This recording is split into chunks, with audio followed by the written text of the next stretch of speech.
We are streaming. We are streaming. We are enjoying ourselves. We are streaming. We like this. We like this.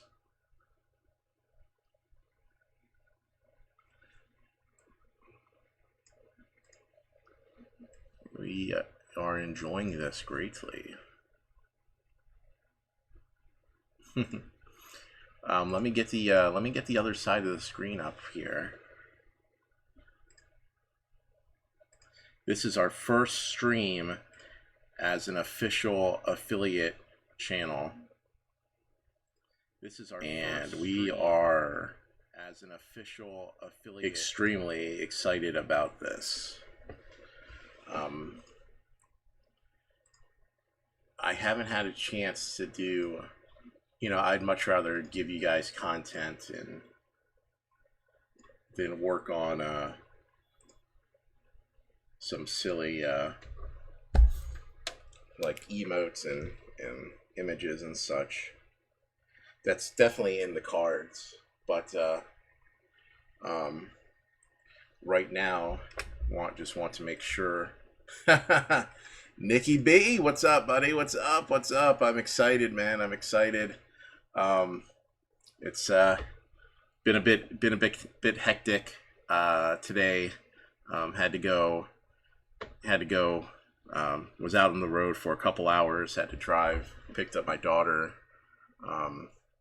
And now I am ready to get our capping on. I just need to get these programs downloaded. We're gonna focus on like Meadowlands and Woodbine tonight, although we're probably gonna stir in some Scioto, maybe stir in some other maybe stir in some Thoroughbreds, maybe stir in like Charlestown, maybe stir in some stuff like Grand River. But yeah, we're going to have plenty of action tonight. And yep. Hey, you know what though? Always gotta keep the eyes on the prize though. Pynamite in full force. We get to be happy about our official affiliation, but it's only the start. Only the start. Still got to give you guys the content. Still got to get on here and do what you guys come to stick around and listen and watch me do, and also interact and have fun and enjoy ourselves and hopefully make some fucking money. Hey, yeah, ECV. I just didn't want to delay it anymore. There's just too much good stuff going on in the evening racing. So I just had to put up a little notice since we're on Twitch now. I had to kill our restreamer, so we're not streaming on YouTube and Twitter anymore.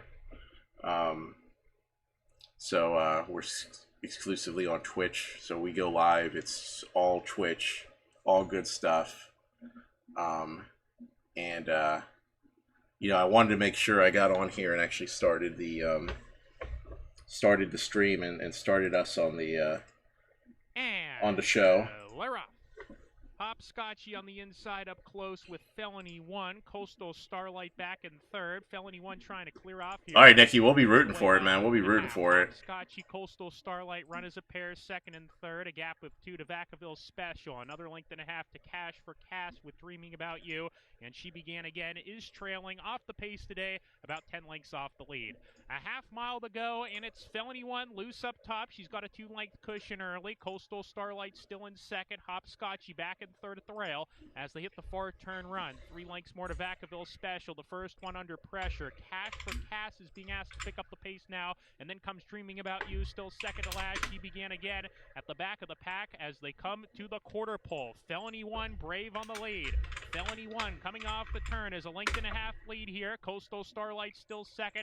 Hopscotchy is third. The others have a lot of ground to make up on Felony 1, who hits the furlong pole. 2 lengths lead here. Coastal Starlight second. Hopscotchy trying hard, trying to re-rally on the grandstand side. Felony 1, 16th to go. Still a 2-length leader. Nobody can catch her. Felony 1 steals it.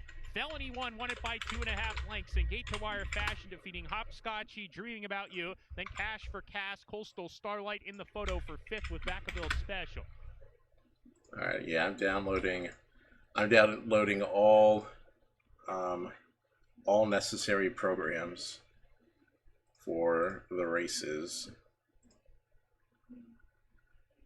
Oh, it's gonna be quite the stream tonight. Just well, let me see if I can.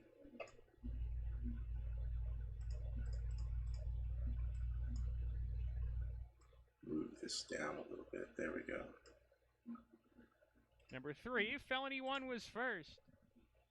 Photo finish for 2nd, 3rd, 4th, and 5th. Please hold all tickets until the result is posted official. All right, there we go. Hey Patrick, we're going to try not to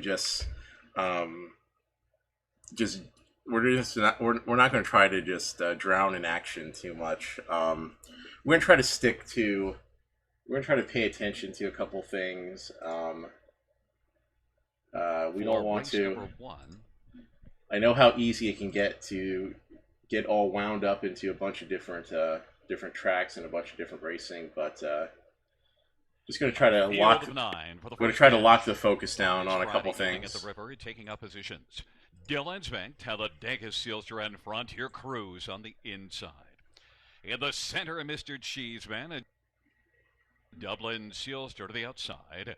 Let's Get Pickled, Wilson Wall and Cranky's Boy. And the second tier, Aussie Young.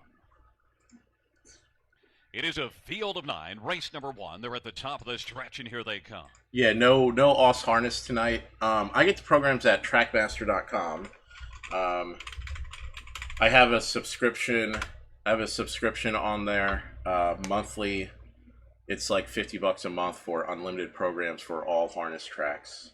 And this program, the Platinum Plus programs are really good when it comes to harness, because it's really the only game in town when it comes to really certain stats like horse, driver and horse stats, like teaming up, trainer driver stats, like those like hot combinations, and stats like layoffs and other things.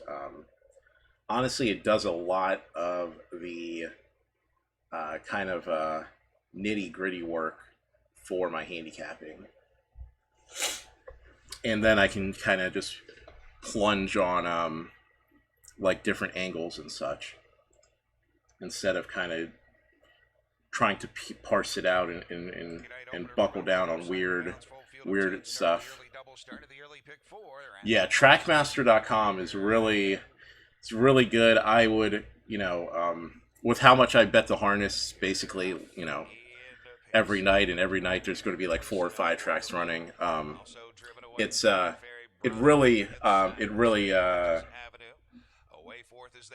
works out on itself. Also, one thing about Trackmaster is, and I won't personally endorse this, but like you can work with someone who already has an account, because you can technically, when you have an account, you can download as many programs as you want. So you could like conceivably, quote unquote, like get like 5 people to just purchase a monthly subscription, and then all 5 people just use it.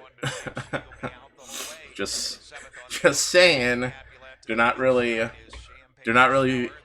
don't enforce that very hard. So wink wink, nudge nudge. Glenferrie Bronny, who's bearing in badly on the turn. Racing in third is Hedges Avenue as they swing onto the back stretch. She'll come to the outside and get underway. Still at the rail is Eva Sports Check outside. Nice Trip is fighting gamely as they drive for 3/4. John's Baby Girl is opened up 5 from Glenferrie Bronny to the outside. Hedges Avenue 3/4, 122 and 2, 27 and 3 backside. It's John's Baby Girl. She's still out there by 4.5. Glenferrie Bronny trying to rally to the outside is Hedges Avenue. Continuing to save ground is Eva Sports Check as they come to the top of the stretch. John's Baby Girl with the lead. Glenferrie Bronny still coming. Hedges Avenue is still there. Outside, big effort from Nice Trip. It's John's Baby Girl almost there. John's Baby Girl will win it. John's Baby Girl from Glenferrie Bronny. Blues Queen and Hedges Avenue 152. Okay, I have all these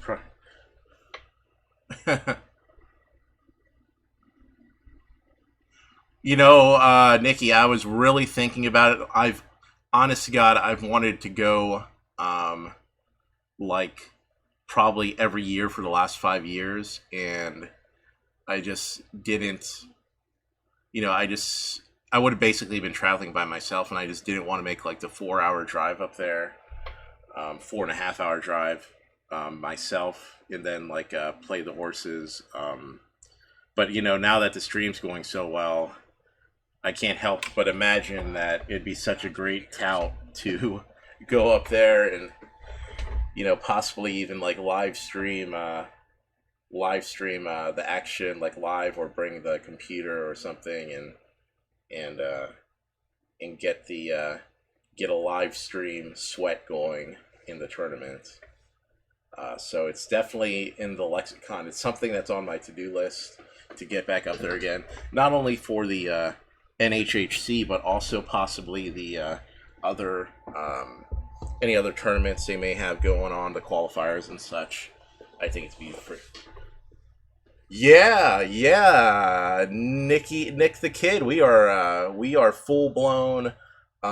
We are an affiliate now. There's subs now. You can cheer with bits and emotes and stuff.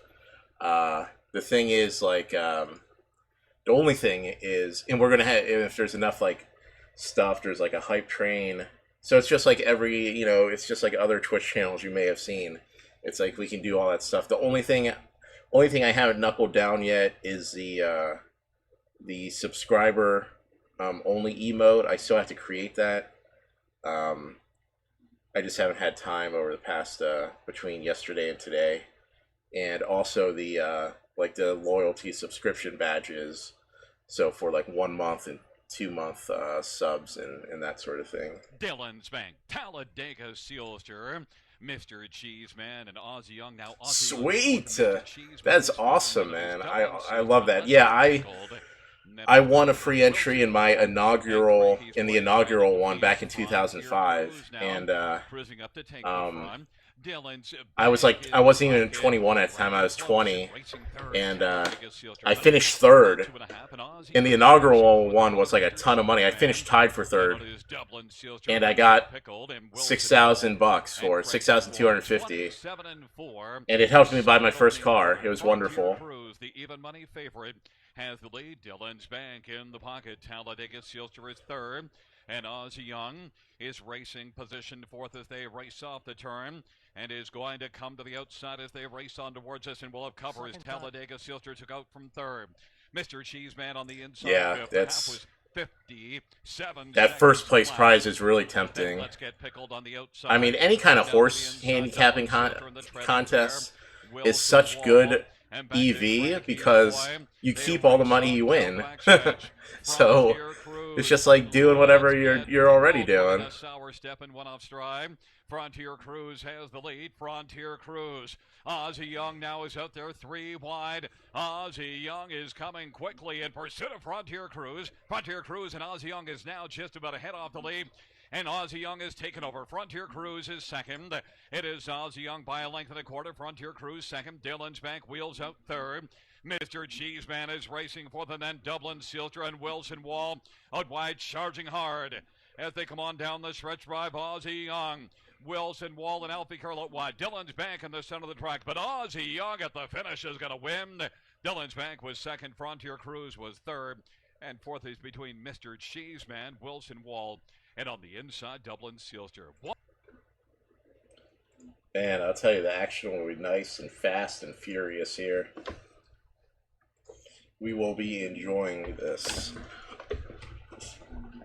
This night's gonna go by rocket fast. Let me see if I got Charlestown. Got the Evangeline program. Let me bring up the Santa Anita. Anything you guys like or have bet at Santa Anita this race? I'm gonna take a quick look here.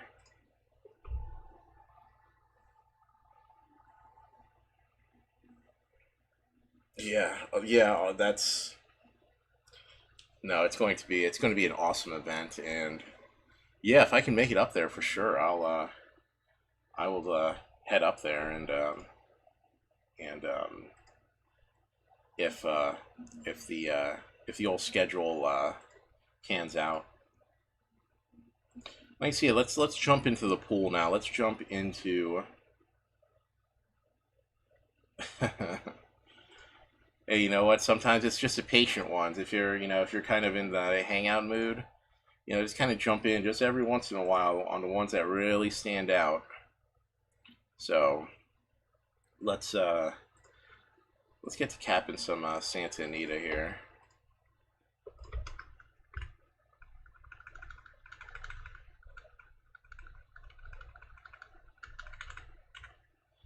All right, 1 mile maiden claimer.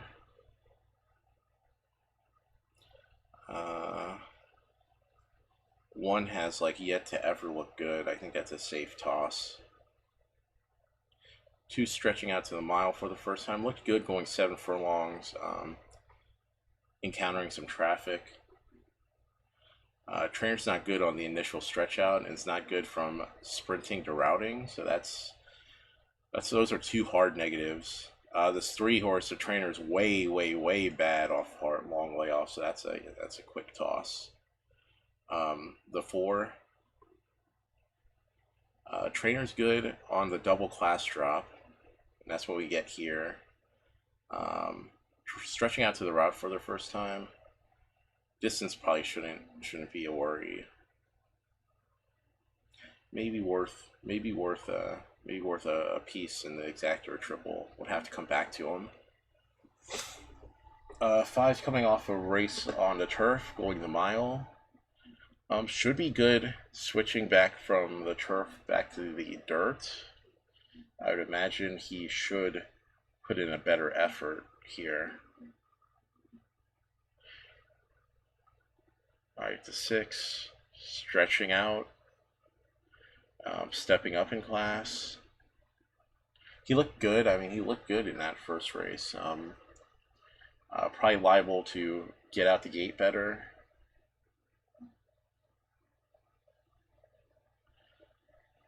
We're not going to get this race in. We'll see what it runs like. And Mongol Altai is a distant trailer. It was very fortunate that Edwin stayed aboard, Edwin Maldonado, as they move into the first turn. Oh man, Ross, I didn't see you. I didn't see I didn't see you come in the chat, man. I was looking for a little bet at Santa Anita. Tugging from third with the yellow silks, 2 off the pace. Then it's Meadway racing on the outside of Detmonger. Brick Bat is next. A length back to Royally Big, and 3 more to Mongol Altai. Down the backstretch they go. And it's Ultimate Mystery, passing the 5/8 pole, 3/4 of a length. Derby Star is in second, followed at the rail by Z's Empire. Pour on the coal on the outside. Meadway widest of all. World of Luck just behind them as Detmonger gets into contention in the turquoise silks, only 3 lengths off the lead. It's a gap of 5 to the next flight. Brickbat, Mongol Altai is on the outside of Royally Big. Around the far turn they go. Ultimate Mystery has been there throughout. Leads it by a length. Pour on the coal is now clearly in second, and these 2 have separated. As on the front end, it's Ultimate Mystery sneaking away now, has a 2.5 length lead. Detmonger has made steady progress. He's a threat moving up on the outside. About 5 back to Brickbat in the center of the track. At the rail, Midway, they're in the final furlong. Ultimate Mystery. Detmonger continues to close, and he's coming with a big rally now. And Detmonger eating up the ground outside Ultimate Mystery. Overhauls him at the 16th pole, and it's going to be Detmonger and Agapito Delgadillo to win it by 2. Ultimate Mystery 8-2. was second. Pour on the coal third. Photo for fourth between Brickbat and Midway. 8-2-5. Baker, trained by Jim Arledge.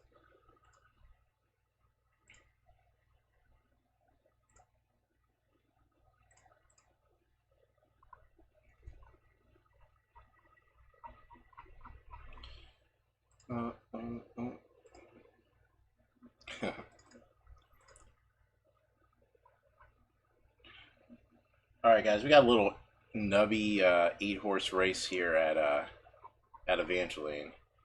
It's going all of 2.5 furlongs. Don't look at the odds here. Give me 3 horses, 1 to 8, chat. 1 to 8.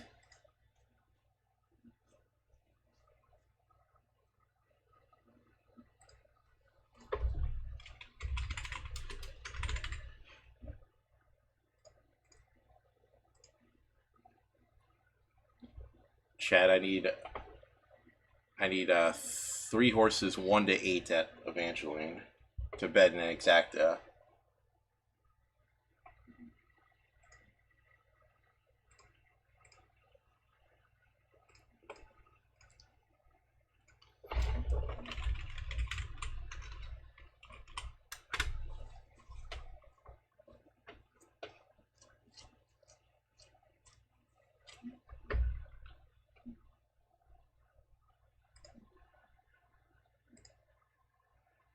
All right, Patrick gives us the 4. Who else we got? Need 2 more. 2 more. Nix, one of you guys. I need ECV. Give me 1 to 8. Need some horses here.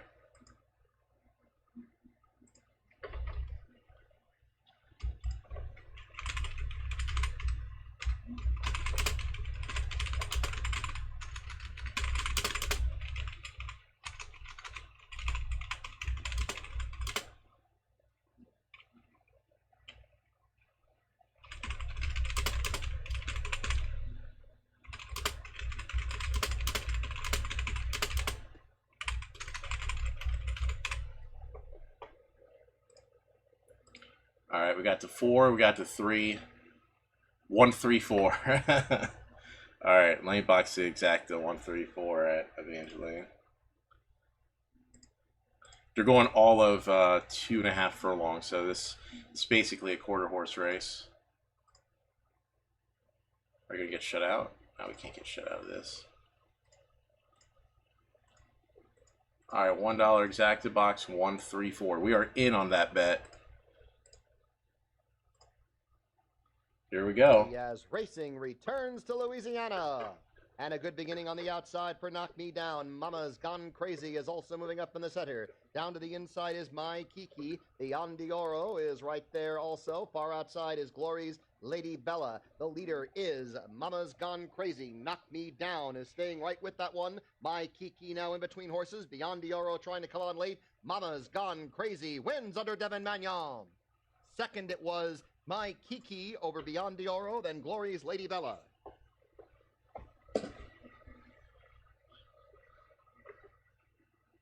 That one was not to be. Yeah, I know, Pete. Hey, you know what? If you hit the little subscriber link, the ads go away. True story. The subscription is $5 a month, $4.99 a month, and basically no ads. You get the custom emote that I will hopefully have in there, which may or may not be some picture of Pinemite. And you'll have that in there, and you'll have the little custom symbol for showing your 1 month subscriber. If you have Amazon Prime, you can link Number 6, your Mama's Twitch Gone account, and you can sub Amazon Prime accounts, get 1 free sub per month. So if you would like to sub and you have Amazon Prime and you are not using that for another channel, we are we encourage that. So, and anyone who wants to be the first sub, the first official sub of the channel, you'll get the old VIP badge as well.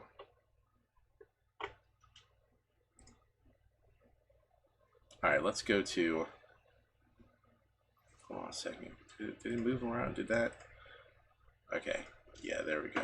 Okay, we just need to sign out and sign back in. Yeah.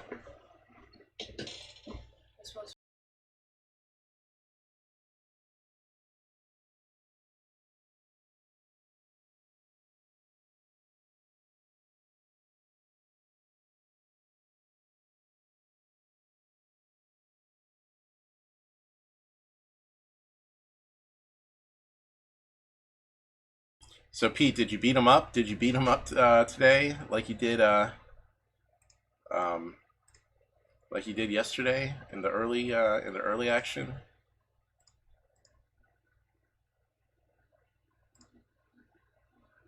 There we go. That should be it there. All right. All right. Let's go. Let's go. Let's see what we got here. We'll put Grand over on the left. We'll go with. We'll see. Let's go handicap Scioto here. We got all the programs all squared away here. It's going to be a lot of clicking and shifting between tabs, but we're ready. Non-wear is 6. The 1 went first up last time out. 1 with Tyler Smith on board for Michael Hitchcock. He looked good in a gritty race. The 2 put in a nice third from a far back position. Should be tighter. Is even odds, so the bet's value's a little iffy, but he should be good. 3 scratched. I think the 4 is a pass for now. I mean, second time Lasix. Maybe he's a chance at 35 to 1. I can think of a lot worse options at 35 to 1. The 5, first race in the U.S. Probably a pass there. The 6 ran a really fast mile last time out, sitting in the pocket. Probably not as good as that time would indicate. We're going to lay off this one. Race from Eldorado Saturday Downs, a field of 9 are at the post, and here they go.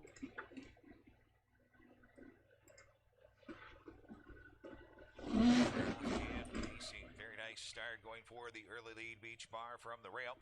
Sent from the far outside, Pace, Baby Pace. Away third is Bazinga. Fourth as they bank into the turn, McMarkle Sparkle. Arden Hanover is next, and then it is Late Night Date. She is followed by Afraid Not Hanover, Bad Sammy, and the early trailer Keystone Eureka. They line up behind Pace, Baby Pace, and roll to the quarter. Beach Bars there racing in second. Quarter is up at 27-3. As they come into the stretch, their third is Bazinga racing in fourth. McMarkle Sparkle. Fifth is Arden Hanover. Late Night Date is next, starting to peek to the outside, and she'll flush plenty of cover. Then it is Afraid Not Hanover, Bad Sammy, and Keystone Eureka. They roll into the clubhouse, turn Pace, Baby Pace on top of the field.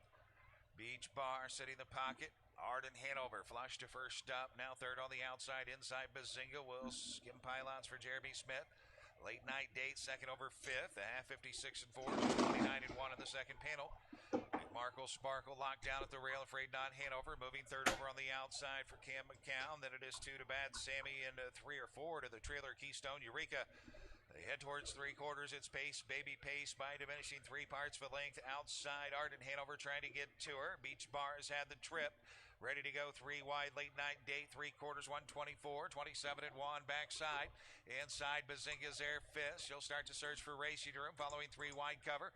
Afraid Not Hanover. Then it is McMarkle Sparkle.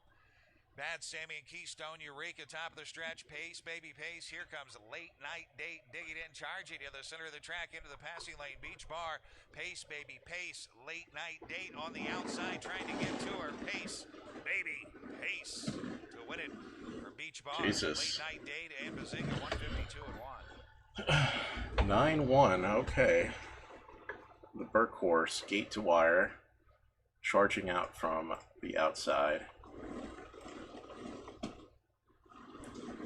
So there's some interesting betting possibilities here at Grand River. Yeah.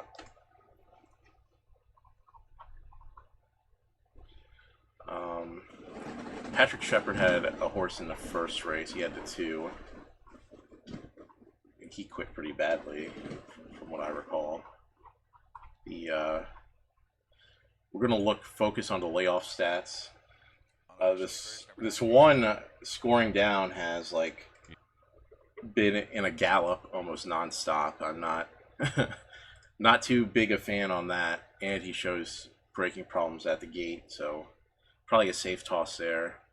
2 Bruce Richardson, 0 for 0 for off the break. The 3 Jacques Dupont, he has a win in a second. And 6 starts off the layoff, puts Tyler Moore up.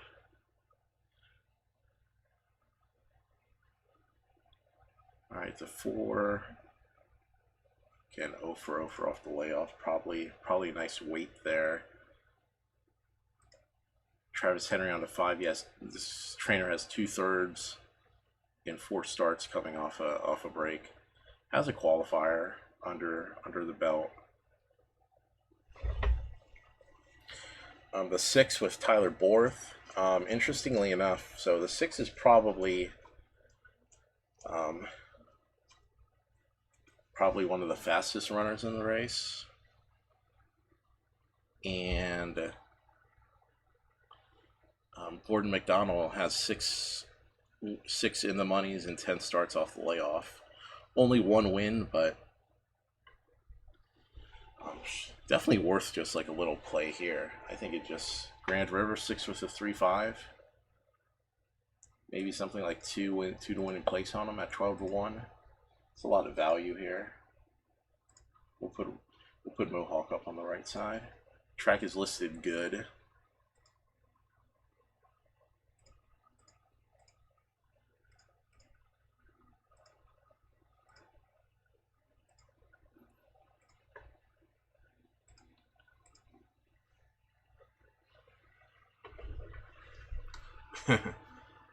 There you go, Ross. Yeah, man. Let us in on that tout when you have the chance, and let it rip. Let it rip.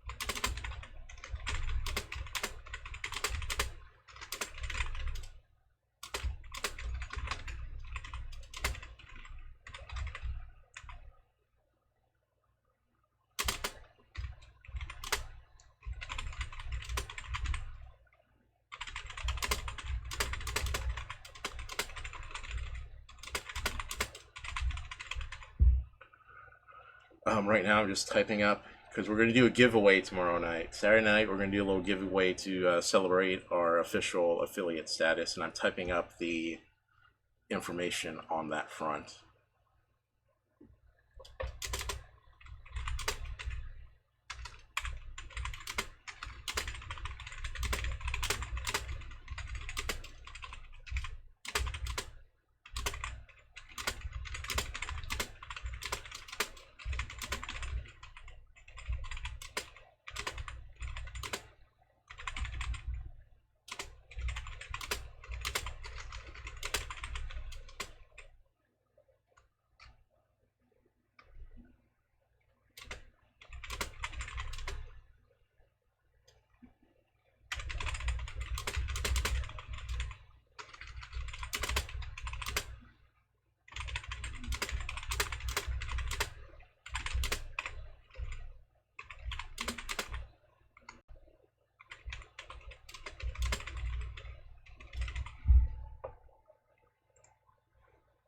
Field of 7 trotters. Second dash on this Friday evening as we're gathered at the river. Well, actually, not many of us are gathered at the river, but I'm here and the horses are here.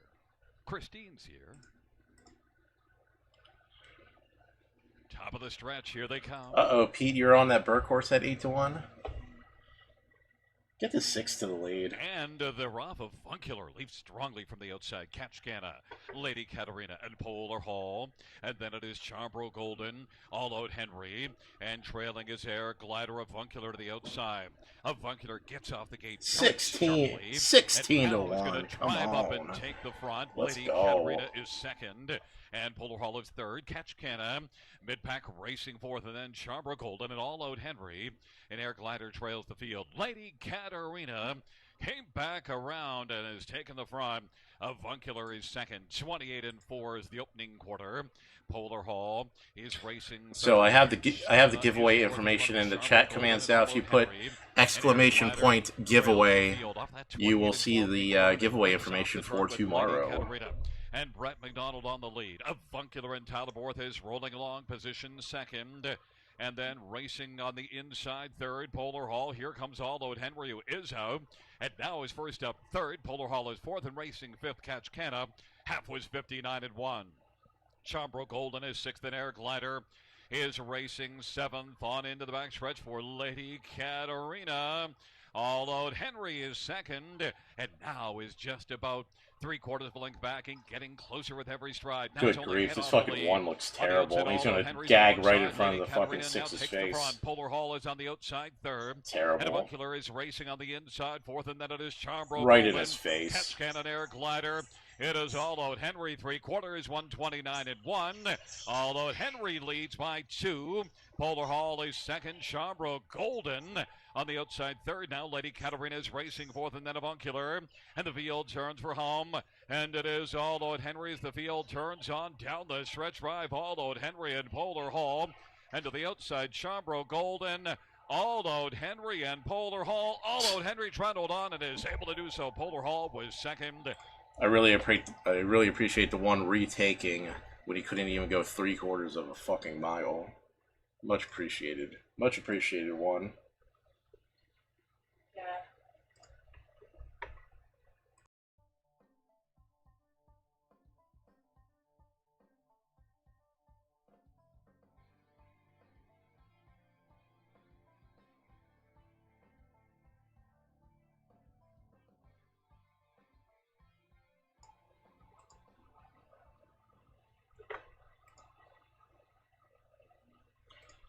Alright, let's just try to fire up Woodbine, see what we got going on there. First deal at Woodbine in whatever it's been, 2 months, 3 months. Oh, we have layoff statistics. And that's all we're basically going to use unless some horse is coming from a weird side. Look at John Pentland on the 2. 4 races off the layoff, 3 wins. It's pretty good. That is pretty good. 3 has pretty good stats off the layoff, but not as good as the 2s. 4, same deal. 4 going to be sneaky. He has, what is that? That's 3 seconds and 1/3 off the layoff here. Now, 2's 5-1. He's won 4 races in a row. And he has a trainer that's good off the layoff. I mean, hard not to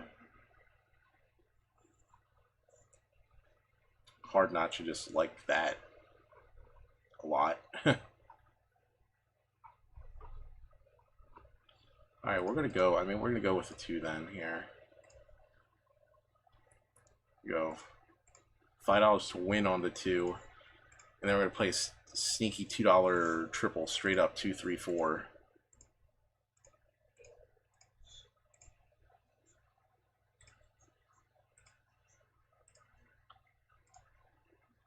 There we go.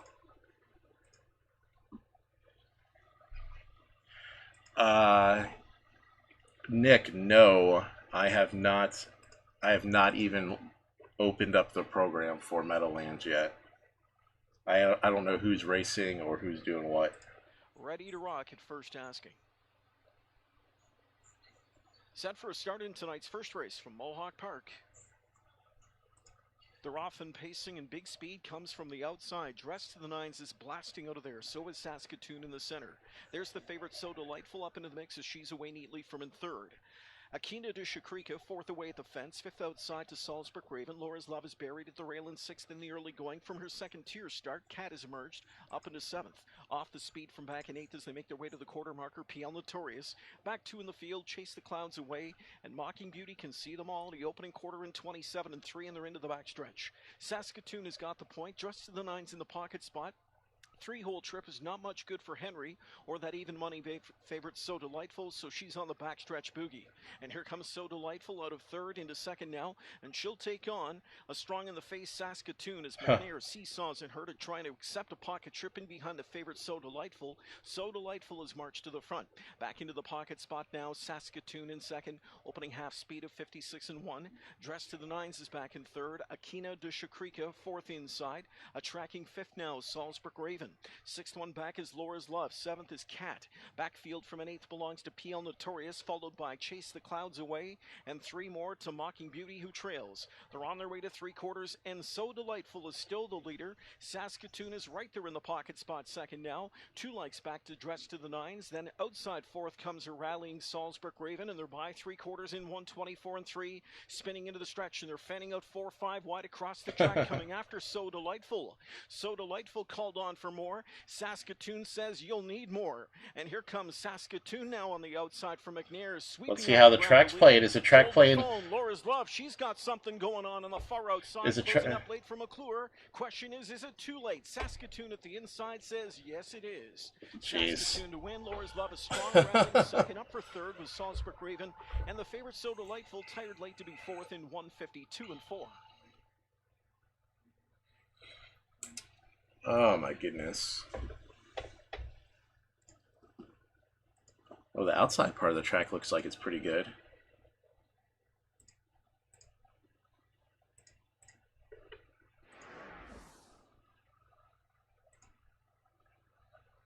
You know the abilities there. I'm going to wait and see. Yep, a lot of sloppy tracks here, and that can translate to scores. Plenty of scores if we play our cards right here. Another reason to prefer the Platinum Plus programs. You have off-track stats for the harness horses. Ooh. All right, looking at Scioto here. One's coming off a layoff. Put in a nice qualifier. That was a big. That's a big last quarter there. That's crazy. 27-2. Just really just blasted away. The two horse doesn't look too bad. That's an okay qualifier. Before the qualifier, put in two solid races, including their most recent one with Dan Noble driving, 29-155. That's right up the. That's competitive against this bunch for sure. The three, he ran in the open at Northfield, but he's never liked Northfield. Looks better on the 5/8 track. Has some big, strong times. Jeremy Smith has driven the horse before, and he has 3 wins in 2 seconds in 9 starts. Has never raced at Scioto, but certainly in with a chance here. This field looks pretty good so far for the first after handicapping the first 3. 4's probably a toss. He's just too touch slow for this bunch. The 5 probably in the same boat, probably a touch slow. 2 good trips, 2 pretty slow times though. Not really challenging the winner. The 6 with Brett Miller, definitely too slow. The 7, Trevor Smith. Again, not nearly as good as the inside 3. The 8, Trace Teatrick takes the 8 over the 4 and 5 here. Sat a trip his first race at Scioto. Ran second. Was losing ground to the leader though. Horse kind of has second-itis. He can leave okay, but it's going to be weird. It's going to be hard for him to get up to win this if even if he's up close. The 9 with Merriman.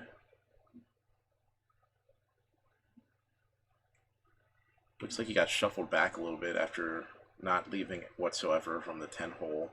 Has a big move in him, but flattens out pretty badly after that move. So he's going to be in too tough a position to make a sustained run from like the 9 hole. This field's too good to let him make one big run at him from out there. And the 10 with Trent Stoller. Speed type. Probably not good enough to come off the pace and challenge these fresh up. Alright, so that leaves us with like the inside 3, and I think that's perfectly fine in this field. I'm gonna play a $2 triple, 1 with the 3 with the 2-8.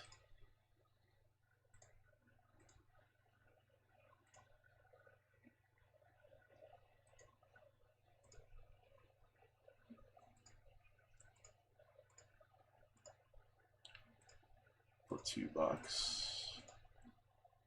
Then we'll run, in case if 1 breaks, we'll play an exacta cover. 3 with the 2-8.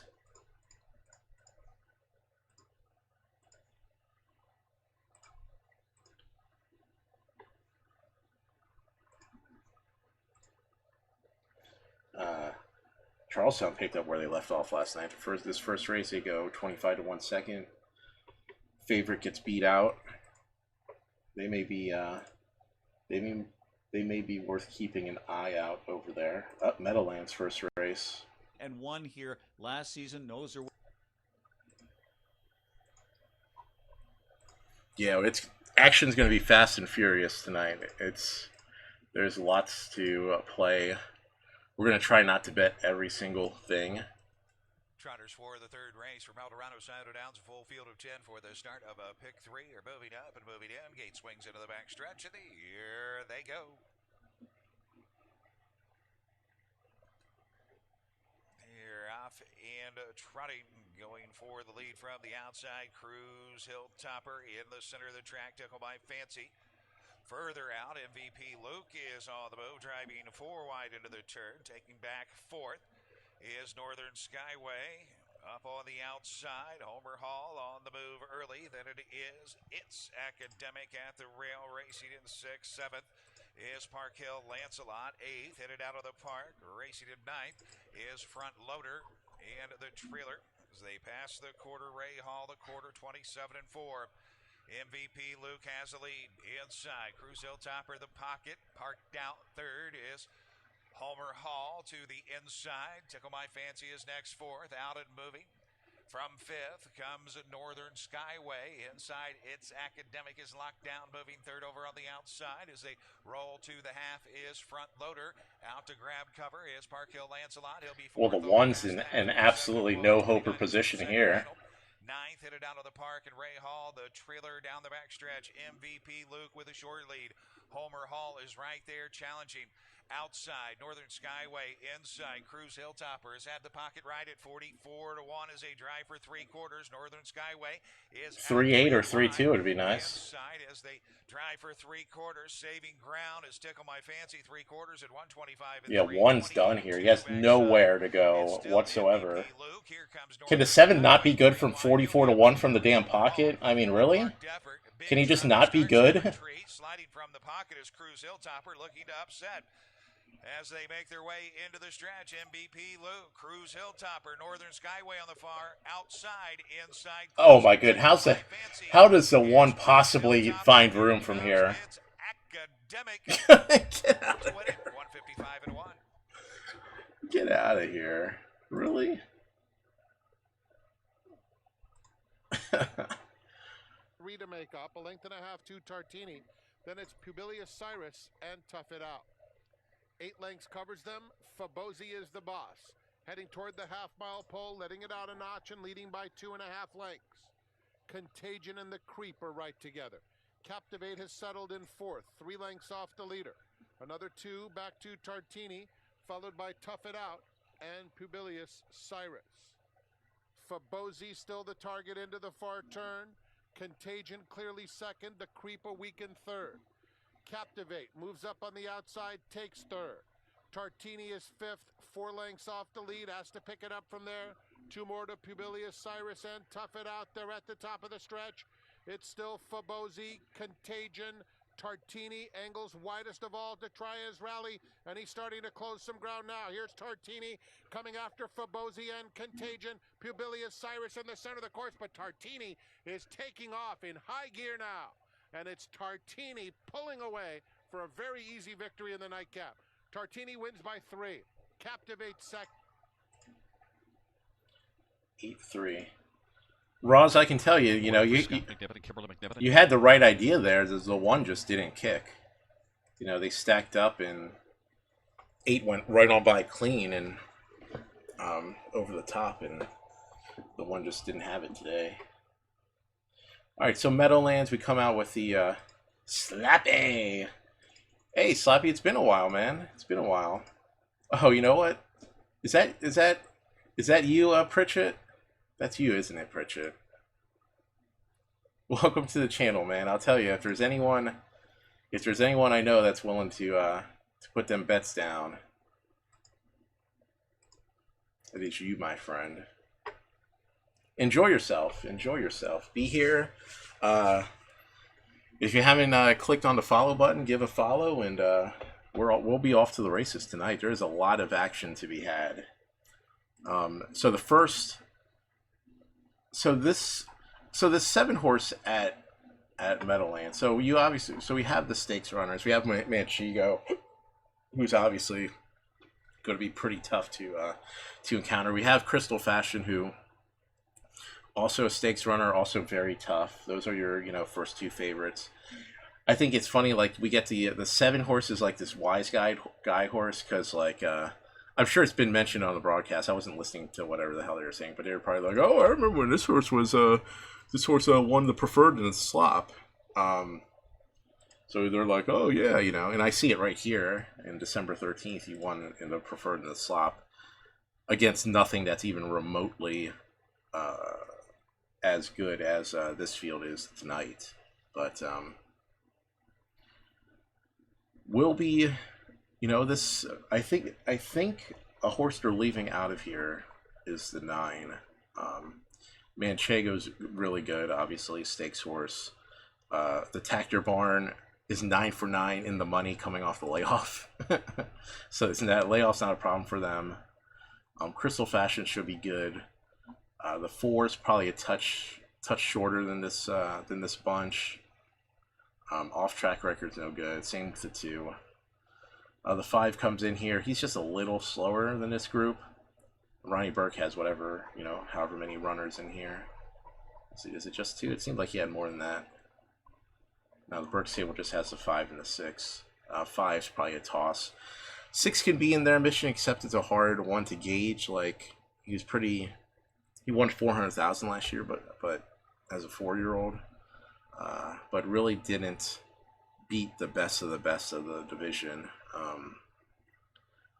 Hard to know what he might do on the off track. His other times on the off track, he didn't look particularly good, and 10-1's probably bad value for him. Like I said, the 7's a wise guy horse, probably overbet here. Probably overbet in this going. 8's a touch slow for this group. I think that the 9 has some sneaky chances here at a big price. I would try the 9 in the triple. Maybe just take like a 1-3-9 straight up. Have the 9 close late here at Meadowlands. Where the hell did it? Okay. There we go. Where'd the Meadowlands go on the screen? Okay. Triple. Just gonna play a $3 1-3-9. Nothing crazy.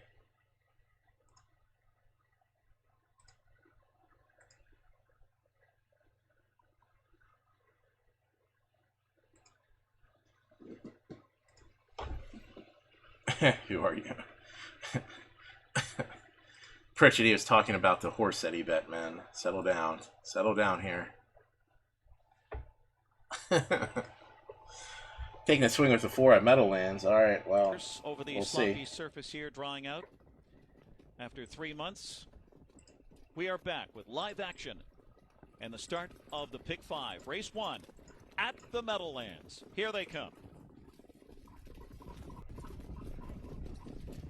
They're off. Southwind Chrome and Mission Accepted out fast with Joey Batts on the outside. Lindy the Great showing up there with Manchego, the big favorite, on the rail. They are 5 deep in this great field around the first turn. Joey Batts and Andrew McCarthy swooping down to take over. Mission Accepted takes a seat in second. Southwind Chrome sweeps up quickly on the outside. Lindy the Great is going up there, 4th on the outside, stride for stride with Manchego. Then it's Lean Hanover on the inside, followed by Crystal Fashion. And at the back, we have Dason, followed by Pat Matters and Elysium Lindy. 27 opens it up here as they trot 2 wide across the back stretch, and Southwind Chrome has the lead. Here comes Lindy the Great on the outside, striding up strong with Andy Miller, and will take over. So Joey Batts already back to 3rd on the inside. Mission Accepted is 4th. Manchego, decision time here, a peek to the outside. Looks to be flushed out by Lean Hanover past the half. Then comes Crystal Fashion at the rear of the field. And then it's Dason and Pat Matters and Elysium Lindy. And they pair up at the half. And it's Lindy the Great in front here at the half in 55-28 seconds, second quarter. Lindy the Great. Well, at least we know the outer flow is going to be pretty good. That's going to help if my 9 to get outside chances here. Second and challenging for the lead. Live cover for Crystal Fashion, second over 4th, well positioned to strike there. Joey Batts is back to 5th on the inside. That's Dason up 3rd over, but gapping his cover as they turn for home. Here comes Manchego and Dexter Dunn. And they pass 3 quarters, and they're into the stretch. And it's Manchego who takes the lead with authority, steamrolls first over. Crystal Fashion needs to do more. Southwind Chrome on the inside, some late trot, and Joey Batts on the inside, but it's Manchego. She's wrapped up and cruising, and she is back. It is Manchego. Very impressive here over Southwind Chrome. Then it was close, either Mission Accepted or Crystal. Oh, 1-7-3 there.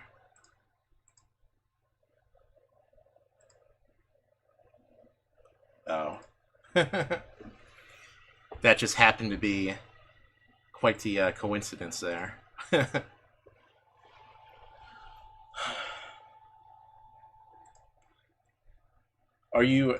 Pritchard? Are you playing the tournament right now, or in whatever 30 minutes? Here they come.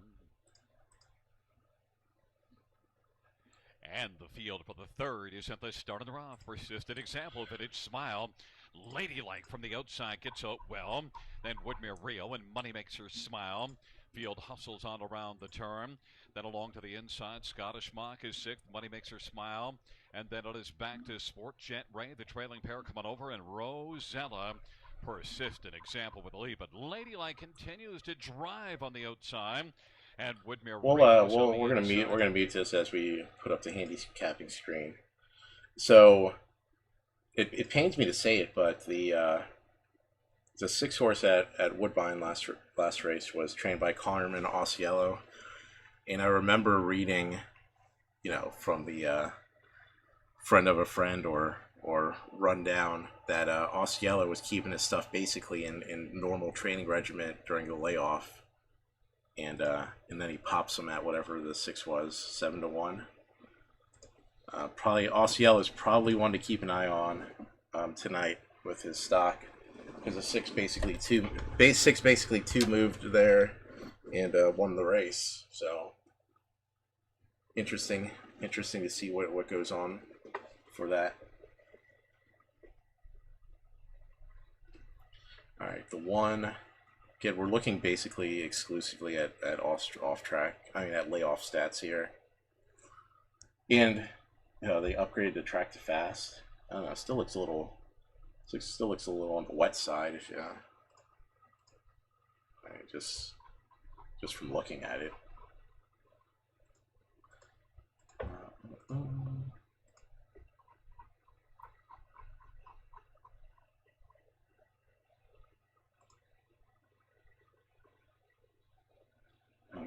Who's this coming from like last at Grand Rivers? That's 7, 8-7.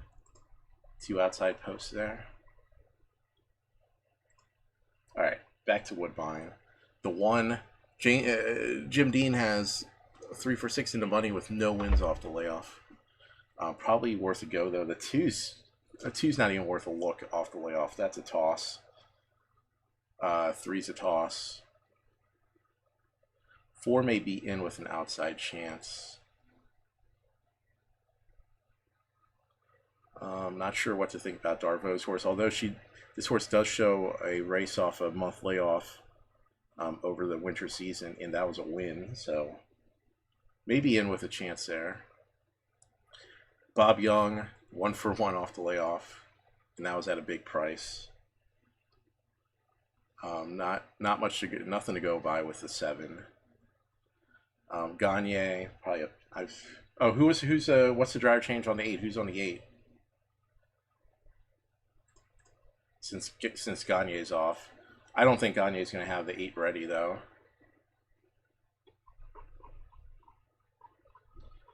I'm going to play a 666 with a 1-4-5 at Woodbine.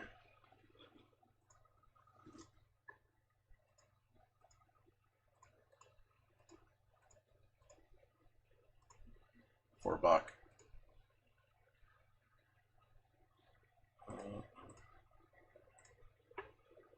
Oh, wah. Okay, that's interesting.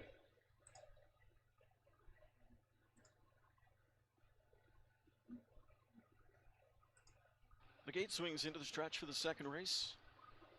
Here they come.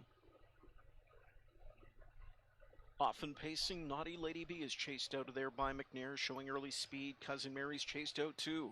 From the outside comes Balfast, splitting through horses Whistey's Paradise. There's the favorite Premier Cabernet out of trouble in the early going as she'll slide down to the pylons from in 5th. 6th away left Kay's Shadow. Manhattan again right on her bumper to be along 7th. Towards the inside from an 8th as they scoot their way over to the quarter marker is Our Vacation. And the final 2 in the field circle the page and Watch My Luck. First panel 27 and 1, and Naughty Lady B, that long shot leads the way to the backstretch. Cousin Mary's in the pocket position. Out of 3rd, Balfast is quickly on the attack. Right now, Balfast gets into gear. 2 likes back to Whistey's Paradise 4th. 5th inside to the favorite Premier Cabernet. Kay's Shadow 6th. Manhattan again is 7th. 2 more lengths back to Our Vacation. The final 2 are Circle the Page and Watch My Luck is last. Coming to the midway point, the successful brush to the front was that of Balfast, who leads through 56-second first half speed. Second panel 28 and 4. Naughty Lady B's in the pocket spot at Cousin Mary 3rd, out of 4th and driving. Whistey's Paradise first over. Premier Cabernet getting gold and cover to work with now. She's a toed up 5th. 6th inside to Kay's Shadow. 7th on the move is Manhattan again, and the back 3 circle the page outside Our Vacation, and last is still Watch My Luck. Now a 2-length lead for Balfast as Balfast opens up to an Balfast. turn. Naughty Lady B back into Can he second. just be no good Third in this outside run? is Oh, the Whistey's 5's Paradise. breaking. Son of a Off-cover bitch. Premier Cabernet, a breaker coming out of the final turn. Off stride in the backfield there and collected up as Our Vacation. They're at 3/4 in 124 and 4, and it's still Balfast with the lead. Cousin Mary splitting through late. Naughty Lady B at the fence. Whistey's Paradise. Premier Cabernet storming up late along with Circle the Page. Deep stretch. Balfast. Cousin Mary to her wheel. No further. Balfast wins. Cousin Mary 2nd. Premier Cabernet 3rd in 153 and 1. That was kind of poopy. Danica.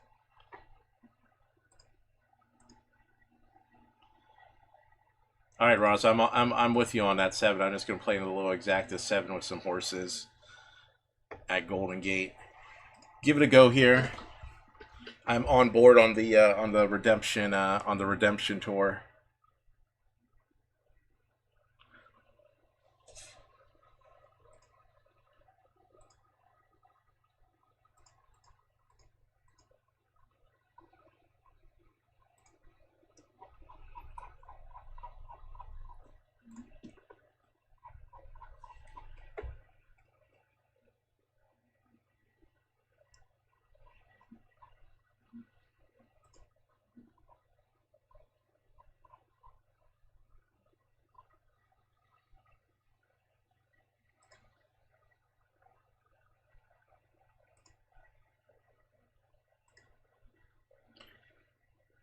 right, let's get through at Scioto, see what we can do. See what we got there. All right, Tyler Smith, second race off the layoff for Gillen Water.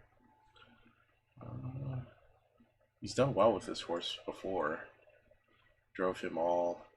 He's won the Open a couple times at Dayton. Ran second in a 50,000 Open here at Scioto. And now he faces a condition bunch.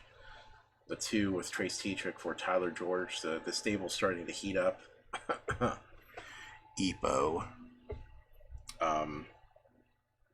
They might as well just call themselves like the Lance Armstrong stable of champions. So we got the 1, 2. Peter Redder's horse made probably going to be a touch short, probably a touch slower in this field. Ronnie Burke on the 4. Big fast mile last out. But not sure he's as classy as the 1 and 2. 5, Sam Mignano off the layoff. That's a easy toss there. Sugar Dance has been horribly disappointing so far in his Scioto races. Probably just have to sit out there. He definitely has his backers, but I had two races where he got way far back, and now he's still bad value. It's just not worth a go. The 7, he was sharp in his most recent 2. Should be able to leave and probably get into a good spot. I think he's raced hard in those last 2. The 8 probably had to pass on the Joey Putnam runner. The 9 probably gearing up for a Hoosier Park campaign. This is a toss for him. And the 10, Piglet off the layoff, still no good. Yeah. Where's my big blue bag?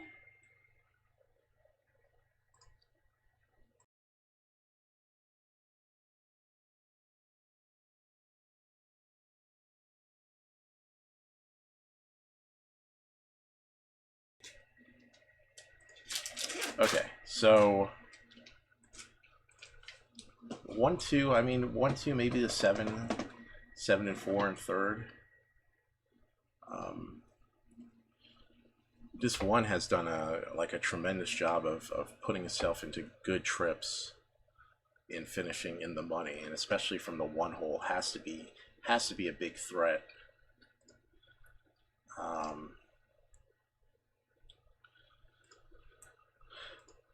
Nothing too fancy here. Just a $2 triple 2 with the 1, with the 4, 7, and then just an exacta cover 1 with the 2, 7.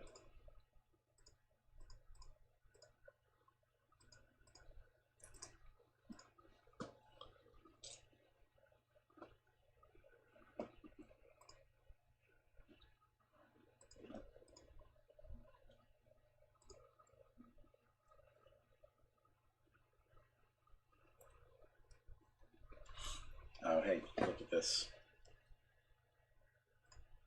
Dynamite.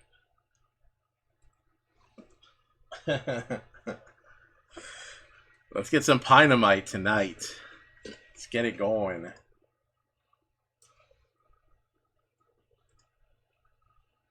Oh, I posted your stream on Instagram. Posted my what? I posted your stream on Instagram. Oh, okay. Thank you.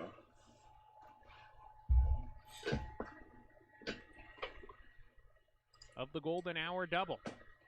Known to complete the line, the favorite. He goes right in. We're ready to go. How long was I asleep for? I don't know, because I was asleep. I took a nap also, so I don't know how long you were asleep while I was asleep. And we're off in the nightcap. Olympic Silver asks for speed, goes to the front. Lord Vader hard sent out of the gate to keep pace with the pace setter. Lord Vader, the first-time starter, up to challenge Olympic Silver. Those two getting a speed battle. They Come open up on, 2 man. The lengths on first-time Dark Fruit. starter is Another going to give them the firster, challenge out the settling in gate? Get the third. fuck Now the out of favorites here. back to fourth at the rail. A gap of 2. 7-9 would be Smiling perfectly Red fine. outside of Unusual Mischief. A length and a half to Hula King. Third last, just ahead of Mr. Nasty.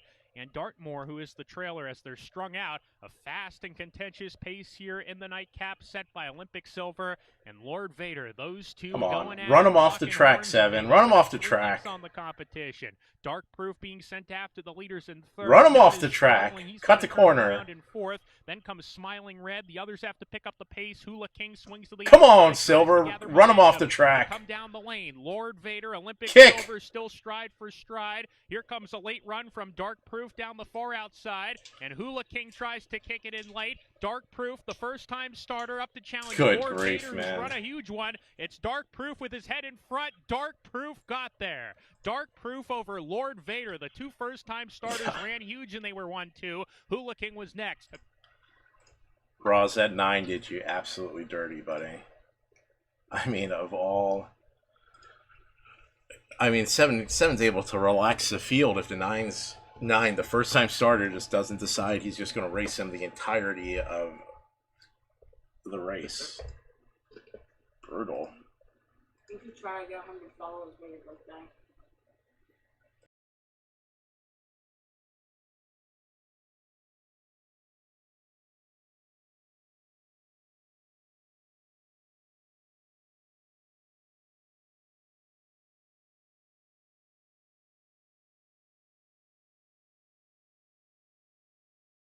Yeah, Roz, I agree, man. You can't handicap the 9 going out the gate like that. That's just pretty bad luck there. I mean, seven's able to relax the front, and the 9 and 10, and the 9 does what he's supposed to do as a first-time starter and not ruin everything. That would have been all you, man. Poppy Drayton from the second tier. Good start for Suddenly Royal. She's fourth. Into the turn, racing in fifth is Always Giggling. She is followed by Tiffany Rocks AS6. Seventh as they head towards the quarter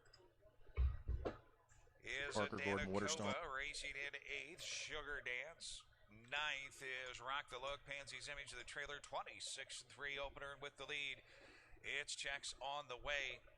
Gone Girl has the pocket there. Third, Suddenly Royal backed off fourth. Poppy Drayton settled in. She's anxious from that spot. She'll be peeking to the outside. Always Giggling is next, racing in fifth. Six is Tiffany Rocks AS. Minute is Danikova seventh. Out and moving is Pansy's Image. Ninth now as they pass the half. Sugar Dance and the trailer Rock the Look. The half 55 and 2, 28 and 4. Second panel. It's Checks on the way with the lead. Gone Girl getting the trip inside. Suddenly Royal out first up. Here comes Poppy Drayton. She'll take another shot. Always Giggling has her covered. Tiffany Rocks AS 6 to the inside. Outside seventh. Whip Tap urging to close the gap for Pansy's Image from Widger. Then it is Danikova. Outside Sugar Dance, the trailer Rock the Look, 122 and 4, 27 and 2. Backside Checks on the way is opened up 3 from Gone Girl. Outside Poppy Drayton, inside Suddenly Royal has had a good trip. Ready to come 3 wide, Always Giggling. They're off the Can we turn. just get a 2-1-7? Can the 1 re-rally here? Now here comes Gone Girl. Come on, 7. Checks on the way by 2. Gone Girl is closing. It's Checks on the way. Gone Girl still coming. Checks on the way to win it from Gone Girl. Oh, come on. Stupid 6-horse. Stupid 6-horse. We had the right idea there. So while I was watching a race, I noticed. So let's jump into Meadowlands. So Jack Baggett is scoring this 8 down like he's trying to take a 20 length lead out the gate. I mean, he is blazing this horse in the warm up. And that's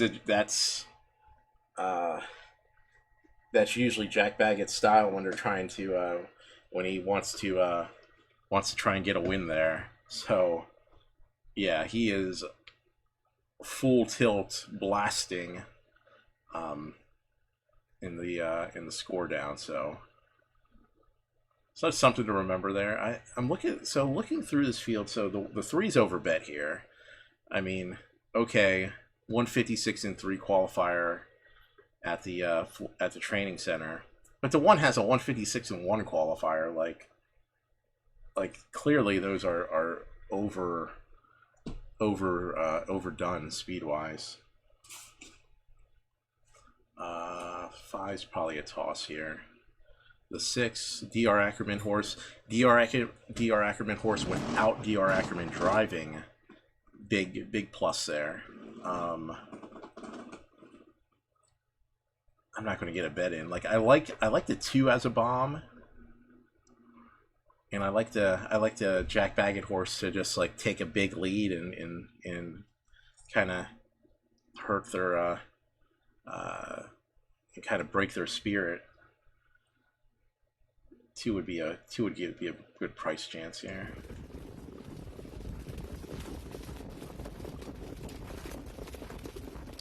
They're off and trotting. Miss McKee left hard on the far outside with Keystone Candace, but there goes Shinkansen and Fashion Charmer. Fashion Charmer, Shinkansen, joined by Miss McKee on the outside, as Generous Poor cuts the corner, is third right now. So Miss McKee, fourth on the outside, looking to go up there with Sir Cromwell, fifth on the inside. Solar is sixth. And then it's Mahomes on the outside. He's tucking in seventh in front of Keystone Candace. And then it's Kasha V and 4 and 8 broke. Be back. And they're scattering. Miss McKee broke, and so did Fashion Charmer. Loose leader in the backstretch. It's Shinkansen and Andrew McCarthy off a quarter of 28 and 2. Shinkansen has it by about 8 lengths, and Sir Cromwell's looking to tighten in from second and doing that. It's about 3.5 This 2's gonna break my heart here. I mean, 44 to 1. Look at this trip. He's working out. Keystone Candace, then comes Kasha V, and I'll always be back. Fashion Charmer back trotting, then Generous Poor, and way back is Miss McKee. Half was a soft 58 and 2/5. It's Shinkansen in front. Long shot 15 to 1 paves the way with 3/8 to go. Sir Cromwell second. Solar glued to the cones in third. Mahomes is fourth, a bit tighter now. Late move from Kasha V on the outside. Fifth gets in gear now. A full out on the inside and dropping back is Keystone Candace. They're at 3/4. And it's Shinkansen the one to figure out in front by 2. Shinkansen at 3/4 in 1:27 and 3. Shinkansen by 2 lengths. But trying to close in out of the pocket, Sir Cromwell gearing up to come after him. Then it's Solar back in third, and Mahomes is fourth. Through the stretch, Shinkansen going well. Shinkansen is strong. Sir Cromwell second best. It's going to be Shinkansen with the upset over Sir Cromwell. Then came Solar. Oh man, well, our ability to ID the bomber at Meadowlands tonight so far looks pretty good. Just need to put it in something that's useful here.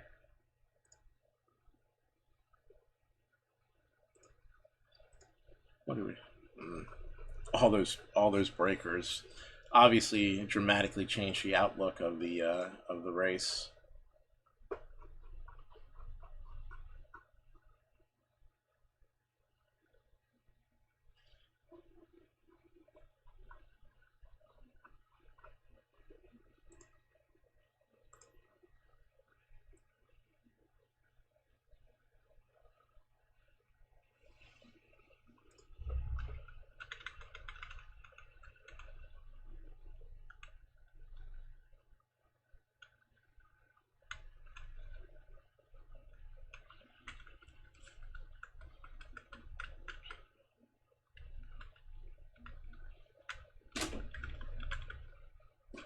All right, so Ken Oliver already has a win tonight training. And it's a pretty resounding win at Grand River. I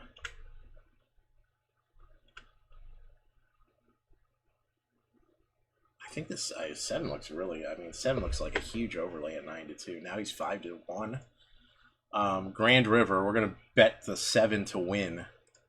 $10 on the 7 to win. And then we're going to wheel them too. Grand River, race 4, the 7. Ken Oliver already had a win earlier in the first race. Impressively, looked sharp. This horse has 3 wins in a second and 5 starts at Grand River, so not like the horse isn't ready to tackle the track. Trainers brought One horse from the stable back. I mean, she comes from such a prolific family. On this Friday night at the river, here they come.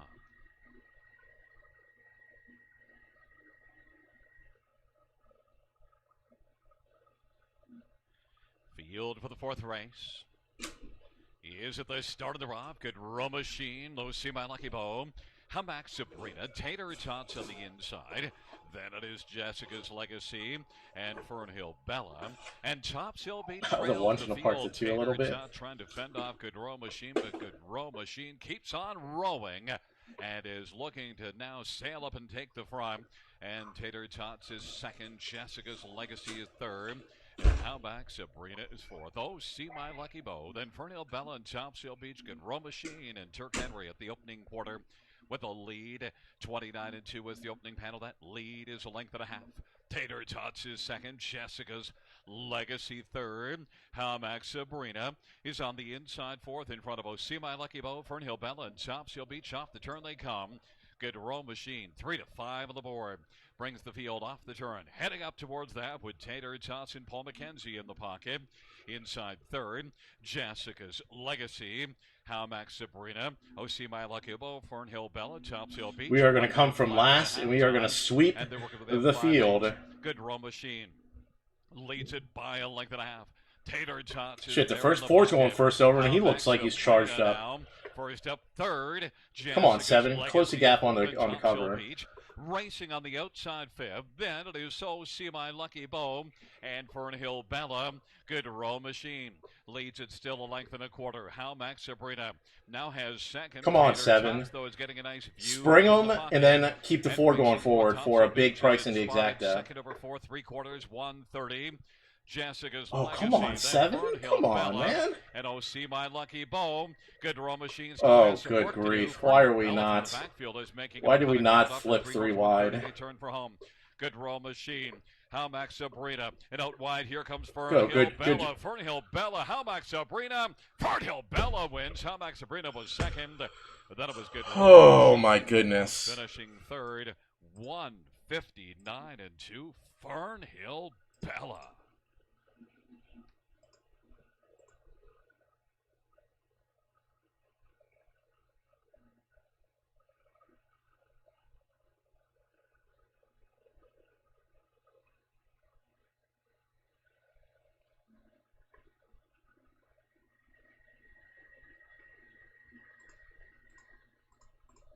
Come on, Seven. How do you not just put yourself in a three path there? You knew they were coming back to you.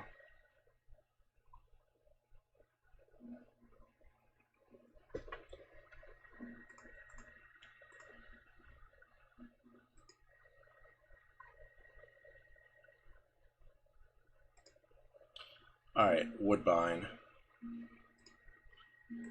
Woodbine, 2 scratched.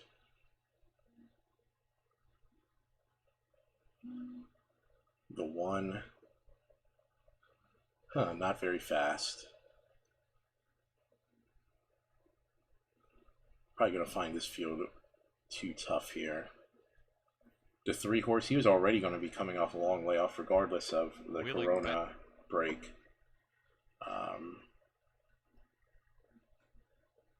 Doug McNair picks up the drive. Has a 152 here last season. Pretty solid qualifier.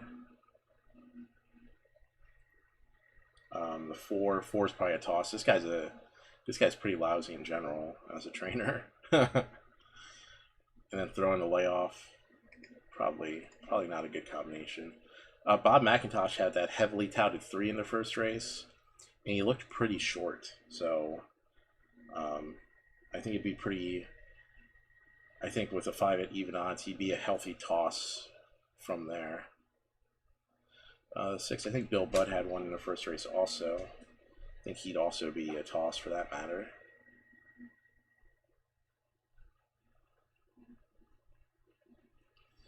The 7. 7 has chances. Scott Young, I'm not sure what to think about Scott Young driving this horse. It's definitely going to be a good price. The 8.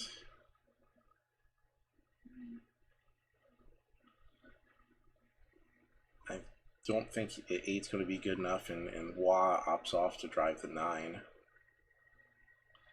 This is interesting. So look, this horse was trained by James Ellis. Had won 3 in a row, and now they move it into the Moreau barn. I think that's a pretty good indicator that we're either looking at a win by a lot or a firmly terrible effort. But the price is right there. The price is right. So we go 9. We'll throw out the 5. We'll play 9 with the 3, 7, 10 in the exacta here at Woodbine. 9 with the 3, 7, 10.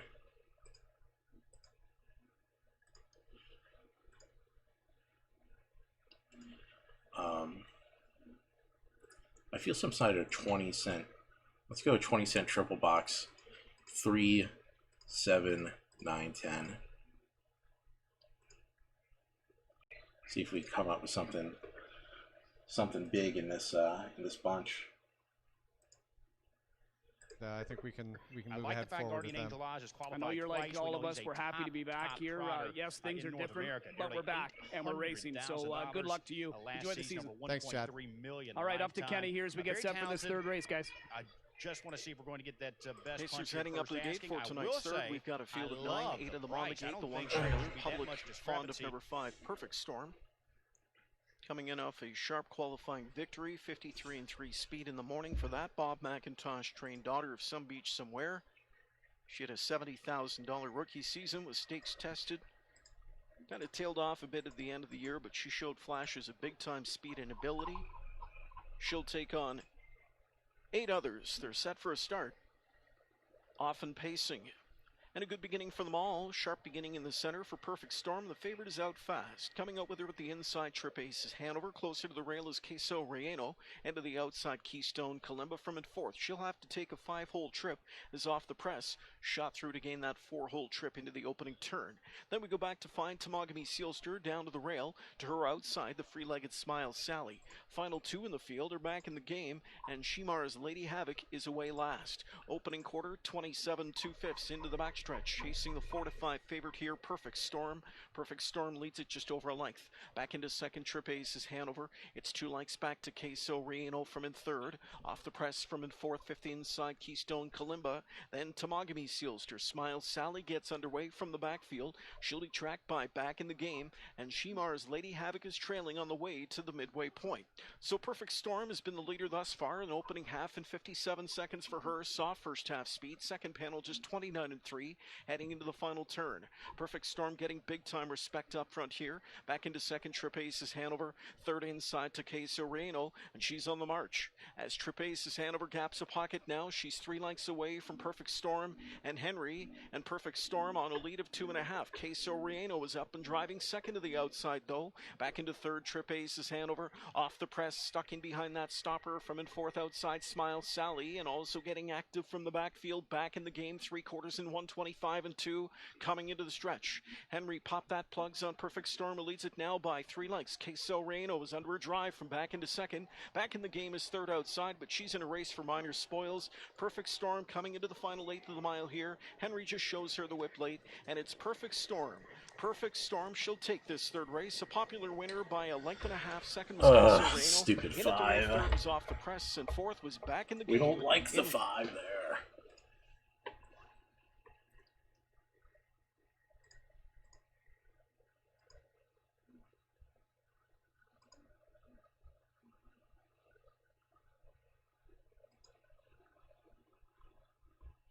Yeah, Scott Young on that 7, just not even putting the horse into any kind of position.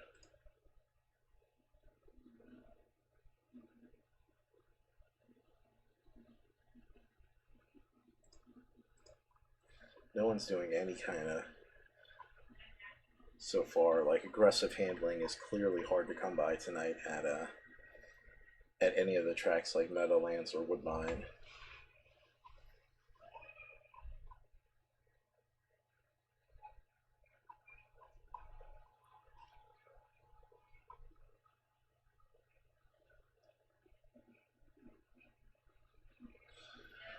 I mean, it's hard. I mean, the 9 is a really solid horse at Scioto, but this 8's like a legitimate stakes horse, like a legitimate Grand Circuit horse, and the 9 is not that yet. At least, I mean, he's a nice local open runner. You know, the 8 basically has gotten a check, and he won the Maple Leaf in Canada last year. I mean, maybe he's not as good getting around a track at Scioto, but I mean, he's still. I mean, Deaton's a more than capable trot driver.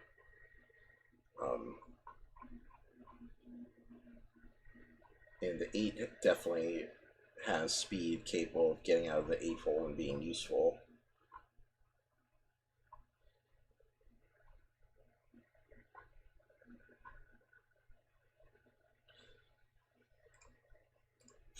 And the 9 may get in a lot of trouble here. I'm just going to play 8 with the 1-6 for $2 in the exacta. Excuse me. That's Scioto.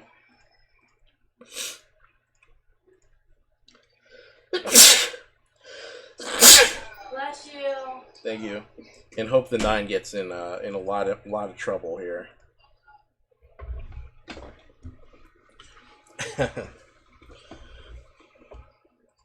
They're at the post, and there they go. They're off and trotting. Good start. Going for the lead in the center of the track is Muscles for Life. Guardian Angel AS also away on the outside. Inside, no whip chip. Early traffic for Peggy Sue on the outside. From the second tier moving up is a Final Breath. Trotting 6 along the inside is Wildfire Sealster.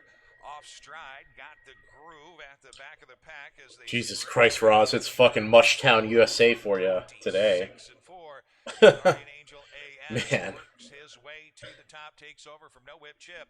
Racing there in third is Mushtown. Fourth, Final Breath outside. Peggy Sue left, couldn't find a friend, is parked on the outside, but will pick up covers. Final Breath is out first up for Rawlings to the inside. Wildfire Sealster. Then it is Signal Hill. 7th, 8th is Majestic Player. Trotting in 9th, working it on Broadway and back down. Trotting the trailer is Got the Groove. They move past the half, 56 seconds, just 29 and 1 in the second split. Onto the backstretch. Guardian AS fronts the field. Up on the outside, Final Breath. Pocket Sitter, No Whip Chip. Inside pinned in, Muscles for Life. Second over on the outside, Peggy Sue is yet to see a pylon. Majestic Player starts to move and is looking 3 wide right now. Inside is Wildfire Sealster as they drive for 3/4. Outside next, working it on Broadway. Then it is Signal Hill, and the distant trailer has Got the Groove to 3/4. And Guardian Angel AS opens up 3, 124 and 1, 28 and 1. Fucking 9's going to be an easy in the money finisher. This sucks. Is 3 wide and closing with 3 to make up as they come to the top of the stretch. It's Guardian AS. Majestic Player is digging in and closing for Brett Miller.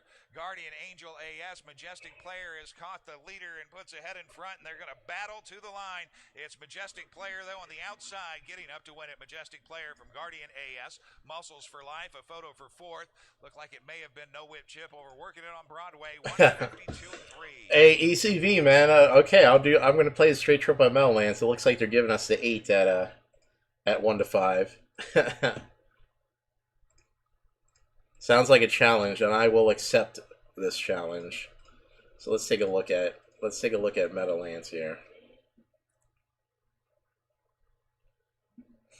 All right, the 1 for Team Bongiorno. I'm not on any Bongiorno horse after that whole EPO deal.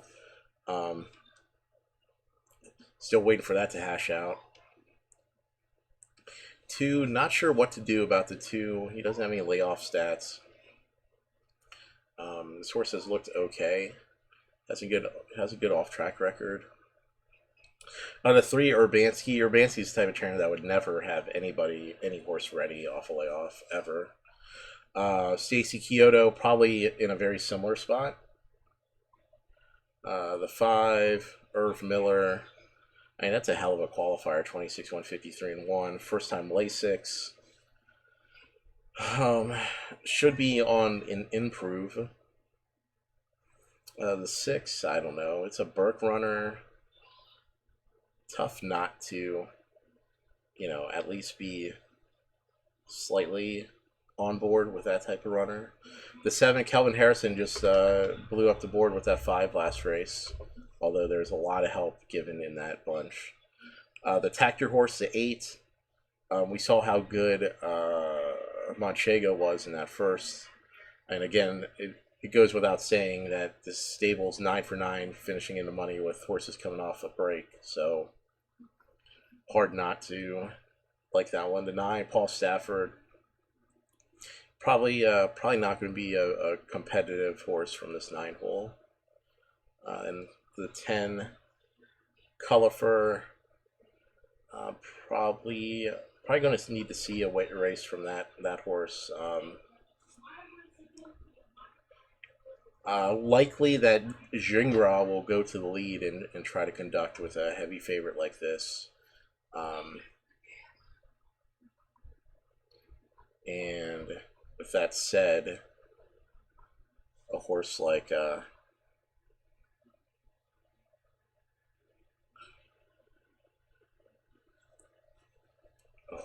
7 should be able to latch on with them. But who do we like for third?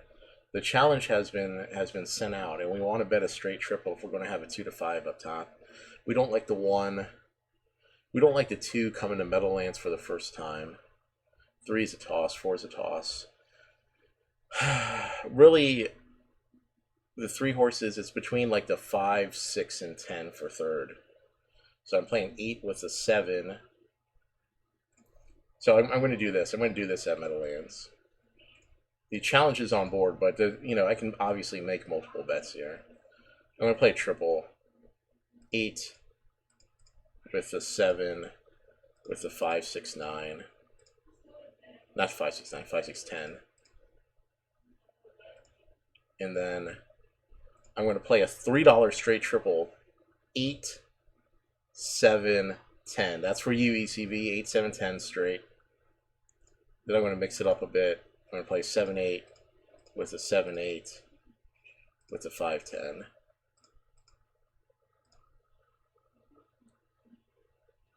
So those are all the bets I'm making in this race. 8, 7, 10 is a straight triple. We're trying to hit that shit. We are trying to just pin it on the nose. You know what? ECV said, hey, no fancy business. And I said, all right, 8, 7, 10, straight up. Let's do it. Let me update the betting window to show the bets. Got the 8, 7, 10 straight up there, amongst other things.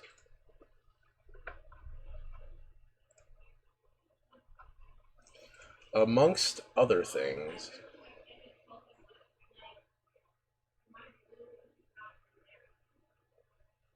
Okay, so I'm gonna go to the handicapping view really quick. Look at this shit, okay? So this guy on the 1, this guy is an 8% winning trainer, 10% in second. Look at his layoff percentages though. He has a win in 3 seconds, so 4 in the money's out of 6, coming off a layoff, including, and this horse gets the 1 hole. I mean, that's interesting there. That is interesting.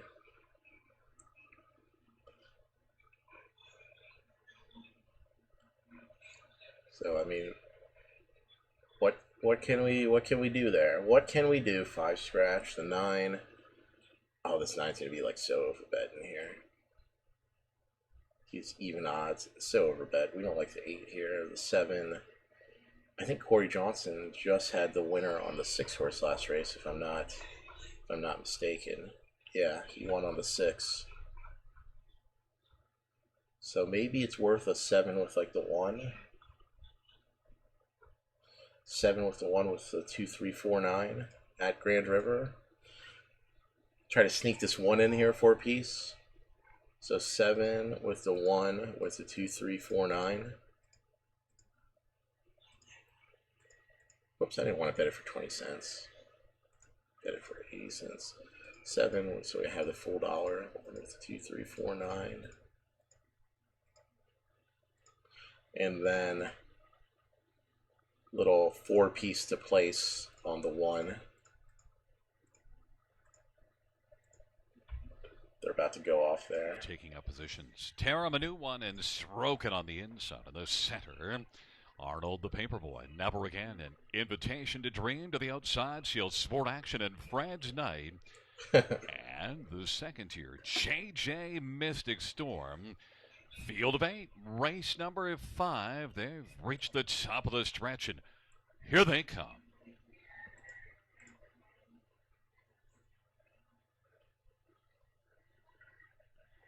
Field 4, race number 5 is at the start of the rough. Seal Sport Action, Arnold the Paperboy, Never Again, Terminu 1 on the inside, and invitation. There you go, 1. Cut the corner. 7-1 lineup would be fucking gold here.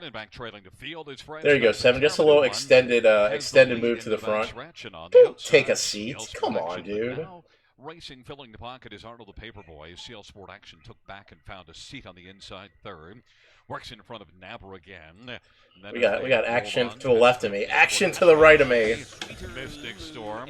Invitation to Dreams broken, and trailing the field is Fred's Night. And they race the 7-1-3 on this at Grand River will be good. One who's got the lead. Terramanu 1 at 19-1 has got the front for Scotty Coulter and leads by about 2 right now. Arnold the Paperboy is second. Then third is CL Sport Action. Look at that Dexter Dunn move. JJ Mystic Storm. Then invitation to Dreams broken and Fred's Night. And the work done past the half, and Terramanu 1 has the lead. The advantage is a length of a half. Terramanu 1 riding the pocket. Arnold the Paperboy. CL Sport Action to the outside is about 2 1/4 off the lead. Nabrigan is racing fourth. Then on the outside, JJ Mystic Storm stroking is third from last, and on the pocket. Come on, 9. Keep the 4 locked in at Grand River. 3 backups to lock everybody in. Leads the action to 3/4, takes a lead of about a length. Be good, 1. 7-1-4. 7-1-3. Come on, 1. Stay second. God damn it. Don't give up a 3-length lead for second at Grand River of all fucking places. 7-1-4. Get out of there, 6. 7-1-4. CL Sport Action and Alfie Carroll in front of Terminu 1 and Scotty Coulter. Come on, 4. Don't fucking 6 is going to get third. God damn it. Fuck this. Going to take race number 5 and win it over Terminu 1. Give me a fucking break. Invitation Dream and Fred's Night. Here comes JK. Do we have a chance here? Can we get to 8, 7, 10? Can it come up late? Dives through on the inside. She's blocked for now, but now trying to come on through. It's still Tango Dancer. 7-8-5's okay. Tango Dancer upsets at 15-1. Tango Dancer, JK American Beauty. Can you believe this shit at Grand River? Come on, man. I'm very special. The fucking 6. In 150-4. Oh. Could just play a 7-1 exacta. 7-1 exacta paying $60 there for the $2. Alright, we're hitting. We're hitting, fellas. We're hitting. We like that 7 there. In our last bet. Here are the fractions for we got him. 7-8, 7-8 with the 5-10. Judges posting number 7, Tango Dancer, 150-4. Number 8, JK American Beauty, second. 5, Ali Inui, third. 7-8-5. And a photo.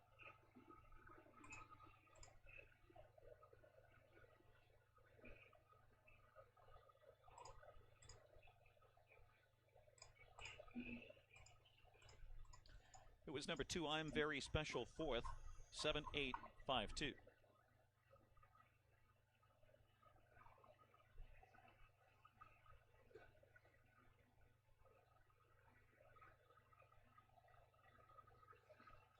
Three-quarter time, 124-2. All right, all right.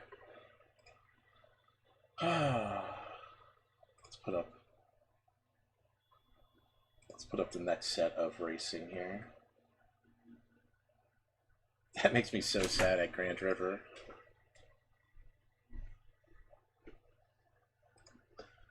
Oh my gosh. That qualifier was actually way better. Should make an emoji of your hair. No.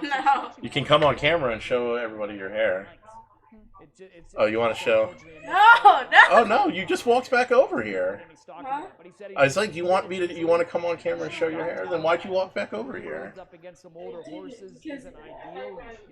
Hey, ECV, yeah, I needed that boost, man. You got me. She's got ability. You wouldn't be surprised if she picked up a piece of this. So there's another horse from the second tier, like we just saw in that last race, that at double-digit odds could maybe spice things up a little. Talking to my daughter here. The stream's social media director, as I like to say. Dreaded 10-hole. Okay. Yeah.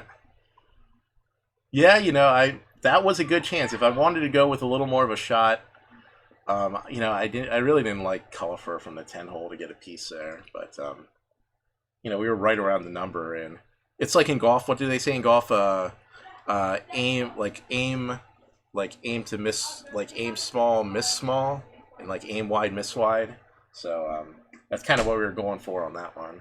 We aimed small on the straight triple, but we ended up hitting. All right, I'm going to update the bets, see where we stand now after that run through of things. Oh, you know what? Triple paid $100 for the dollar at Meadowlands. Wish I would have had that for $3 straight up.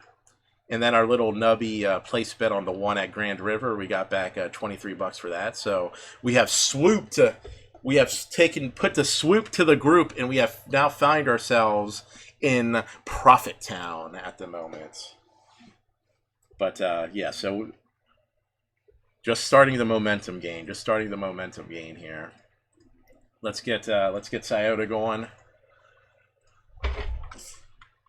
And I'm just warning you guys now, like, there's not going to be a lot, there's going to be very little, because of the very little thoroughbred play from like Evangeline or Charlestown, because the harness races are going to come off so close together.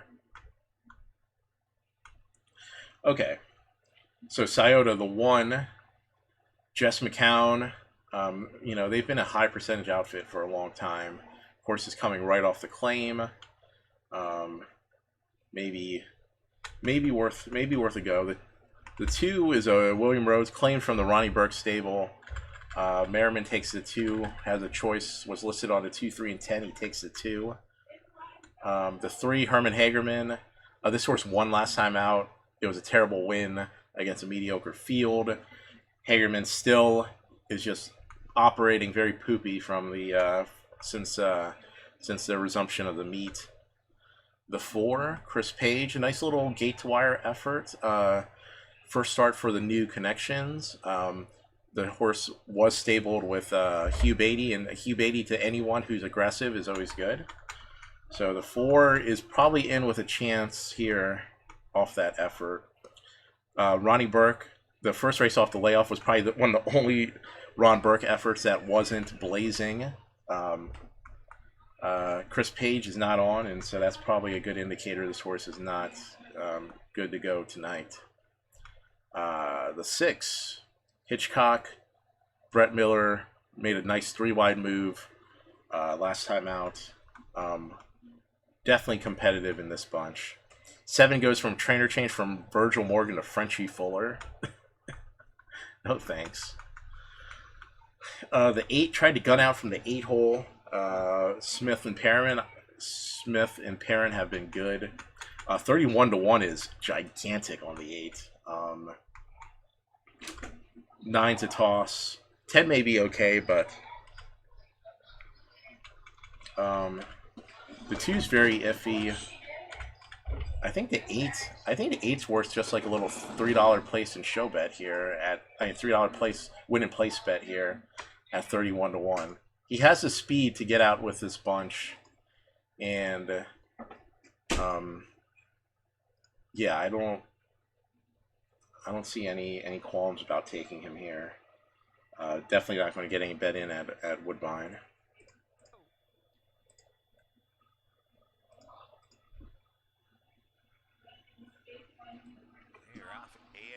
Final chance to play. The early pick 4 windows closing in a few minutes. To her outside in the center of the track. Also driving up is American Cheer to the inside. Part-time Hanover is away for to the inside, saving ground fifth. Cruising Coco, looking for a seat now, is rocking Zoe.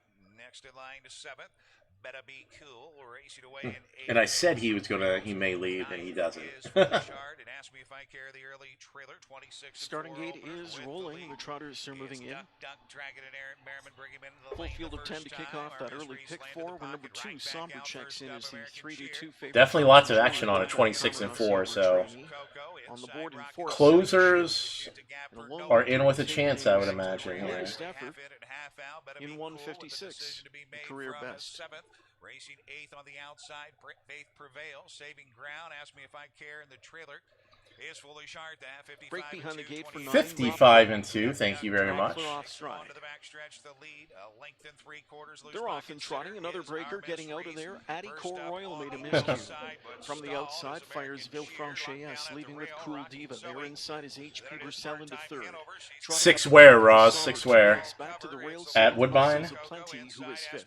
In behind that one, Spend That Money. Further back we go at the inside to race up. From in 7th position in the turn is King of Magic. Then we go back to find Northern Cavalier and Knopfler, and far back trailing Addie Core Royal, opening quarter 27 and 4 to the backstretch. Henry leads with Villefranche. Cool Diva. Can the 8 be like the first horse to come to the middle of the track in like a week? Watch this 8 at Scioto. He's coming down the middle of the track. Does he have any kick? Get up for second at 30 to 1? No wire yet? Ah. As Somber is up and driving. Son of a bitch. Somber on the outside is suddenly. I'm rooting for you, Roz, and let's get to 6 home for you. Becomes a pocket sitter yet again. Somber takes charge, 56 and 3 to the half. Cool Diva back to second now.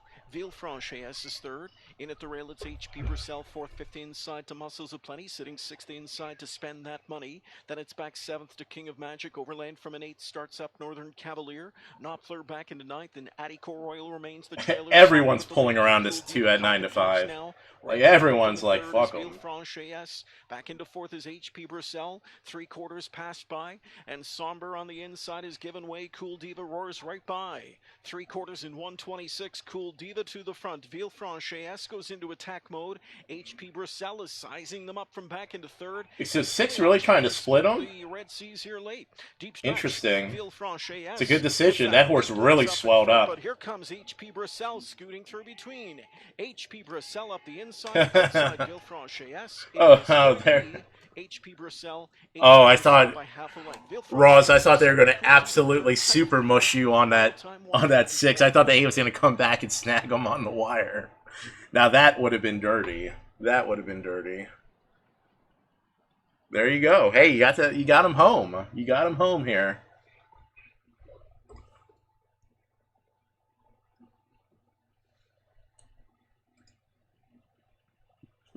It did, I'll tell you. It definitely looked like the 8 was gonna suddenly re-rally right there at the end. Scary. What do we got coming up? All right, we got Grand River again. I don't even want to see what that stupid triple paid. We had that called Dead to Nuts. The one was great at 20 to 1. And we just decided to go with a 2, 3, 4, 9. Field 4, race number is 120 for the dollar on that 716 last race. It's okay. We can come.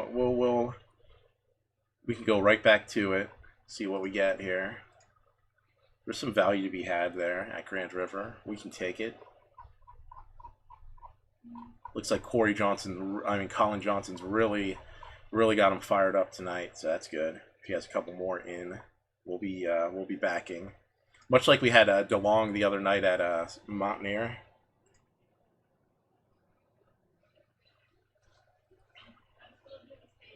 Top 4 on the board for tonight's fourth race. I can just feel Pete like in the full-blown throes of studying and nose up against the screen trying to get this shit all together.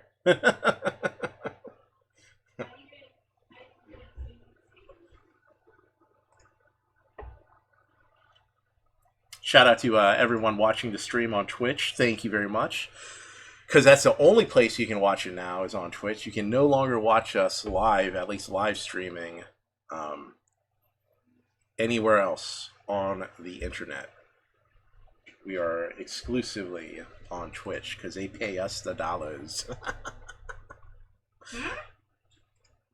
All right, let's go to Grand River here. Let's look at the program. What do we have? Sean Stacy trains to 1, has a braking problem, and tries to get around a small track. Kind of a couple questions there. What's up, sweetheart? Okay. The 2,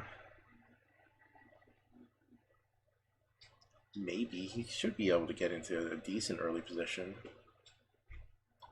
I mean, speed-wise, he's competitive, but hasn't shown any winning moves. The 3, Blake McIntosh.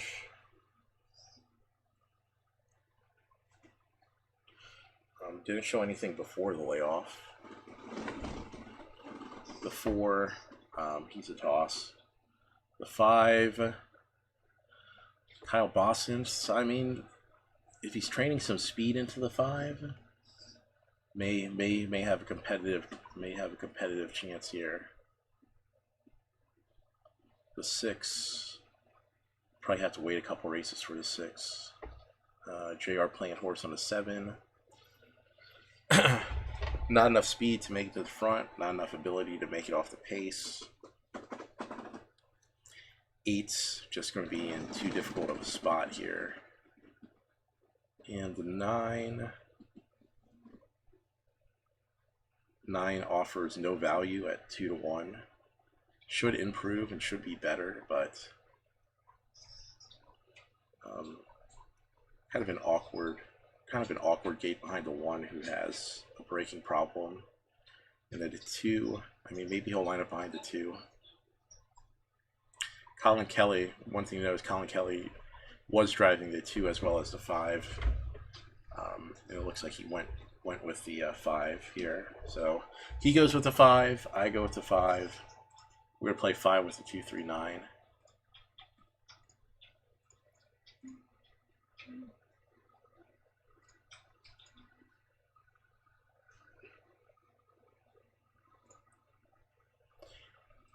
And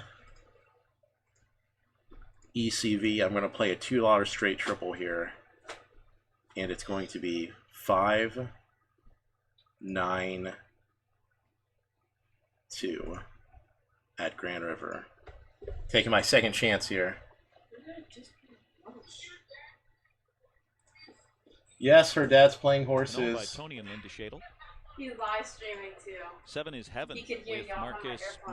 Miller, Irv Miller Stable, Willinger, Galomis, and Happy Hour Racing. She asked, "Are you losing?" Number 8, Don Green. No, I'm up like 50 with bucks Andy right Miller now. For Julie Miller, Crawford Farms Racing. Yep, ECV got it right. 5, 9, 2. All right, let's glance at Meadowlands here.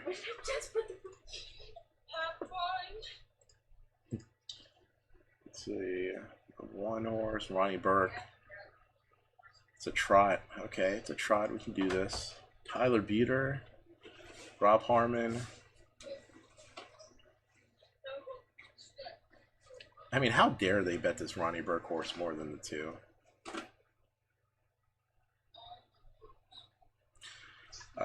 Here's another Tactor horse. All right, so definitely worth a look. So the 2 and 3 are, I don't like the 1 at all. 2 and 3 look really interesting. The 4 was sold for $105,000 in November. Quite the purchase there. Jason Bartlett on the 5 for Ed Hart.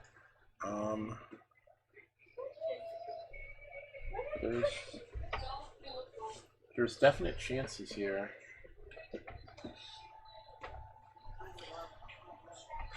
I guess the 5's gonna go to the lead. I mean, this 31-1 last quarter in this qualifier doesn't impress me. I mean, even if they were kind of just shutting him down, still kind of a concern. The 6, the Shadells, gets Corey Callahan driving. I mean, that's a good definitely a good driver change. Shadels to anybody. The 7, Irv Miller, maybe. The 8, and 9's probably a no-go. Chuck Sylvester, interesting. Dexter Dunn with a Chuck Sylvester horse. No Hopples.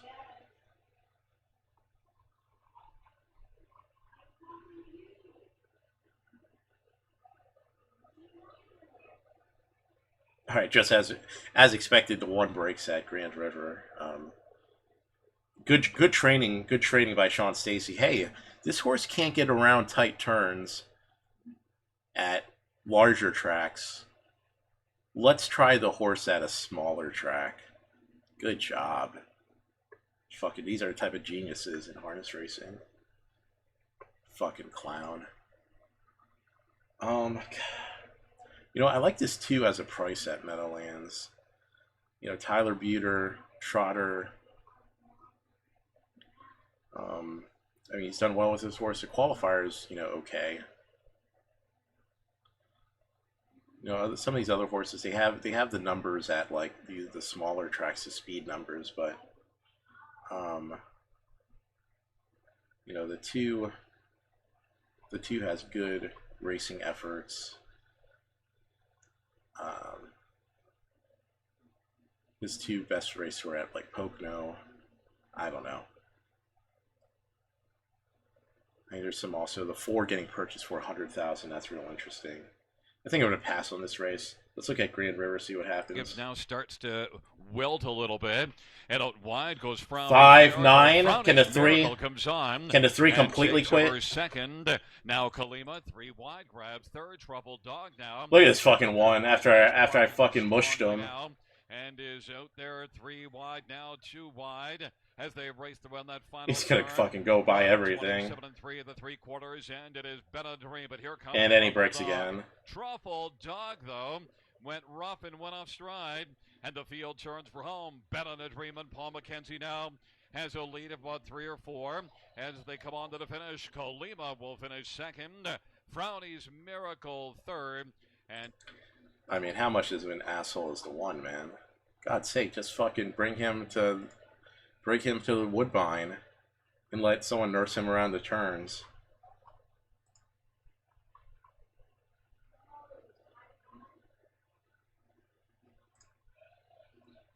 Fucking bring him to Grand River so he can play hopscotch twice in the race. He'll be a good bet next time if he shows up at, like, Woodbine. Bet him there, because, I mean, obviously the horse has a ton of run when he stays flat. I mean, the field wasn't very good, but 157 at Grand River is really fast, and he would have been all over that. Put that in the old book of decisions to horses to look for.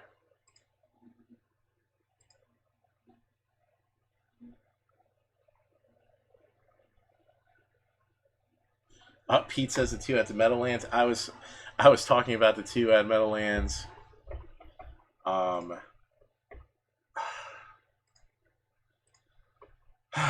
feel there's good value, so I don't want to ditch the race because I feel like there's good value to be had.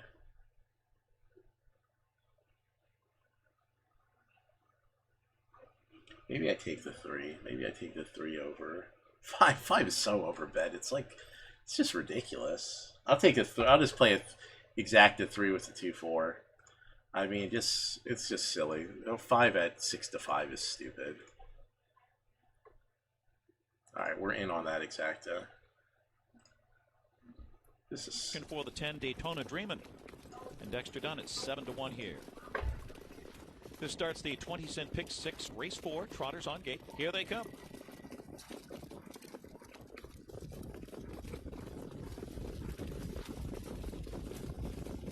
Often trotting Heaven and Cocktails and Dreams together with Abs Hanover just eases away. There goes Cupid Hanover on the inside. Caviar Eva outsprinted 5th into the first turn. Olivia Deo takes a seat in 6th in front of Molto Bene. Then comes Don Grigio. At the back, it's Daytona Dreamin' and So Never what? Late Kate to trot past the quarter. Loose leader Heaven and Water. Marcus Miller by 2 lengths. There Here may comes be Cocktails and Dreams. some Early juice grind in for there. that one, 27-1. Crisp opener there. Cupid Hanover 3rd. Across the backstretch they go. Abs Hanover on the cones is 4th. Caviar Eva next in line 5th. Olivia Deo's 6th as they continue towards the half. Then it's Molto Bene. Don Grigio and Daytona Dreamin' and Never Late Kate can see them all. Here comes Cupid Hanover, a quick dart to the front with Matt Kikeli. Cupid Hanover will get a challenge now from Abs Hanover and Jason Bartlett, 56-3 for the half. So now they battle onto the far turn. Cupid Hanover takes on Abs Hanover on the outside. Those two open up by 2 on Cocktails and Dreams in 3rd. Heaven is 4th on the inside. Caviar Eva gets in gear 5th on the outside. Olivia Dale tracking her. How about a 3-2? Look at them just sitting up like fucking sitting ducks here. Grigio on the outside and Daytona Dreamin' and Never Late Kate. At 3/4, they're stride for stride. Abs Hanover on the outside. Cupid Hanover on the sitting rail. ducks. Quarters in 125-1. Cupid Hanover, Abs Hanover on the outside. They slug it out. Caviar Eva trying to reel them. Get up, 2. Caviar Eva. Pull out his Cocktails and Dreams. Watch for Heaven in between horses live with Trot. Caviar Eva strikes the lead. Damn it. Get the 4 up for second then. Outside at her. Caviar Eva. Caviar Eva. Then came Heaven. And then it was Molto Benny and Abs Hanover in 153-4. Oh, they kind of just piled up. Really disappointing on the 2. You can't ask. Can't ask for a better setup with what happened on the 2. The 5 at 3-5 has to be one of the stupidest public plays in a long time at Meadowlands. Fucking 31 last quarter in his qualifier. That's what we're betting. 31 in the last quarter.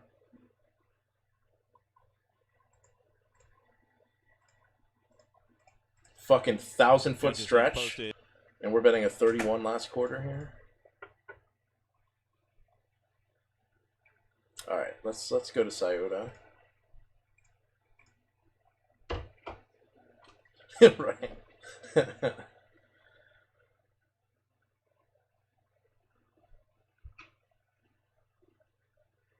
Now the 2x4s, the one-handers. Yeah, I know. Looking at the 2, talk about just a lukewarm effort. In that qualifier, but all right, Scioto. So while I was looking at Scioto, I saw the 5 warming up, and they looked like they were going to gun him tonight. All right, the 1, he won his debut at Scioto last time out. Probably a touch slower than this field, though.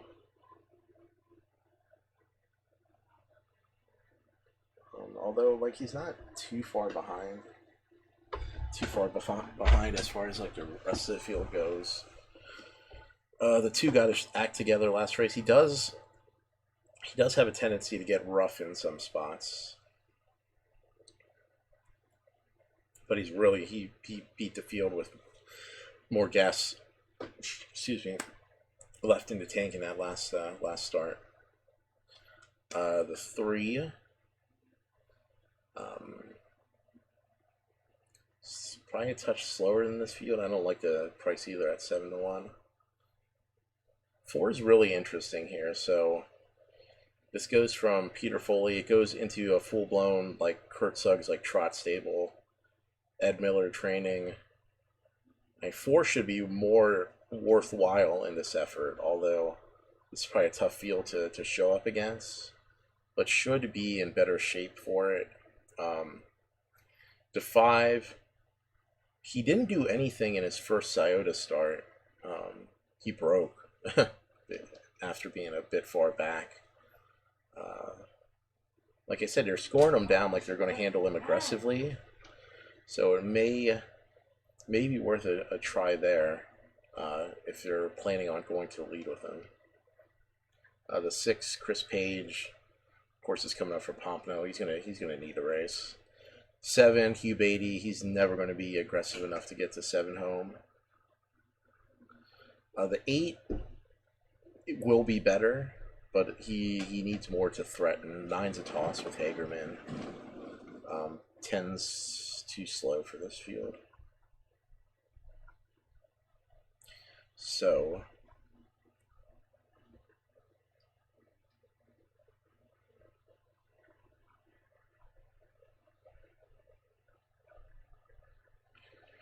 I think it's worth a triple try here at Scioto. 5 with a 2-4 with a 2-3-4. Maybe see if this 4 can just sneak into this triple or exacta ticket. Sneak into second on our triple.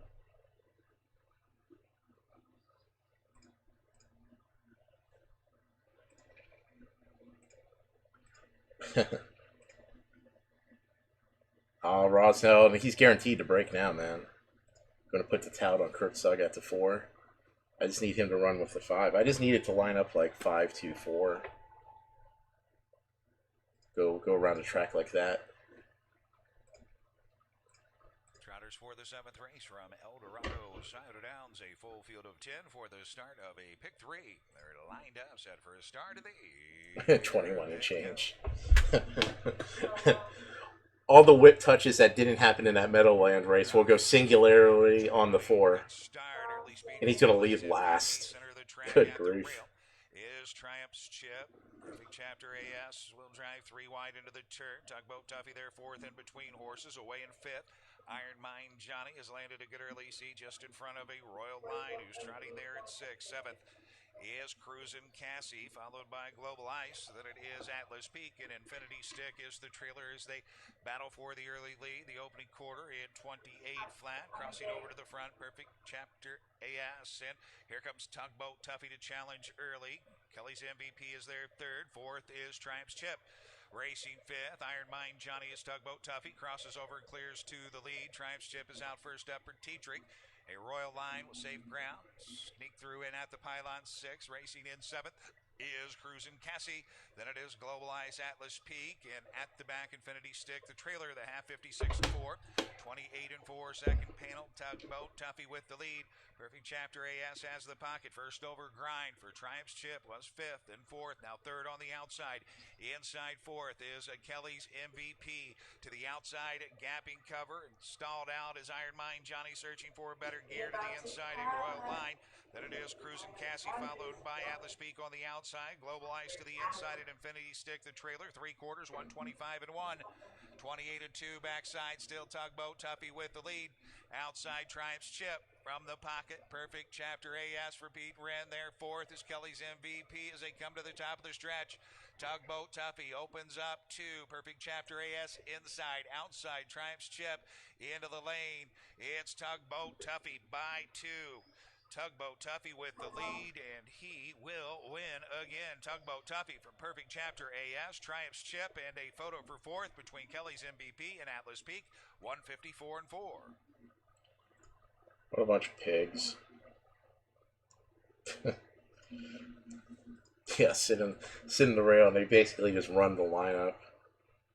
I mean, I'm always just like confounded when a driver is like, clearly the race is just going to be on the front end. You might as well just sell out to be on the front end. These fuckers are obsessed with winning in turn. They would never win out of turn. Like, how about Hugh Beatty on the 7, man? Thanks for that effort. This horse is a ton. Never even pretended to be driven aggressively.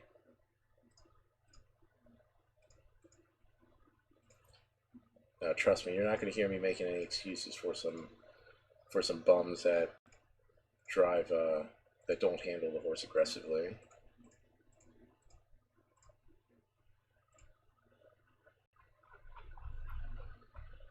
Alright.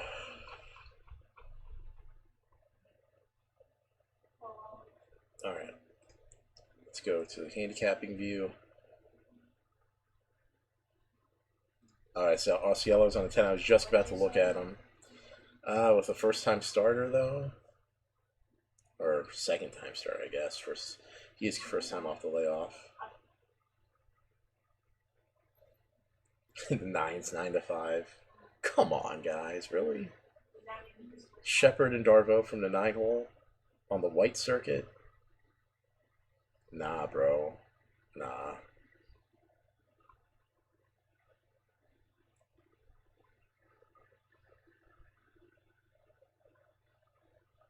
Yeah, you're right. I'm in at Saito on the 10. We'll just go 5 and 5 on him.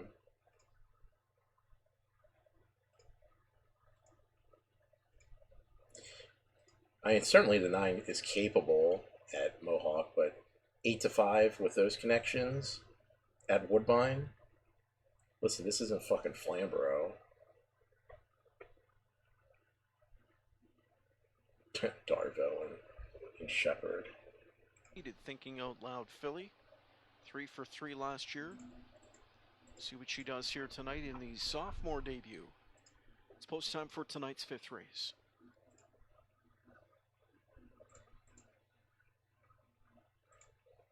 Here they come. They're off and pacing in a good beginning. Leaving out in the center is Odds on Vero Beach. Zephyr Sealster with sharp speed off the car. They're outside from 3rd drives Regal Electron. A breaker in the backfield. Mouth-watering is off stride.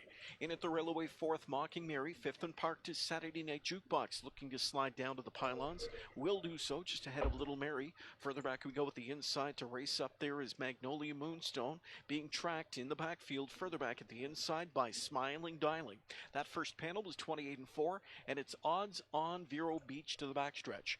Leading it by almost 2 lengths. Back into 2nd, Zephyr Sealster. Regal Electron is 3rd. Mocking Mary from in 4th. 5th inside there. Track Saturday Night Jukebox. Further back we go to find Little Mary. Then it's Magnolia Moonstone. Another 2 lengths back towards the inside. Tracks along Smiling Dialing. Almost up to the midway point here. And it's Odds on Vero Beach getting things her own way. Leads it just over a length. Right there in the pocket is Zephyr Sealster. The opening half just 58 and 3. Good rating up front. As McNair got a second split of 29 and 4. Going into the final turn, it's Odds on Vero Beach leading the way. Back into 2nd, Zephyr Sealster. Now 3rd outside, Saturday Night Jukebox. The rail from in 4th belongs to Regal Electron.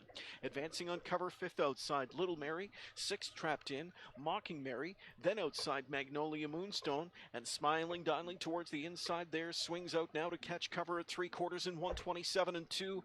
Odds on Vero Beach finds another gear. Widens out to 3 coming off the turn. Second to the inside is Zephyr Sealster. Now 3rd outside comes Regal Electron. From way back, Smiling Dialing kicks on with late speed. They're into the final 8th. And it's Odds on Vero Beach just pouring it on. Late speed coming from Smiling Dialing far outside. Then Zephyr Sealster and Regal Electron. Here's Odds on A+ drive there, Shepard. What the fuck did you think was going to happen? Electron tight for show. Smiling Dialing and Zephyr Sealster together. The mile 154 and 4. Dummy. I think that's also like one of the parts of a very infuriating drive is when a guy's from the 9 hole and he could probably outleave like 4 horses with no problems whatsoever, and he lines up last and he stays behind the horses that can't even keep up.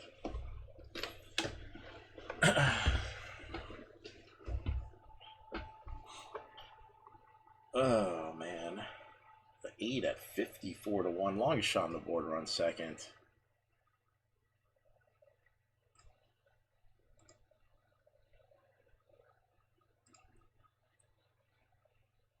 Racing, Q and Racing. All right.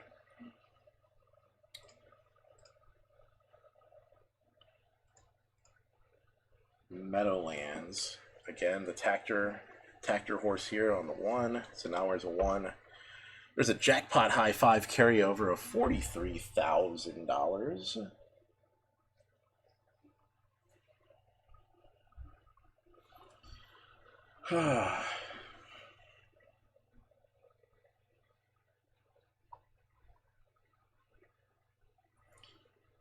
right, so one's going to be able to settle in a good spot and can put up some 26 or 27 final quarters.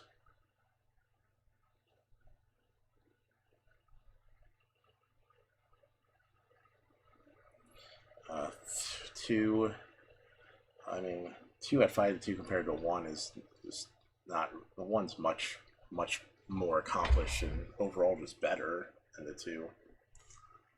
The 3, probably going to need a racer just to figure out how good the 3 is. 4 looks not so nice. The 5,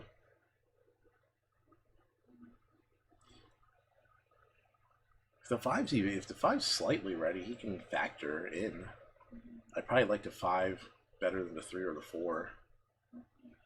The 6 horse, Di Domenico. I don't really like him at 10 to 1. 7, probably going to need a race or 2. The 8, Snitker. Snitker, if you know Snitker, you know he has those horses that can, leave the gate and settle in a decent spot. So if he's trained up to do that, he's going 28, 156 at training mile at Goshen. So it's a chance. 50 to 1 is right up the alley too. David Wiest, not really a guy who fires him off the layoff. And then the 2, Andrew McCarthy, so comically overbet on the 10 horse here. Comically overbet. Does he have a chance? Probably. Should he be 8 to 5? Absolutely not.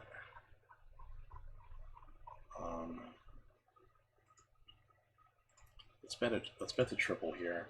I like the 1. And I think it's worth taking flyers underneath in the triple.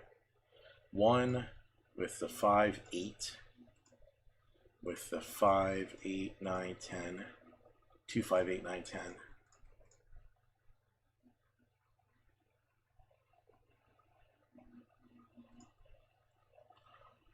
And you know what, this 8,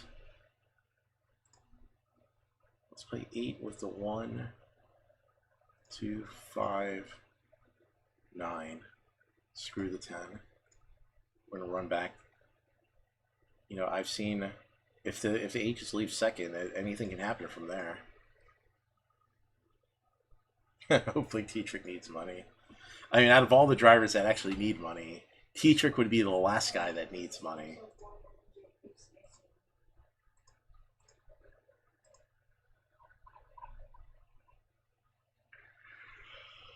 Oh, excuse me. You know what? Maybe we do some super high 5 weirdness. Maybe we can capture this on stream. Okay. We put the 8 up there. We put the 1 and the 5 in second. Then we go with the 1, 5, 9. And then 1, 2, 5, 9, 10. And then we put like the 6 and 5th. 1, 2, 5, 9, 10. Let's just give that as a flyer, If we want to crack this, pick 5, if we want to crack the jackpot 5, we're going to need the 8 to win at 40 to 1, and we can make that happen. We're in on the high 5 here.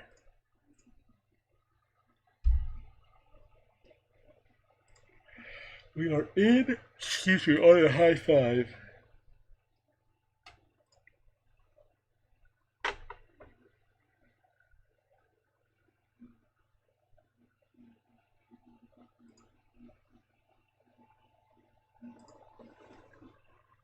Gate is rolling for race number 7.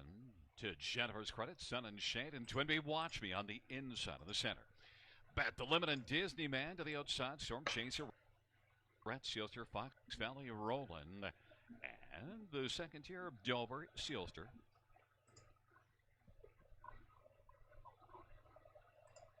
It's a field of 9 for the 7th dash on this Friday. We need we're dropping straight Pinemite on this Meadowlands race. The field for the 7th race is at the start of the rough, and Twinbee Watch Me off stride. To Jennifer's credit, Sun and Shade.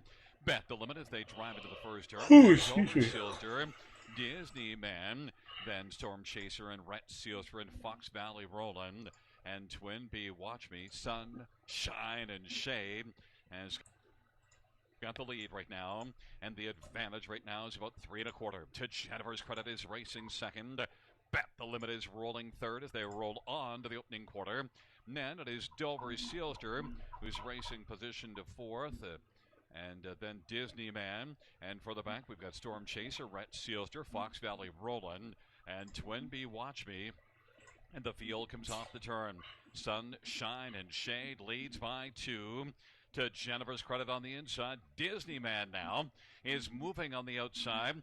Disney Man is moving strongly in Sunshine and Shade, and to Jennifer's credit is third. Dover Sealster is fourth, and then Bet the Limit and Storm Chaser.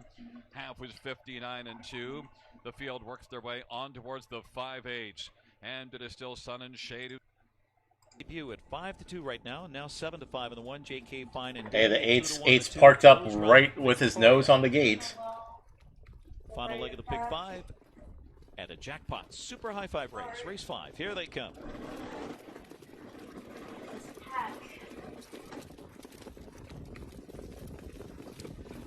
And they're off. Eye Popping and Rodeo Beach up together. Those two into the first turn. Stephanie Dale, the first time starter, away alertly from the outside. Gets away clearly into third. Rose Run Victoria gets away fourth around the first turn. JK Fine and Dandy skims the cones in fifth. Then it's Roll with Amy, followed by Hurricane, My Shannon, and Rob Motion Blue Chip. At the back is Special Graduate, and the early trailer is More Than Cute. All right, there's At the early opening quarter, 29 Stephanie flat. Dale Come on. strides out here, 3-1. 29 seconds. Stephanie Deo, and here comes a quick sweep from Rose Run Victoria, and Brian Sears plants her up front. So Eye Popping back in the third position on the helmet there, with Rodeo Beach riding the rim in fourth. J.K. Fine and Dandy still on the cones in fifth, the peak to the outside, followed by Roll with Amy. Then it's Hurricane, My Shannon, and Rob Motion Blue Chip and Special Graduate, and More Than Cute can see them all. Single file at the half, 57-2, 28-2. So it's a Rose Run Victoria at 5-2 on the point onto the far turn. Stephanie Dale has pocketed up for now. Eye Popping third, and looking to edge to the outside. Rodeo Beach now stayed in. Here comes J.K. Fine and Dandy up with Roll with Amy on the outside as they head by 3/4. Saving ground is Hurricane. Oh my goodness, the 10's just going to pop the pocket like that? Motion Blue Chip at 3/4, and Stephanie Dale has deuce popped here, and she means business at 3/4 in 126 and 3 into the stretch drive. Stephanie Dale strikes the front, leads it by 2 with Dead Aim, J.K. Fine and Dandy charting at her. Eye Popping into third, and then Rose Run Victoria. Stephanie Dale, well meant here. She is a strong post 10 winner. Stephanie Dale, a sparkling debut over J.K. Fine and Dandy, followed by Eye Popping and close. Bullshittery, that is. Bullshittery. Last year, over.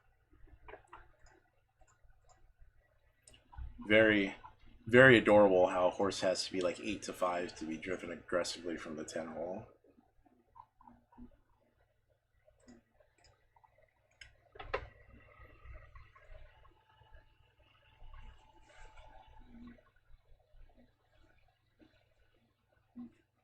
Oh yeah, no, it will. Trust me, it will. It is definitely the first emote that will be available to the subs, and I plan on uploading that tomorrow before the stream tomorrow. So Sciota's really interesting here. This I'm just transferring stuff into bag with what I had. The 7 ought to be better second race off the layoff for Tyler George and Tracy Keytrick. It's taking too long.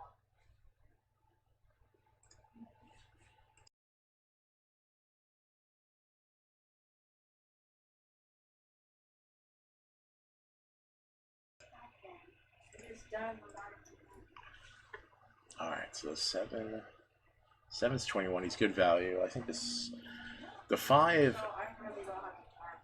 the 5 ran a really tough race last time. I mean, he looked good, but he didn't beat some of the there's several newcomers in this field that can threaten. Probably not the one coming from Northfield. He's not going to be able to. Even if he gets the lead or if he doesn't get the lead, either way, he's probably just not as good as his field. 2 could be really sneaky, has a huge price in the triple, maybe third. The 3 coming off the Burke horse coming off the layoff, he's going to be tight. The 4 parent horse coming off the layoff, and this horse is really.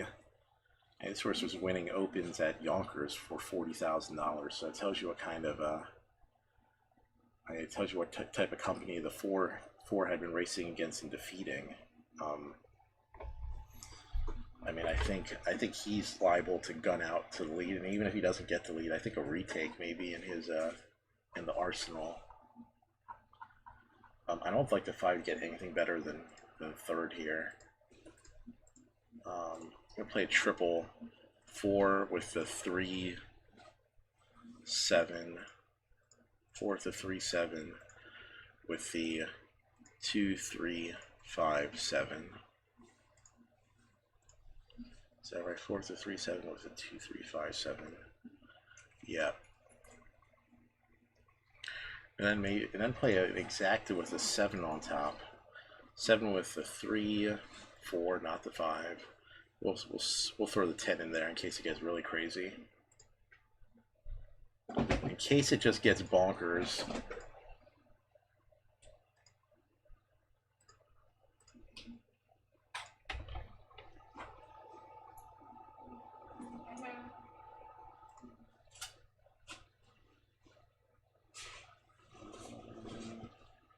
We'll go Woodbine up on this right side. Starts the 20-cent pick 6. Still time to place some pick 6 wagers. The starter is called for the Philly and Mare Open Pacers for tonight's co-feature. Gates rolling for the 8th. It's post time. All right, ECV. I'm still waiting to put together that last triple that I have available. Last straight triple. We're gonna make the last one a good one. Mare Open Pacers co-feature on tonight's program. Philly and Mare Open Pace, starting the 20-cent pick 6 from the rail out. St. Lad's Gidget, West Lucky Cam, Lakeisha Hall, Lady Della Renta, Big Bad Jane, She Can Dance, Golden Paradise, All Beast, No Beauty, Let Me Fly Low, and Elmar Got a Fever from the second tier. They're at the post of the year. They go. Yeah, they're off. Host of levers in here. Lakeisha Hall, Lady Della Renta get the first call. Big Bad Jane and brushing up center of the track to the inside is St. Lance. Taking the tuck fist. She Can Dance. Then it is West Lucky Cam. But stepping into the turn for Sam Widger. Away 7th. Almar Got a Fever racing in early 8th is Golden Paradise. 9th is All Beast No Beauty and Let Me Fly Low is at the back as they speed past the quarter. 26 and 2. 26 and 2. Torching. Lady Della Renta tracking from the pocket. 2 back is Lakeisha Hall racing in 4th is St. Lad's Gidget. She Can Dance is next. She's 2 clear. West Lucky Cam. It's about 3 to Almar Got a Fever still. 7th. 8th is Golden Paradise. She'll look to get underway for Teetry. Comes to the outside. All Beast No Beauty 9th in the trailer. Let Me Fly Low. Around the clubhouse turn on over to the half. And it's Big Bad Jane with the lead. Lady Della Renta. A bit anxious from the pocket. Looks as though she may be locked on the left line and revved up, ready to go. Rolling up is St. Lad's Gidget. The half was 54 and 4, 28 and 2. Lakeisha Hall is there 4th. She'll step to the outside and pick up that second over cover. She Can Dance is off the rail. She's 3rd over from 5th. Inside 6. West Lucky Cam now 7th on the outside. Golden Paradise to the inside is Almar Got a Fever. She's continuing to save ground. That it is All Beast No Beauty and Let Me Fly Low. 122 and 3. I mean, this 4 is so revved up in the pocket, it's crazy. How about a 4-3? 4-3-5. How about the 2 sneaking in there between horses? West Lucky Cam trying to weave her way through traffic as they come to the top of the stretch. 3 wide for the drive. Lakeisha Hall comes on, takes the lead away. St. Lad's. No, the 4 is short. As they drive for the wire, it's Lakeisha Hall. Lakeisha Hall. Oh my goodness. 3-4. Between St. Lad's Gidget and Big Bad Jane, 151 and 4.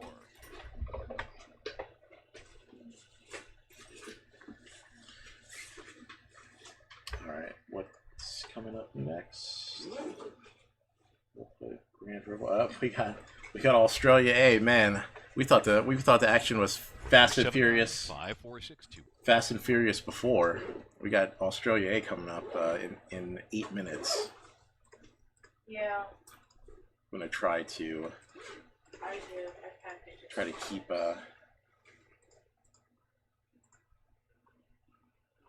try not. We'll jump into Australia. We'll wait that out. That needs our full attention to handicap. All right, the one, Ian Moore. Yeah, because I have to pack to come to my dad's house. He so, qualified like, I just him, transferred and then stuff into a different bag. he was training in Florida. He's got a chance here, 16-1. You know, Ian Moore's good off the layoff. Yeah, I just transferred stuff into a different bag. The 2. So does Shepard have this horse closer than he had the 9 last race? Does he try to make up for that? I mean, it'd be a pretty good hunch bet as far as I'm concerned. Salty about last race. He handles this one much more aggressively at 40-1. Yeah, I think the 3's over bet. 3 can be tossed. 4's a toss. Randy Fulmer. The 5's too slow for this group. The 6, outside chance for seconds. The 7, I'm not a big fan of the McIntosh runners. He did have that one that went gate to wire earlier, though. Maybe worth a play here. 6, 7. The 8, I don't know. Like he's going to need the lead to be good here, and I just don't see the 8 doing much. 9 probably a toss for the 9, but you have Wah, you have first time Lasix. It may be time to gun out there with them. Definitely some chances here. The 9 with Wah into first time Lasix is really interesting. The 10's going to be in a good spot. 7 also has first time Lasix.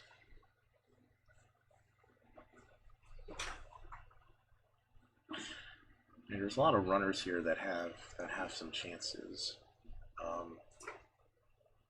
I like the 2 just as a hunch bet at Woodbine here.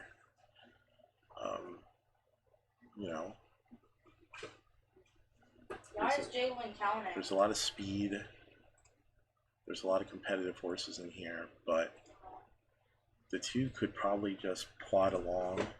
We'll put 3 across on them on the 2.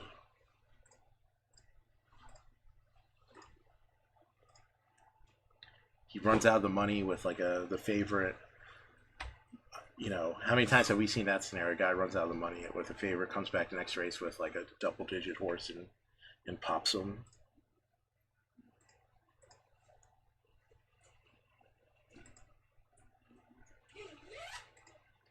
Goes back and pops him.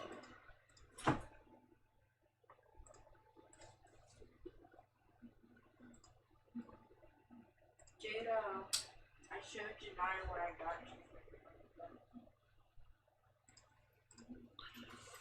I'm going to download the Australia program. They're tempting me, man. They're tempting me to bet this first race at Australia A. The first race is a mile and 3/8. I have to take a look. I have to take a look here.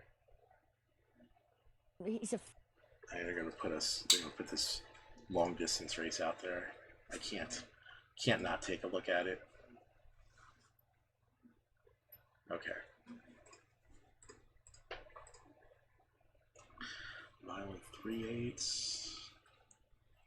I've never worn a fanny pack, so if I look on one, The 3 on a good track. He has a good record. He has a nice record on a good track. I don't know how to wear fanny This 3 came out of nowhere to just step up in distance and be tough. And now is on the heavy going last time. I know. I thought it would be the same color as my Crocs. That's what it looked like online.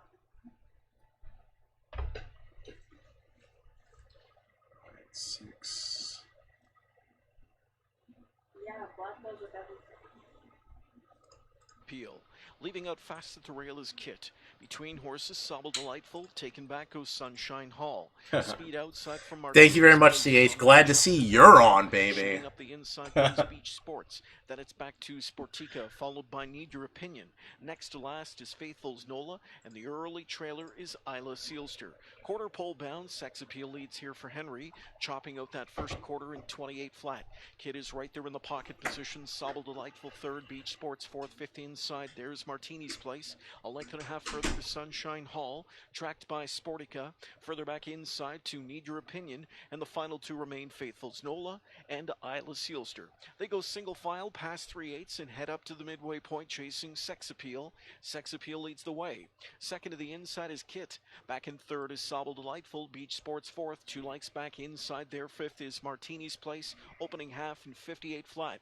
Henry's got them all in the palm of his hand as Sex Appeal leads the way. Scoots out now to a 2-length lead after getting a cheap second quarter in 30 seconds. Kit is second. Sobble Delightful is third inside. Now popping out from in fourth. Here's Beach Sports. And Kit pops the pocket spot now for Christopher. Good googly moving. Pile up so the 2 can go by you. The lead. Kit is second in driving. Back in that pocket spot third. Pile up, Kyle. Hope the 2's already leaking 3 wide. There we go. Hasn't had to stick yet. Drop the 2x4. Coming into the stretch, the one to catch is Sex Appeal. Sex Appeal with a slap of the wheel disc by Henry leads it by 2 lengths. Back into second, Sobble Delightful. Kid is third. Lame. Now setting sail late comes Beach Sports fourth. Deep stretch. Sex Appeal still there. Still with work to do. Second outside is Beach Sports digging and driving. Sex Appeal and Beach Sports to the line. It is Sex Appeal. 7-10-3. Beach Sports was second. A length and 3/4 here from So Dapper and Stardome. Fourth is Seen Too Many. 50 outside is Advanced Warning. A length and 3/4 Speaking Bad. Quality Seekers over on the inside. Second last Champagne Vega and Winkler over on the fences last of all as they work down past the 1400 metres marker. And Galtiro's kicked away, led by 3 lengths now from So Dapper. Third Stardome. Fourth the outside is Advanced Warning. Fifth is Seen Too Many. 2.5 lengths to Quality Seeker. Speaking Bad the outside. Second last Champagne Vega and Winkler the fences still last of all. So Galtiro by 3 lengths still from So Dapper. Third Stardome, 4 Seen Too Many. 50 outside is Advanced Warning. A length and a half to Quality Seeker. Speaking Bad the outside. Champagne Vega second last and Winkler the fences still last of all. So Galtiro at Racecourse Village out by just over 2 lengths here from So Dapper. Stardome, here's Advanced Warning going forward. 3 and 4 wide striding right up there. Speaking Bad creeping forward as well. Seen Too Many's over on the inside. A Quality Seeker. Second last Champagne Vega and Winkler will swing last at the 500 metres marker. Galtiro by about a neck or so here from So Dapper. 4 wide is Advanced Warning up into third, passing Stardome. Over on the inside there is Quality Seeker and Champagne Vega is the next one from Speaking Bad. Galtiro and So Dapper still the first couple out by about a length and a half from Stardome. They're nicely clear from the others being headed by Champagne Vega. Galtiro just in front. So Dapper tries. Stardome third. Galtiro's in front. The outside So Dapper. Galtiro from So Dapper lifting later Stardome. Later Champagne Vega. Stardome's over the top late and Stardome gets up to win the first. From photos Galtiro, Champagne Vega, So Dapper fourth. Followed further back by Winkler. Then we had Speaking Bad, Advanced Warning, followed by Quality Seeker. And Seen Too Many is right out to finish at the back of the field. Yeah, she was gone. It was 600. I don't know what was going on there with Seen Too Many. Maybe a firmer track today. She was good last start on a rain affected, but Stardome did a little bit of work early, ended up getting into a nice position, and he's got up in the last few strides. Galtiro up on top of the ground today was a lot better, and we're just waiting for the third number to go. So, I like this. I like bombs at Grand River this race.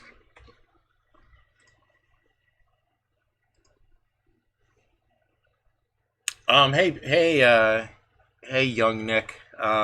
Doing okay. I mean, we hit a triple earlier, but you know, we're coming back into it. I think we're just a little below even. We're a little below where we started for the day. Nothing too crazy. Just minus like $20. I liked Grand River this race, and you'll see the bets I have on the left side. So the 8. So they're betting the 1, and Andre Gua is terrible. Like, he's really bad. And this horse isn't going to be on the lead because he's not an aggressive driver. Like, it's very unlikely this horse is anywhere near the lead. And he's 9-5, and he's just going to be back and, like, out of it. I like the 8 and the 9 here. The 8, just trust me on that one. The 8, he's coming down a little bit in class. Maybe, and the 9's okay off the layoff. This is going to be a funky race because there's going to be some doo-doo possibly on the lead. Actually, I'm going to make, now that I think about this race a little more, I'm going to bet a win. I'm going to bet 3 to win in place on the 3 also.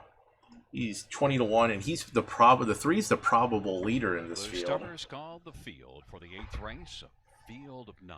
I got, 8-9, 8-9-3 would be nice. Tyrell's deal on the inside with Key Topic. In the center, Gouda Hanover and Dash Mira.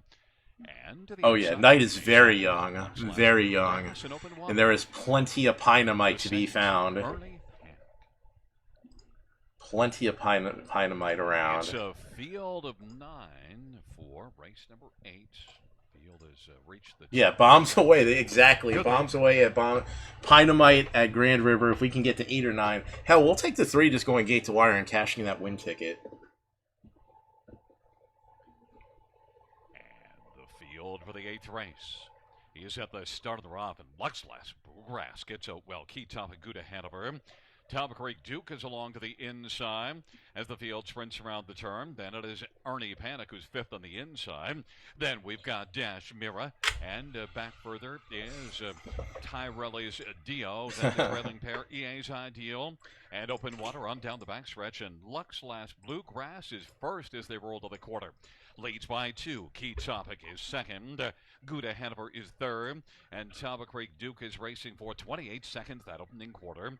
Then 5th is Ernie Panic in front of Tyrellius Dio. Then it's back further to Dash Mira and EA's Ideal. And Open Water is trailing the field. Lux Last Bluegrass, even money favorite.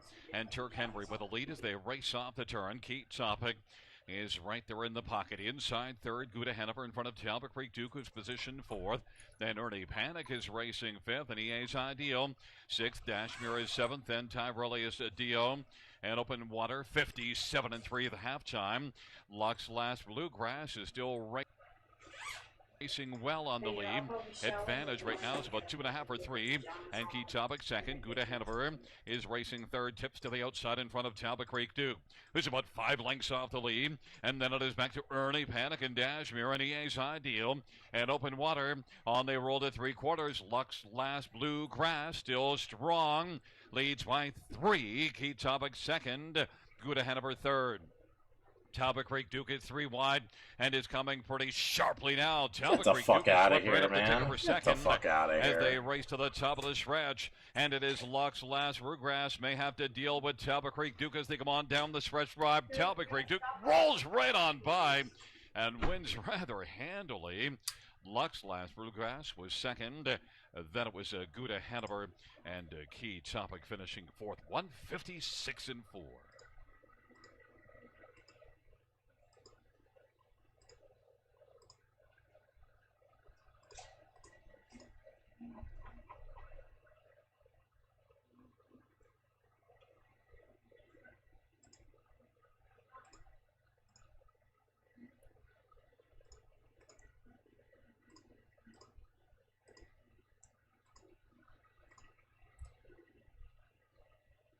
All right, so I'm specking some prices here at Roz. I was just about to say I like the 2 here, and let me update the bet so you see what I have here. So I like Krogan's 7 and 10 here, and Krogan. This seems like a really ripe spot for Krogan to show up and just pound away at the exacta with his 2 runners. The 5 has that nice qualifier, but that qualifying run seems so Nick, you'd be the first one to get the Pynamite emote that I haven't created for the on the subscriber yet, but you'd be the first one to get it when I put it in there tomorrow afternoon. And so the Pynamite emote, plus you get the subscriber badge. I think it's the default one now. And then there'd also be no ads when you fire up the channel. And I'd give you the MVP badge also for being the first subscriber. Field of 10 pacing mares lining up here. Wide open betting board here. 5-2, 3 bye Felicia. 7-2 on the 5, Apple Hanover. 3-1 on the 7, Eleniarch. At 7-2, the 9, Angels Pride. Field lined up for the 6th start of the pick 4. Here they come.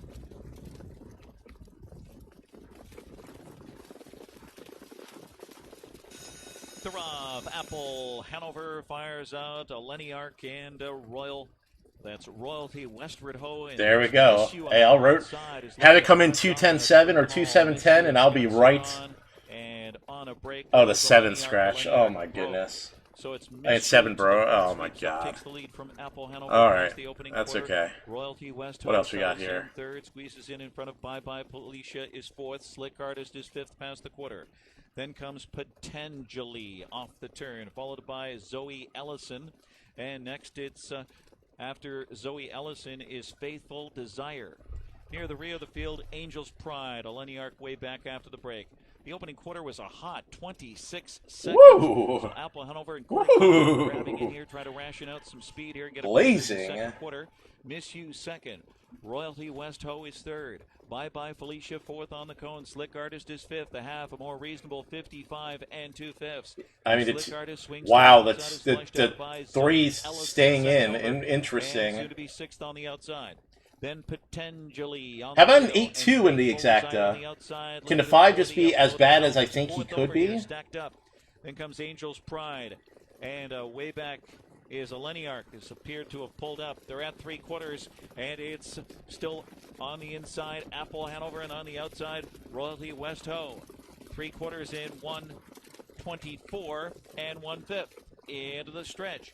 Apple Hanover gets a 2-pronged attack. Come on, 8-10. 8-10's okay. 8-10's okay. Get up, 10. Bye Felicia with late pace and deep stretch. Royalty West Ho. Oh, come on, 10. Don't fucking A. West Ho with the upset over Bye Felicia. Then Apple Hanover, Miss You, and Potentially 150 and 4. Good grief, man.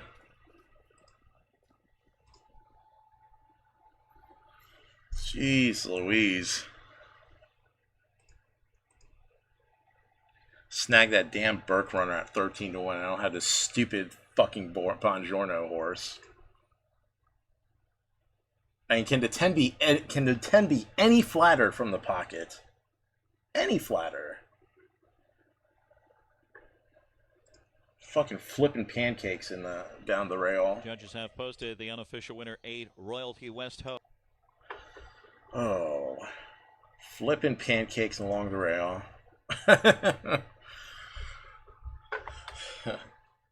Alright, Roz, yeah. Give a shout out to Pete to have him put you back, get put back into the game.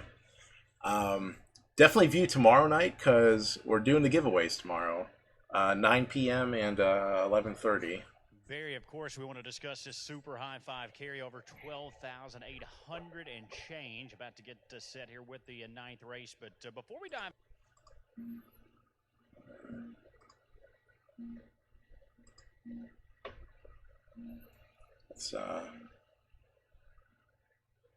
All right, we're gonna go to the view. We're gonna handicap Scioto here. All right, we got the 9. Okay, the 2's JD's horse. All right, the 1. The 1's a toss. The 2 with JD. 2 big races. Last 2. 3's off the layoff. He'll be a toss. The 4. I mean, the 4 won an absolute bullshit type race last time out. 2 did a ton of work and got just snipped.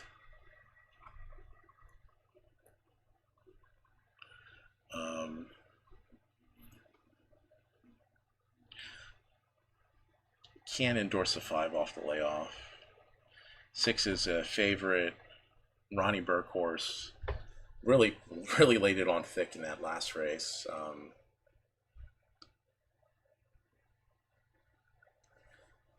The 7, wow. Okay, so the 6 is a good speed horse. We'll come back to the 7. 8's got a lot of work to do from out there. Ross Leonard's not going to have the horse ready off the layoff. 9, just no hope from there.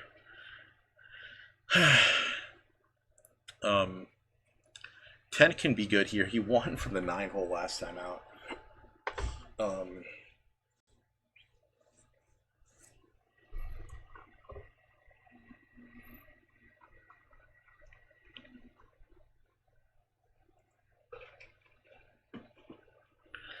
So I don't like the 4. I like the 2.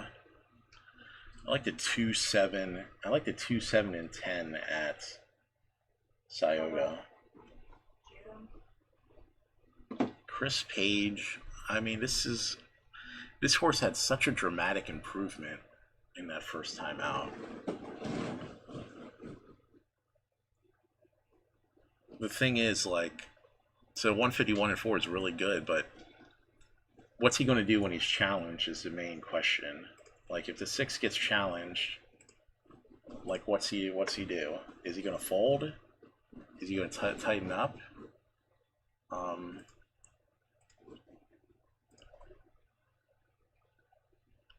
going to box the exact into triple here with the 2, 7, 10.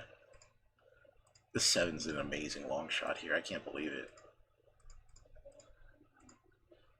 So we got going to box both of those for $1.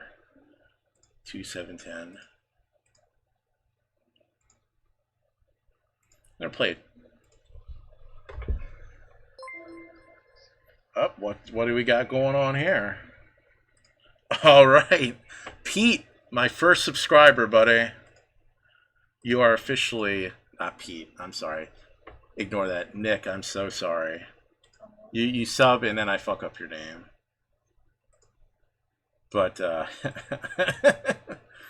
I got you, Nick. I got you.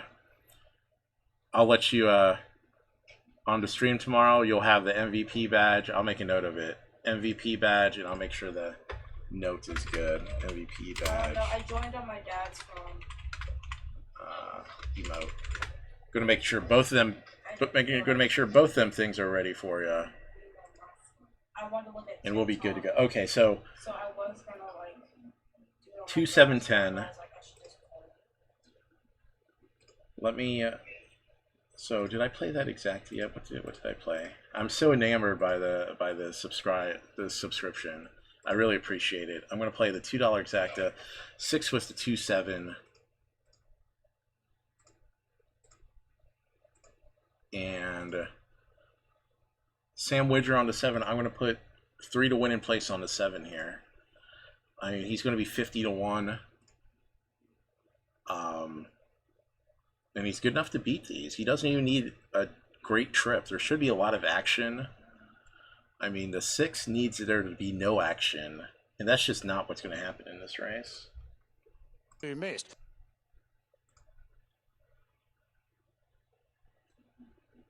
Philly Bear Pacers, 9th race, Eldorado side of downs, full field of 10 for the 27. Shit, there's an outside possibility the 7 like leaves with the 6 out the gate. It's not impossible. They're off. I Choose You fires out from the rail from the outside. April Ava and Gypsy Merlot driving away from in between horses. Western Secret towards the inside. Good start from the second tier for I Spy with My Little Eye. She's 5th into the turn. Outside 6 taking the tuck is Play for Pay. She is followed. Is he gonna let Witcher in the 3 hole? Oh man, come on. That kind of hurts my feelings. I gotta admit, I want the 7 in the 3 hole. And it's April Ava. Quarter pole though? Yummy. Yummy. Awesome. Let's go. as they race under the line. Out and moving comes Western Secret. So April Ava back in gear, and she'll try to fend off Gypsy Oh, sick. Merlot. Well, we're gonna see what kind of acid test the 6 can handle, because he's trying to jam out the 7 after he saw the 2 out there. Play for Pay is 6th, half 54 and 2, 28 flat, second panel onto the back stretch. It's April Ava with the lead. Inside I Choose You, Gypsy Merlot. Outside, tough opening half. She's still there third. Inside fourth, I Spy with My Little Eye saving ground. Western Secret second over. She's fifth. Play for Pay to the inside as they drive for 3/4. On the outside, trying to rally into it is Mildrix. Then comes She's Oh my Lights God, Out. 7. Come on, man. 27 and 4 backside. It's April Ava with the lead. I Choose You has had the perfect trip. I Spy with My Little Eye with that late closing kick is their third. Shaking Free is Play for Pay. They're bunched up at the back, top of the stretch and on their way home. April Ava out of the pocket. I Choose You into the passing lane. Here comes I Spy with My Little Eye. Still coming. Play for Pay. Inside I Spy with My Little Eye. I Spy with My Little Eye to win it. From I Choose You in a photo show. Good grief. Between Play for Pay and April. I don't even know what the hell that was.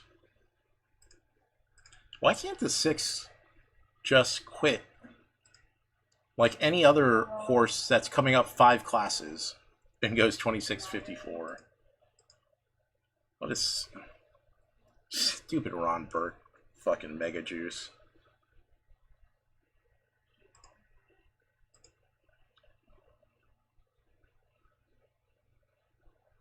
Yeah, I know Dan Noble just closing that 3-hole like a jerk face. Yeah.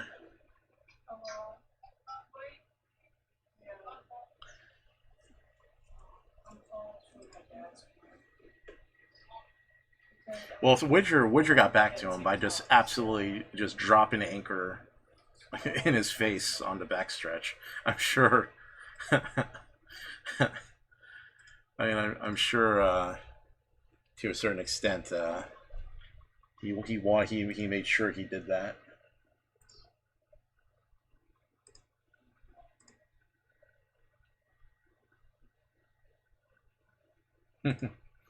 Oh man, look, you got the first badge, the founder badge of subscription. Yeah, no, I appreciate that. I appreciate the sentiment, and yeah, definitely watching harness like TV is a bunch of talking heads that don't give you the nitty gritty, and the nitty gritty is what you need to excel at this game.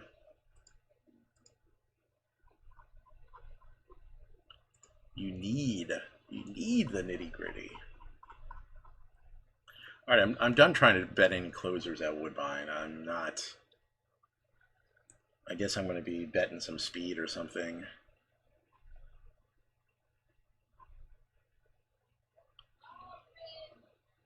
Osceola and Drury.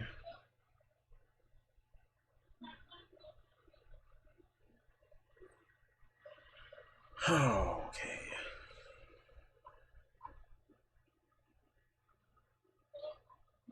Moreau on the 6.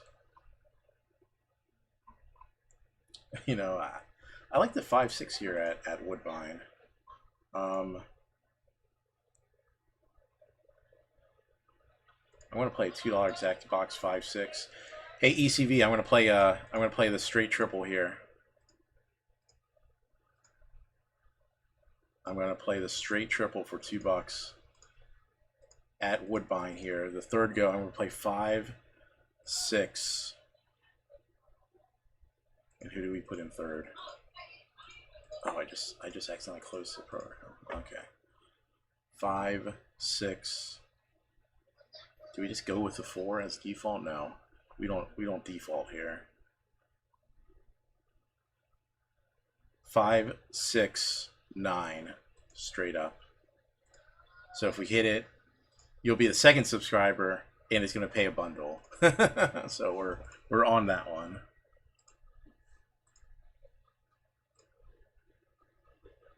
Often pacing, and it was a good beginning in the center. Kendall Sealster showing speed off the wings from the rail is So Long Darling pressing out with her. Coming out between horses early is Clear Idea, then taken back into fourth. Travels Better Be Donna. Caught wide is Reclamation, though she'll back up. Skater Chick to her inside. Then we go back to Sunday Afternoon, and the final two in the field are Sweet Lucy Lou and Windsong Magnifique is trailing. Onwards to the quarter pole they go. Kendall Sealster, the ball in her court through opening quarter in 28 flat. So Long Darling over Clear Idea. Then it's back to Better Be Donna, Skater Chick, Reclamation still outside. Further back we go to find Sunday Afternoon. And the final two in the field as they come up towards that 3/8 marker, Sweet Lucy Lou and Windsong Magnifique. So they approach the midway point. They're chasing Kendall Sealster. She is the leader up to the midway point. Back into second, So Long Darling. Clear Idea third, Reclamation. Outside to fourth, back into fifth now. Their tracks Better Be Donna. 56 and 4 that first half. Skater Chick will swing to the outside and track the cover of Reclamation. Then inside to Sunday Afternoon. Driving outside goes Sweet Lucy Lou. And still last is Windsong Magnifique around the final turn. Kendall Sealster leads at a length. Pressure coming from Reclamation, who's been out the route. Back into third is So Long Darling. On cover Skater Chick, well placed in fourth. Backed up to the rail, Clear Idea. Fifth now, 3/4 passed by. 125, 28 and 1/3. Kendall Sealster turning into sprint mode now. She leads it by a length and a half. Gets a slap of the wheel this though from Shepard. So Long Darling back in second. Good Third inside is Clear Idea. This now is off terrible. cover Skater Chick, deep stretch, and it's Kendall Sealster. She's out to a 2-length lead now. Make it 3. Back in second, So Long Darling. Big late speed outside coming from Sweet Lucy Lou, and here is Kendall Sealster. Kendall Sealster, racing's newest millionaire, and she wins by 3 lengths in 1:51 and 4. Robert Shepard's going gate to wire at Woodbine. What? Good job there. Good job there. My dad can hear you all on my AirPod in. Oh my dad's phone. Wait, hold on. Alright, what do we got? What do we got at Grand River here? Let me go to the I'm using some wires. let me go to the handicap view. Back the wire in. That way. Go to the handicap view. I don't really have wires for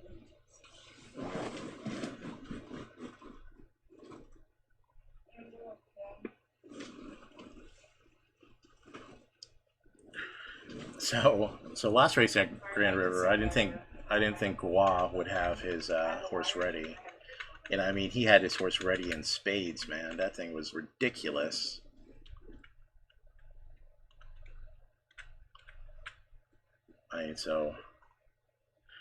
He probably has the best horse here by a mile. If he's as ready as he was in that last race, I mean, we're talking about being in business.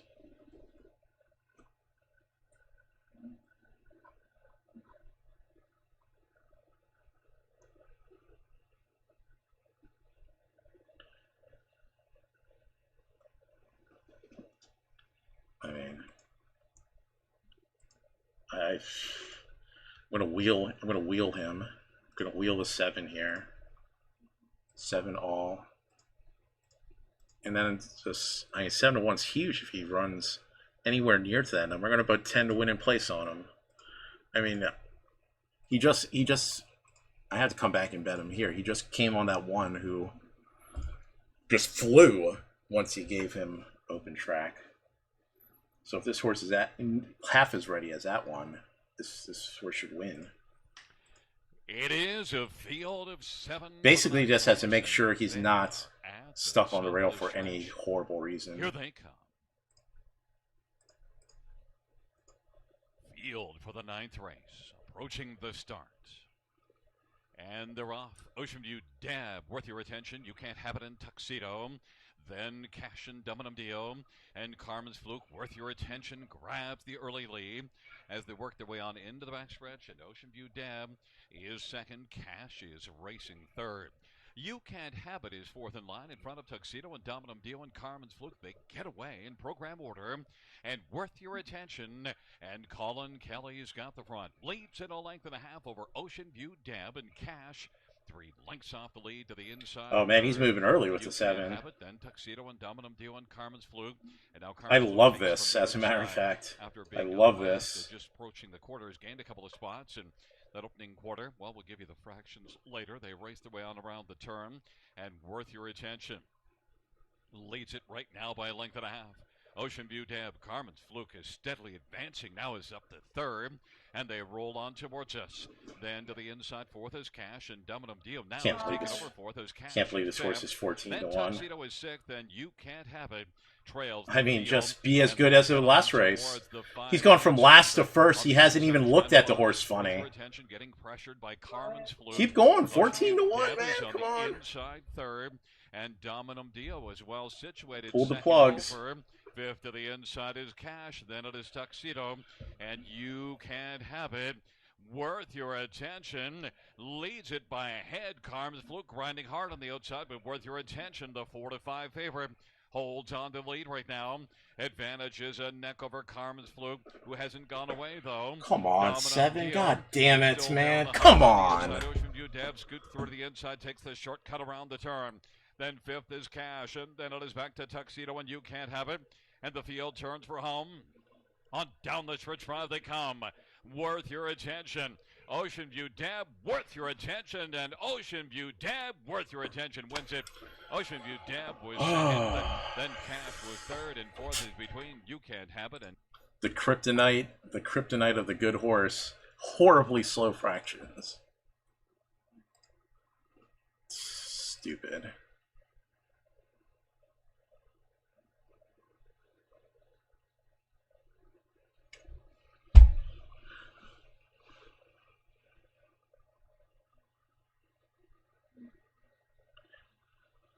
Yes, exactly. You will have the Pinemite.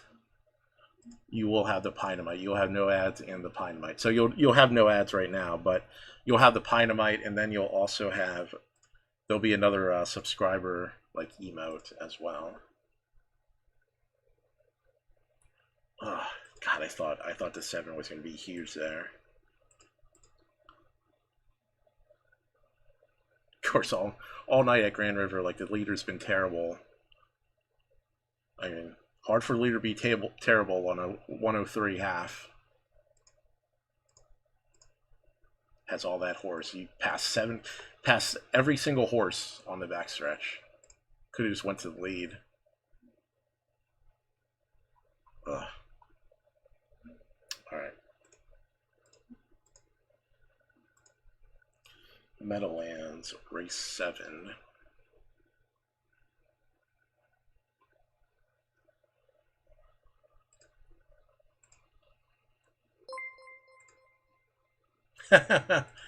CH, love it, man, love it. I really appreciate the sub with Prime. I thought you'd have your Prime sub used for somebody else on Twitch. I'm flattered now. Now I'm just flat out flattered here.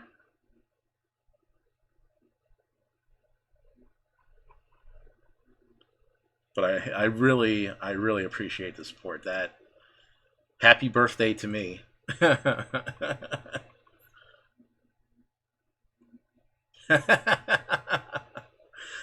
Awesome.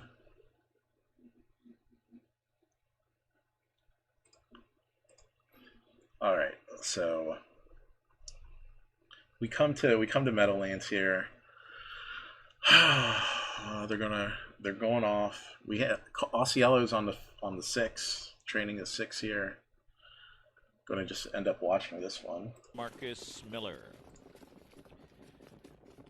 Field of 10 trotters lined up here for the 7th race and ready for start. Here they come.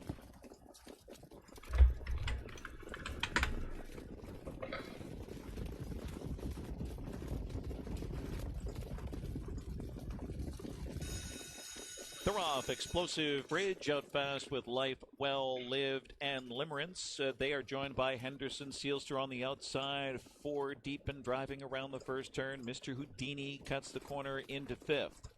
And in between them is Rosita, now 6th to the opening quarter, followed by Carrick on the rail.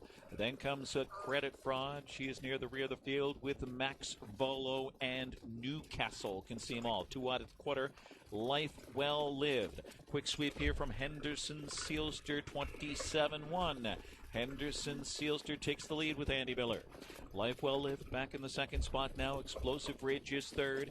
Limerence is fourth. Underway very quickly. There goes Rosita. He's picking them off on the outside. To the outside comes Carrick, trying to catch up to that one. So a shuffle for Limerence on the inside. Mr. Houdini to the outside, 7th, followed on the outside by Max Volo.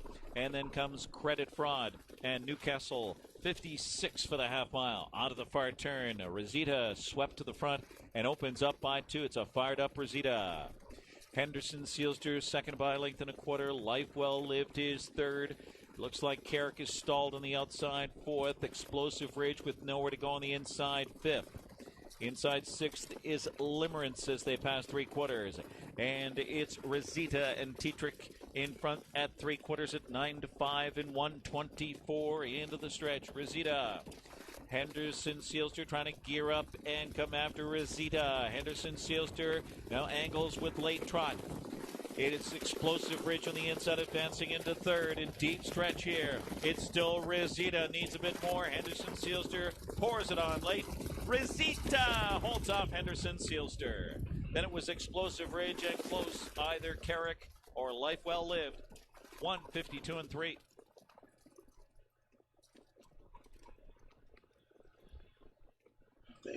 Tenders could not snag him there. Your bets here, bonus bet, second and third, up to $50 with Tab All Races at Eagle Farm in his stride. Here's Josh Fleming. I'm looking at Scioto here. Right to go, red lights on. Set, racing, missing the start Prometheus. Soxagon came out second. Red Chase away best of all, but Soxagon's rolling forward. Favourite's got the lead now. Third, the Kingdom.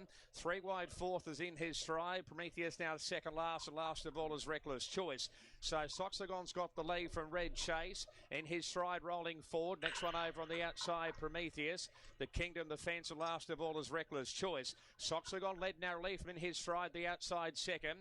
A length and a half away third, the Kingdom over on the inside. I'm going to try a 50-cent triple at Scioto. One makes a big move in his last race. So Soxagon led the way from in his stride. He raced at the 6-1. I think the 6 can. I think he can sit the trip and get the 6 in the lane.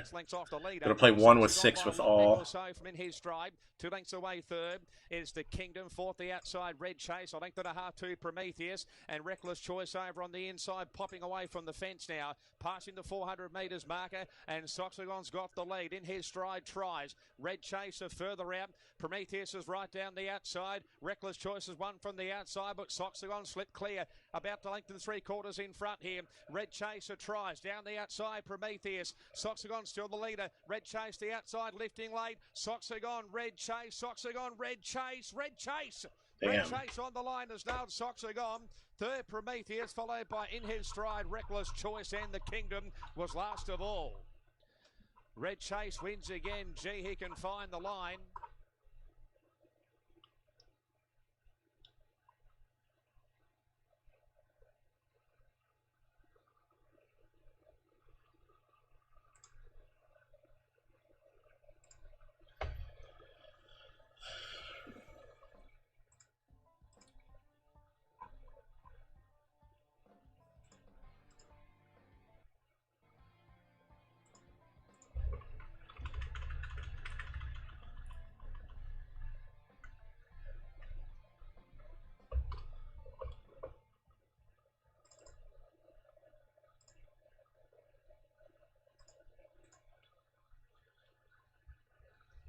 Oh, tomorrow will be a good day. When we can start spamming the chat with the Pynamite emote. I am looking wonderfully forward to that. It's post time. Race 10.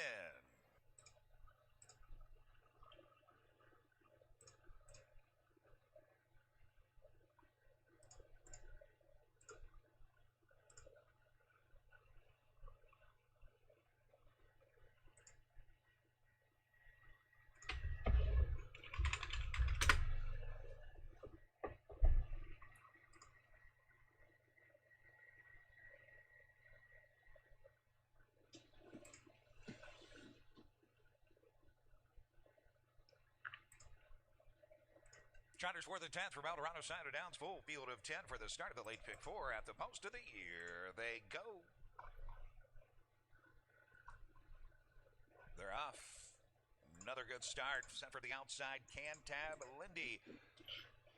In between horses, Pure Chance floats away. Driven away. The track is Classic Venture. Fourth as they bank into the turn is Cassius Lane. Race around the turn and driving for the quarter. Away in fifth is PC's Alleyway. He is followed by Body of Work for John DeLong. Then it is Fomore. Seventh, eighth is Backdoor Man. Racing in ninth, Milford Z Tamp. The quarter, 27 and 4, and grabbing command, Pure Chance at the back of the pack as they pass the stands the first time. Whittyville is the trailer. They make their way under the line, and it's Pure Chance, the 1-5 favorite on top of the field. Cantab Lindy, the 12-year-old, stalking from the pocket, racing in third, is Classic Venture. Their fourth as they swing around the clubhouse turn is Cassius Lane. He's half in, half out, trying to get underway. Next in line is PC's Alleyway, the half 57 and 2, just 29 and 3 in the second quarter. Onto the backstretch they go. Backdoor Man starting to move. Pinned in. Body of Work. He's now seventh. Outside eighth is Milford Z-Tam. Then it is a Fomore and Whittyville still at the back to three quarters. Well, we're going to get the one with, well, I guess the one's not going to go 3 wide. 25 and 1, 27 and 4. Can the one just kind of weave and Cantab Lindy is if can the 6 weaken in the lane? On the outside is stalling Doesn't look like it. Looks like it's 6-1, maybe 6-3. Has opened up 8 and is pouring it on. Pure Chance is on cruise control. Pure Chance to win it. Photo for place 153. Damn it. It ran 6-1-7. All I gotta do is not get too greedy outside of that race and just play the 6-1 all. And the 7 gets up for third at 58-1. One of the bombs.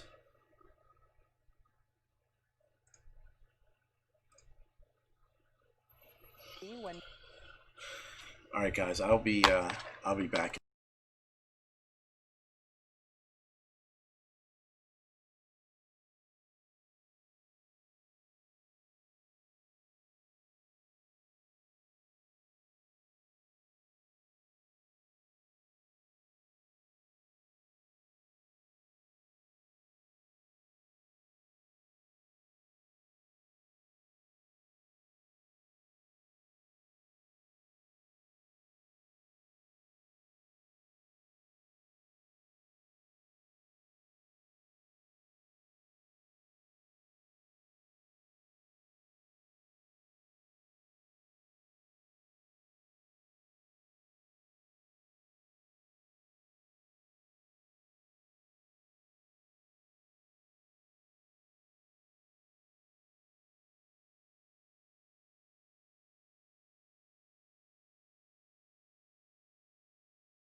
All right, so I did take some prices at Charlestown this race. I don't think I updated the betting window though, unfortunately.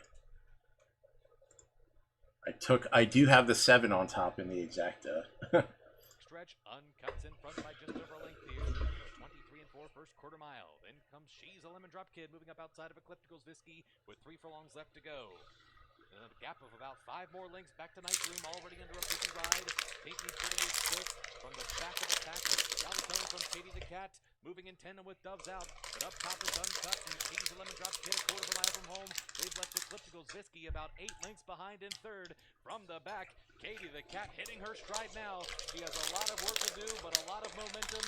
But the top 2 still in a race by themselves, a furlong from home.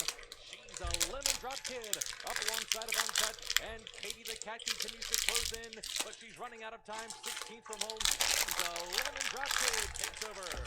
She's a Lemon Drop Kid, and JD Acosta going to win it by 2 from Uncut, Katie the Cat, and Bianchi in 129 flat.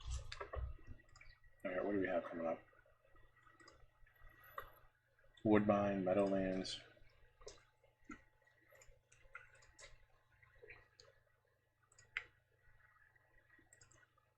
I had to get a little snacks to up the energy level just a tad here. Still waiting to find anything good at Woodbine. Okay. We have McNair and Osceola on the 1 horse here.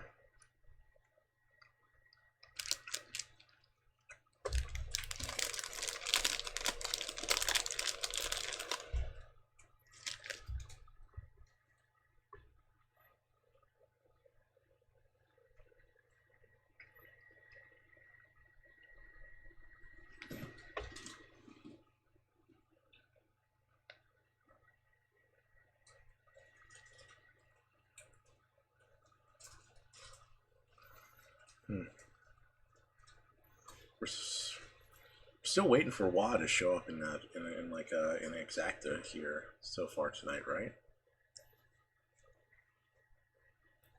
Yeah, go with a 10.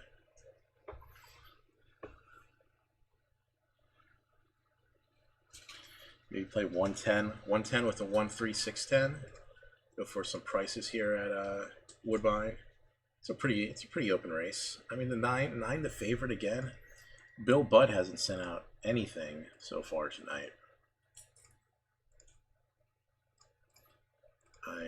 And plus, I mean, the outside off the pace hasn't been particularly great.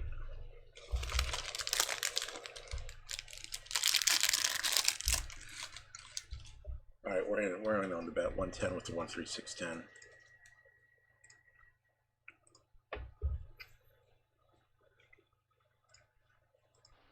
Winner of 9 of 24 last year. Coming in after some well-deserved time off.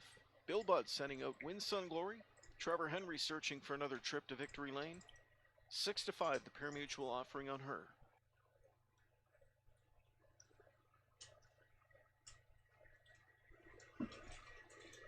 Here they come. Often pacing, sharp start down the center. Rockin' Mystery fires out of there for Jameson. Just to that one's inside is Catch an Ace. Speed outside now from Good job 1 in 10.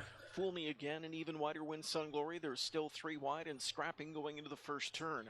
Rail control for Rockin' Mystery, who's under siege. Fool Me Again is powering on by. Well, going to need them to go like 26.52 here. Third, she is second, and she's getting right up in the grill of Fool Me Again at a quarter of 27 and 1. And there goes Win Sun Glory. Pedal is pressed as they move into the backstretch. Henry finds the front again. Back into second, Fool Me Again. Rockin' Mystery third, Catch an Ace fourth, fifth inside. There's Betcha Baby racing just off the speed. Anderson Sealster sixth. Seventh to the rail is Kloof Street. Further back we go to find Lady Rock'n'Rolla. Next to last is Cracklin' Rosie, and trailing is Sporty Tory. They were single file until Lady Rock'n'Rolla, rather Betcha Baby, Started a first over bid, and here comes Betcha Baby from the backfield first up now, chasing the leader through a 57-second first half. Heading into the final turn, Win Sun Glory with the lead. Betcha Baby second outside, back into third is Fool Me Again. Anderson Sealster's on cover now from in fourth, backed up to the rail from in fifth. Early leader Rockin' Mystery. Sixth and moving up on Clever comes Kloof Street. Now to the flow goes Lady Rock and Rolla from the backfield. Scooting up the inside is Catch an Ace, and the final two are Cracklin' Rosie and Sporty Tory. They're over to Can the 1 and 10 just come fourth and fifth over the top? And coming into the stretch, the plugs are out and Win Sun Glory. Henry goes to work. It's Win Sun Glory. I mean, they're starting to wilt on the front end. Come on, 1. Third to the outside is Betcha Baby. Cut loose now. Kloof Street is flying off cover. I'm not. I just go to the 7's good. I don't have any 7s. Glory at the inside. The panic button's been pushed on her, and here's Kloof Street. Kloof Street's got her. Kloof Street to win. Getting through late second was Catch an Ace. Tight for show. Either Tempo Setter Win Sun Glory or the late driver on the far outside. Coming on late for McNair on the far outside to get in that photo for show was Lady Rock and Roll in 153 and 1. Yeah.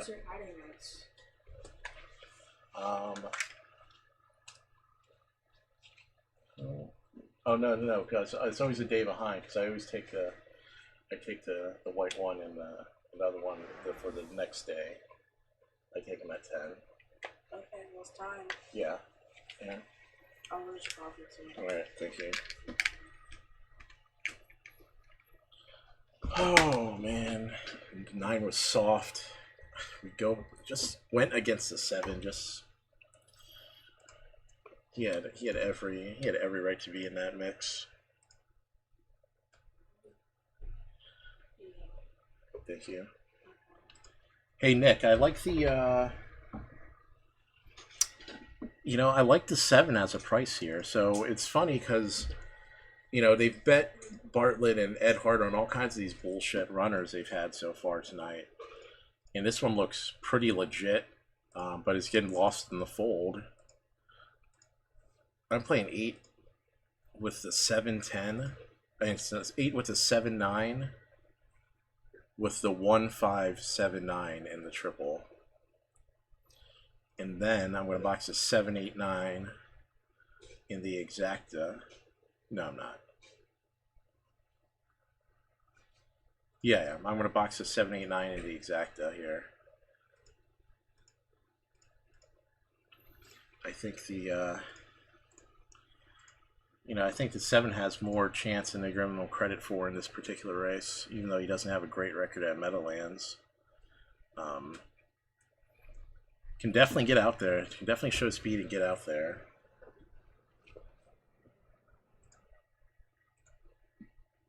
Hello, I'm back. Well, they race around the turn up that 28-1 opening quarter, and Puddin' Pie got the lead. Triple G, what's up, buddy? It's going well. It's our first first official exclusive Twitch stream as an affiliate.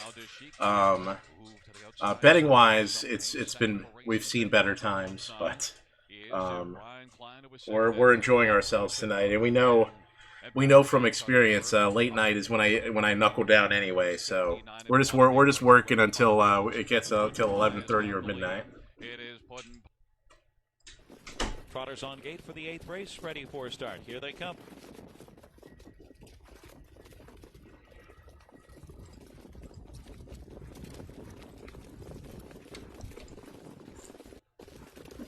Up and trotting, Winning Shadow, and there goes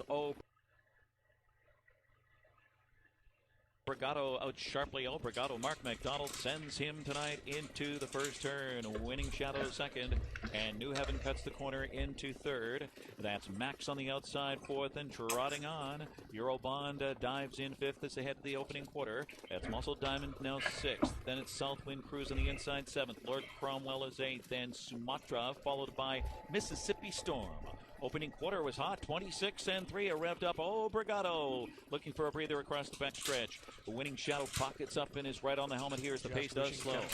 Max is third, and New Heaven is fourth by 2. Tightening in his muscle, Diamond from fifth. He's tracked there by Southwind Cruise sixth. Past the half, then Lord Cromwell.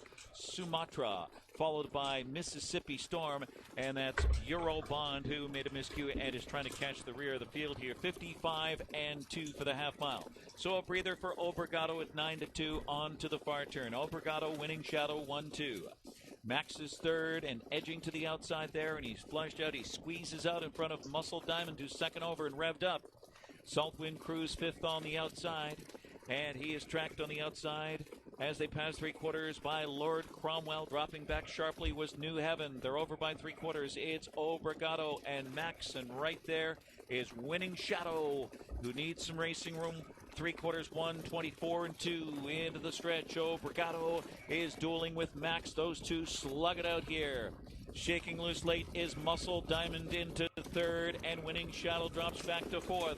Pull out is Obregato. Obregato, Max on the outside. The classy Obregato digs in and fends off Max. And then it was Muscle Diamond. Misses. Unreal, man. Fucking Mark McDonald gets back on Obregato, and suddenly he looks like a stakes horse again. Gonna bring my dad's phone. Triple G, man, that's a great story. I heard that, man. Those are the best ones. Those are the best ones. You accidentally bet it twice, it comes in, or if you like accidentally bet the wrong race or the wrong track and it comes in. Hey, you know, a little damn good luck never hurt anybody.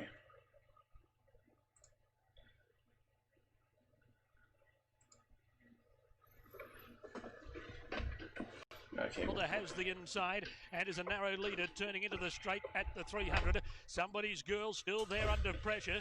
Pallet running on, and then Private Universe. Magic Delta's in front at the 150. Somebody's Girl still won't go away, but Magic Delta's in front, driven out. All right, Scioto, here we go. Here we go.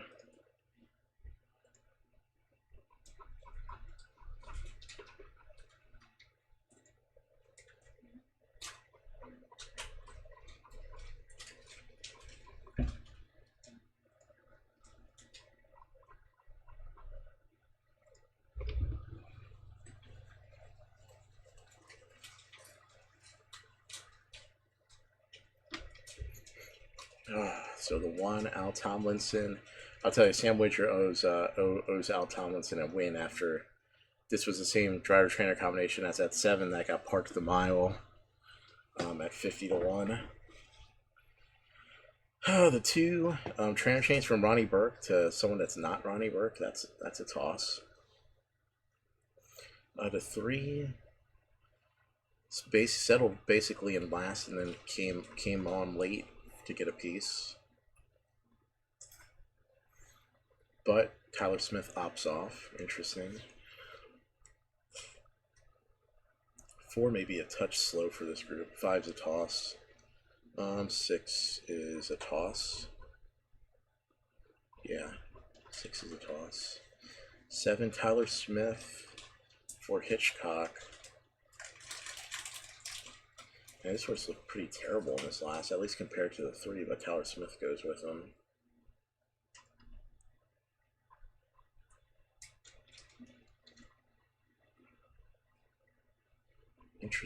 Interesting bunch here.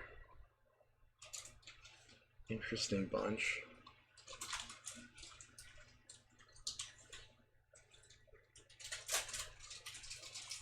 I think the one could very well just be a toss here.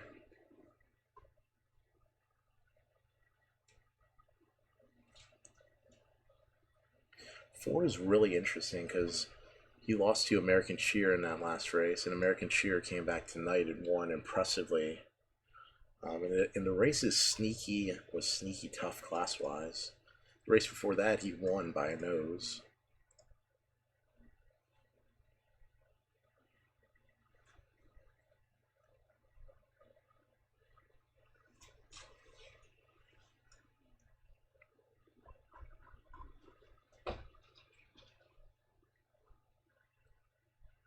And he's shown so far this meet something that a lot of these horses in all of these races haven't been able to do. He should be able to go outside and get up for the win. And like I said, he did that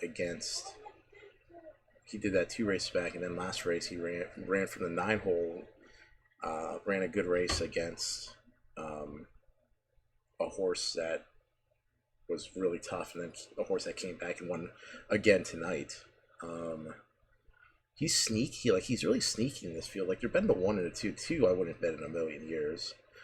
The 1 is good and talented, but I mean he's certainly not, not a super standout here.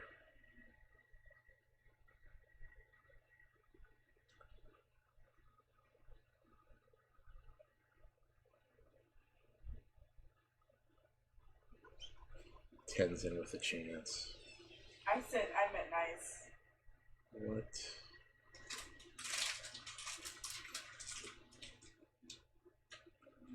Trying to figure out what kind of excuses the 7 may have had in that last race. It's a shirt, Jada. It's a shirt.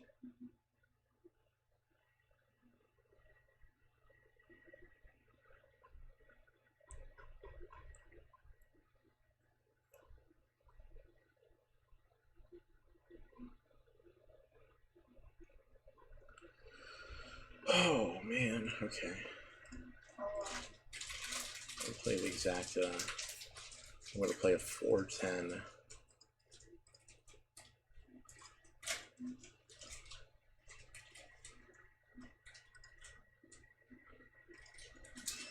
$4.10 with the 1-4-8-10.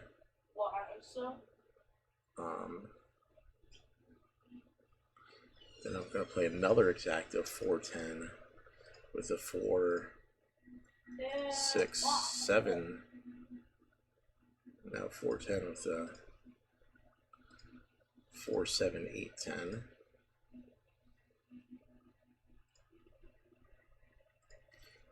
I think we can wrap ourselves up in some sort of funky 10-cent or 20-cent triple here. Flemington's on the straight. We're gonna go audio up for this. Rise and goes back towards the end. Sophia jumped quickly with Lycee. Zefty Bell out deeper on the track is also showing speed with out deeper on the course. Pocket Goddess and Sabrina. Miss Kansas shows speed, and also on the inside Astro Ruby. So Miss Kansas led Astro Ruby and Sophia. Zesty Bell out wider with Sabrina. They were followed by Sophia behind those Lycee and Chavan. Out deeper Pocket Goddess about midfield, and then came Pentangeli, Quiller's Delight and Sunshines, and then Standoff, and at the back of the field is Divine Caprice onto the course proper. 400 metres to go. Sabrina just in front of Zesty Bell, and then came Sophia. Further back Astro Ruby. Pentangeli's trying to work into it behind them. Pocket Goddess out wider, followed by Sunshines across the track, and the front runner with about 150 to go is Zesty Bell from Sophia. Now look at this horse splitting them up. On the far side, Standoff is storming through. Standoff is going to win it. Standoff took the front and scored from Sunshine, Zesty Bell, Sophia, then Divine Caprice. Next, Petangeli in company then with Sabrina, followed then by Astro Ruby pulling up alongside of Divine Caprice, and then Lycee, Chavan. Well back, Miss Kansas will be last to complete the course. Pocket Goddess amongst those. Standoff at 29.70 and 6.60 has blown them away here. Hello. Billy Mare Pacers, 11th race from El Dorado, Scioto Downs. Full field of 10 are lined up set for a start of the year. They go. Yeah, they're off. Going for the lead, Dancing Lisa under the hood from the rail, center of the track, a little starstruck, and Grimalkin. The inside, no one to depend on. Away 5th from the second tier. Outside 6 is TC Scandal. Into the turn 7th is Elm Grove Jeanette, and early 8th is You'll Learn. Racing 9th, $1 Million Jim, and Sweet Western is at the back as they make their way around the turn and drive for the quarter. On top of the field, Dancing Lisa, 3-2 favorite, puts the quarter up 28 flat. Racing second as they come into the stretch the first time. Under the hood, tightens up in the pocket. A little starstruck is there. 3rd. 4th is Grimalkin. 5th, no one to depend on. Here comes Elm Grove Jeanette. She's out and underway and rolling up for Page to the inside. TC Scandal latching on to good live cover. You'll Learn. 9th is $1 Million Jim, and the trailer Sweet Western on over to the half. And as they make their way around the clubhouse turn, Dancing Lisa having her way on the lead. Under the hood is there. 2nd, the half, 57-1. Just 29-1 in the second panel. Elm Grove Jeanette continuing to pick off rivals. Now 3rd on the outside. Inside a little starstruck. At the rail is Grimalkin. God, this race is fucking horrible. She slipped out of gear. No one to depend on. Shuffled back 7th. TC Scandal is off the rail 8th. Then it is $1 Million Gem and Sweet This Western. They drag sucks. for 3/4, and it's still Dancing Lisa with the lead. Under the Hood has had the trip. 125, 27 and 4 backside. Elm Grove Jeanette long first over Grind. She's third inside. A little starstruck waiting for room. Grimalkin outside, You'll Learn still digging. 3 wide comes TC Scandal as they come to the top of the stretch. It's Dancing Lisa with the lead. Under the Hood, up and out of the pocket is digging in. A little starstruck is trying to close. It's Dancing Lisa. Under the Hood is drifting but closing. Dancing Lisa and Under the Hood to the wire together. A photo for win. A little starstruck was third. Grimalkin was fourth. 153 and 4. Photo for win. I'm not sure Scioto is worth any money to be bet on for the rest of their race card. What a pile of trash cans. What a big pile of trash cans. Alright, let's try to bet Evangeline here. Yeah, we haven't had too much success with the harness. At least in the last couple hours. Let's see if we can go show up at Evangeline here.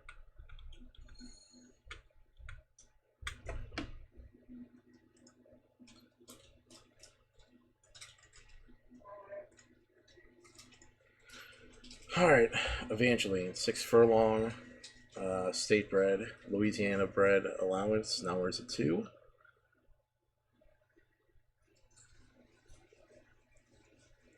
One horse coming from the fairgrounds. A lot of horses probably going to be coming from the fairgrounds here.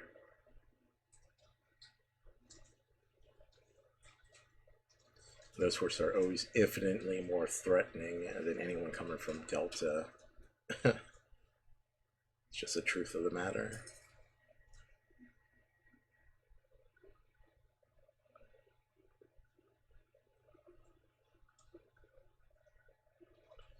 They're betting 7 right now. 6 is a toss. Trainer's like 0 for a bazillion. 7. Coming off a try on the turf.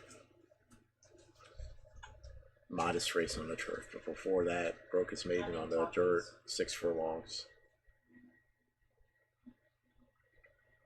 8, no, he's a toss. The 9.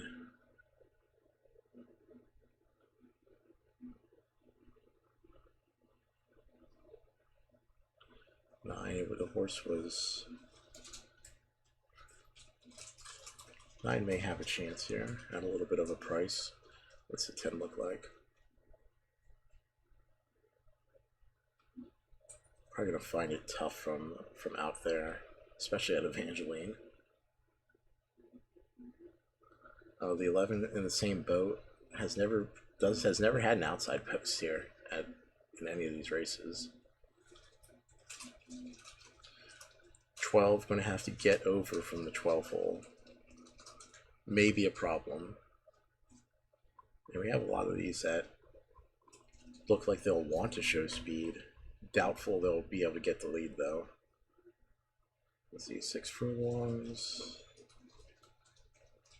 1, 2.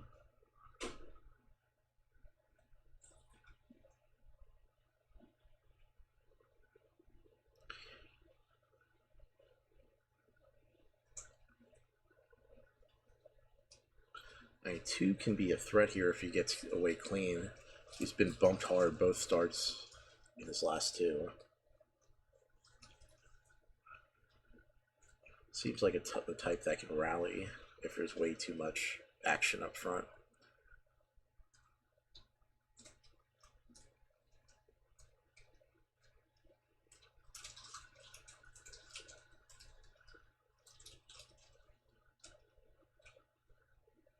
There's going to be a lot of action up front. Like, this whole race is just littered with like E2, E3, E5, E8, E6.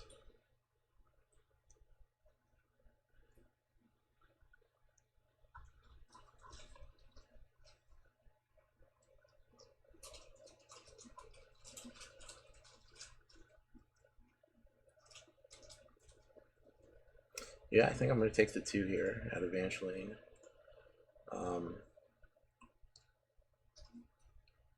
Horses have reached the starting gate. Oh, Half again, 9 to 5. 5 to 2 on Knock a Little Louder. Third choice is 6 to 1, Papa Bro. I want to bet the 2 to win. I'm going to put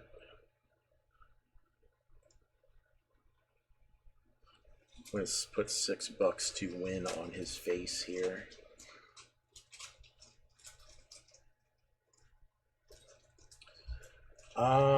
Not a lot. I've watched a couple of them at Charlestown, but not a ton at Charlestown tonight. Knock a Little Louder is the 12th and last to approach. Tim Thornton aboard. And breaking through the front of the gates and loose on the racetrack is Diamond Palace. Is that Diamond the 2? Palace broke through the front of the gate. It is not the 2. On the racetrack. And we will have a delay here as Diamond Palace is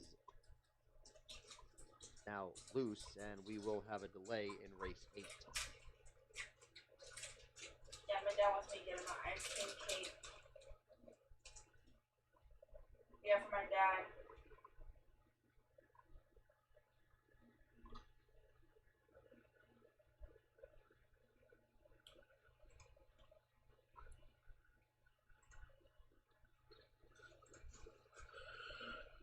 All right, Woodbine, I'm going to try a straight triple here. I'm going to play a $3 straight triple, 437. ECV, if you're out there, I like this one, 437, straight up on the triple. Going to try it.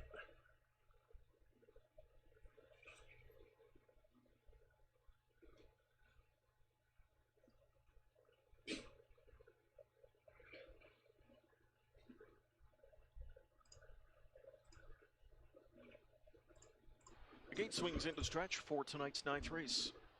Here they come. They're often pacing from the outside. Sunny D powers out of there, leaving out down the center with her Sea Swift Joy. From the fence, there's Boadicea, and racing back into 4th, Sylph Hanover. Tucked in from 5th goes Shower Play, and the early trailer's 6th is So Much More. They go into the first turn, and they're chasing Boadicea, who leads it just over a length. Tucked in second went Sea Swift Joy. Sunny D deposited down to the rail from in third, followed by Sylph Hanover, Shower Play, and the early trailer in the backfield is So Much More. Hot quarter, 27 and 1, and they continue to march going into the backstretch. They're chasing Boadicea. Leading the way over Sea Swift Joy, who pocket sits. Back into third is Sunny D, then Sylph Hanover 4th, Shower Play the 5th one, and So Much More is trailing. Single file as they continue the march across the backstretch as Boadicea gets front end respect here. Back into second, Sea Swift Joy, Sunny D, Sylph Hanover 2 likes back into 4th off of 55 and 3/2. Shower Play from in 5th now, and trailing 6th going into the final turn. Well, So 2 damn Much sure More. ain't getting away The cheap in this action picks race. up now as from the backfield, Shower Play gets underway for Scott Young, comes first over here and leads it. First over charge on Boadicea. It's Boadicea up front. Sea Swift Joy second. Third of the rail is Sunny D, Three then can't even Shower run Play, 3/4 So of a Much More. mile. And shuffle the last is Sylph Hanover. They come to 3/4 here, and it's Boadicea still in a lead of a length, but Sea Swift Joy revs up the engine from the pocket spot now, but she's 2 lengths away. Boadicea coming off the turn into the stretch off 3/4 in 1:23 and 3, and she's widened it out to 3 on Sea Swift Joy. Back into third, far outside, closing up late now comes So Much More. They're in deep stretch, and it's all Boadicea. Boadicea opens up by 5. So Much More to second, Sunny D third. This one goes to God, 4 is Boadicea. horrible. And it was Boadicea to win it by 2, 3 6, lengths. 7. Getting up for second, So Much More. Third best was Sunny D in 150. On situation. Well, if I was trying to bet towards that we're going to run last from last, second to last, and third to last, that was almost what 4-3-7 did.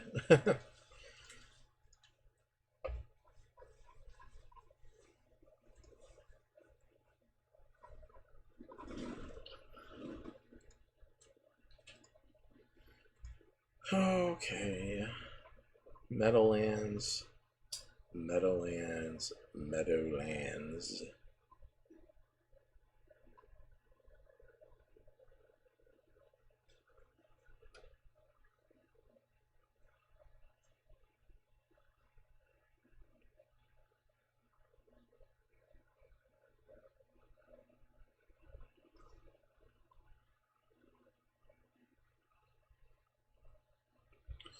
I'm not going to get in a bet here. Had a bit of road trouble there in her qualifier, chasing 5 Kissing in the Sand. Was able to steal away on the lead at 5-2. So a rematch of sorts here, 8-1 on the 6 Apple Bottom Jeans. Fillies and Mares preferred pace, race 9. Here they come.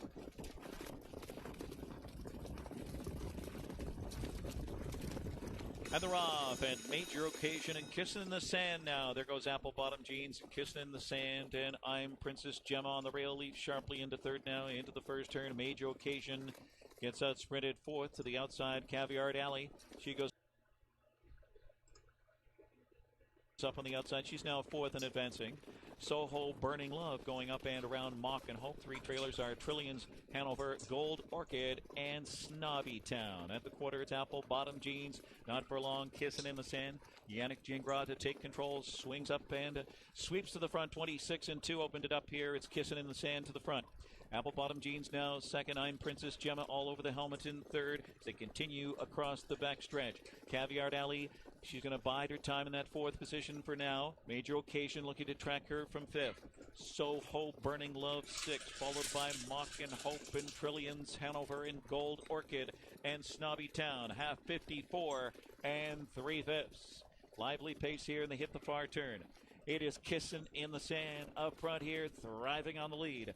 Apple Bottom Jeans, and to the outside, I'm Princess Gemma, to be followed by Caviar Alley. Will try to rally from fourth here as they head to 3/4. It's Major Occasion to the inside. Fifth needs to do more. Soho Burning Love, she's about 5.5 from the lead and tries to pick it up. Wow, 121 and 3. And Kissing in the Sand, and 121 and 3/5. 27 flat in that third quarter. And it's Kissing in the Sand. She's revved up tonight and opening up by 4, now 5. She is absolutely destroying them. With Caviar Alley coming late. Major Occasion on the inside. It is Kissing in the Sand. Then Major Occasion, Caviar Alley. What in the world? Burning Love. How about that? 147 and 4. That's impossible mile. That's an impossible mile there.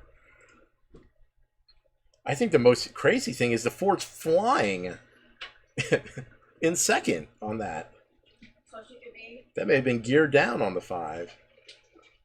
And a half off that to Alan's Argument, who is in and among horses.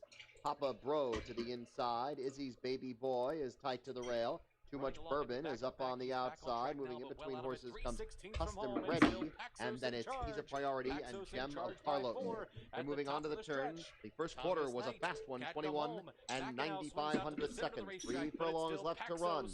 And up on the outside, Knock a Little Louder is narrowly in front of half again. Pony is staying on in between horses, a gap of 6 back to reach the circle. Alan's Argument is outside that. Then to the inside comes Custom Ready. Off the turn and into the stretch. Half again now kicks for home, and half again has the lead by 3. Second is Knock a Little Louder. Back in third is Saponi. Here on the outside is Reach the Circle. Final furlong, and half again opens up this lead. It's now 6. Half again in front and in control. Half again is gone. Goodbye. A big winner tonight. Second will be Reach the Circle in a photo with He's a Priority. Izzy's Baby Boy finished fourth. All right, we need to full blown knuckle down at Toyota. I mean, no riffraff, no BS. Toyota needs to be where we get the. Let me see that.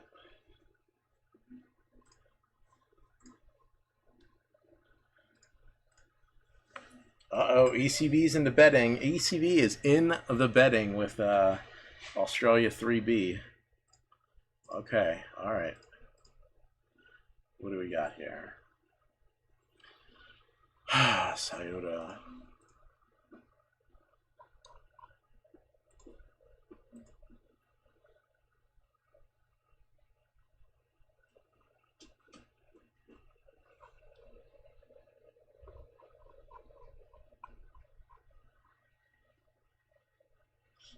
The one has a favorite is just goofy.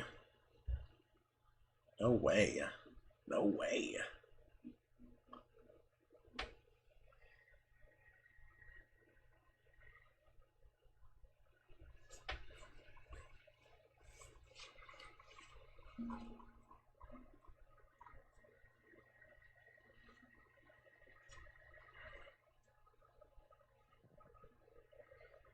Twelfth race up next here on a Friday night, Sourdough Downsbury Vickery. This does kick off the late pick 3. Covered the final 3 races on the card. You and I just flip-flopping here slightly. We've got the same 4 numbers up there. I'll begin with my top selection. It's your second choice.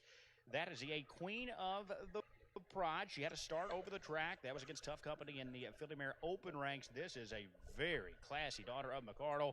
You've seen her in the state of Ohio quite a bit throughout that career. She's nearing it on 3/4 of $1 million. Of course, racing the Breeders' Crown Matron to end her 3-year-old campaign. She has a tremendous amount of talent, and it's a class dip. This is the softest spot Queen of the Pride has been in a long time. It would be impossible to know exactly how long that could be the case. She's 9 to 5, a short price on the board, but not bad for a horse like Queen of the Pride of this spot. Wow, I said hi. You didn't Start say back off anything. of the layoff and tough spot in the Filly Mare Open. And got a good tightener there, drops in class, and she definitely deserves some consideration. I have used her for second year at 2 to 1. And I love that price on Queen of the Pride. Was not expecting anything near that. I thought she would be much lower. Yeah, I agree. I think that's very generous at the moment. For Bellatrix, we mentioned her earlier. I'm going to take the 8 at Toyota, play 8 with the 4, 5, 7 and a triple key. She actually won that event. Should 8 should be good here. I mean, it's dropping 5's the price. Underneath, I toss into 1. Don't like the 1 at all here. Hung in very well late. The horse that defeated her in that race came back to win again tonight, so maybe some extra credit. All right, Australia B, soft. It's a soft 7 at Randwick, so it is. It's definitely holding some water. You know, got to make our way to the old Australia bread and butter. It's where we make our hay every night. It is where we make our hay. All right, let's go through the field. Let's go to the Cap'n view. Work our way through this field. The 1, Jean Van Overmeer. Terrible effort on the soft 2 back. It has another race on a soft 4 back, and that was kind of mediocre. Probably a toss here. The 2 has looked good on the country tracks, but this is going to be a tough sell. It doesn't offer any value for that difficulty.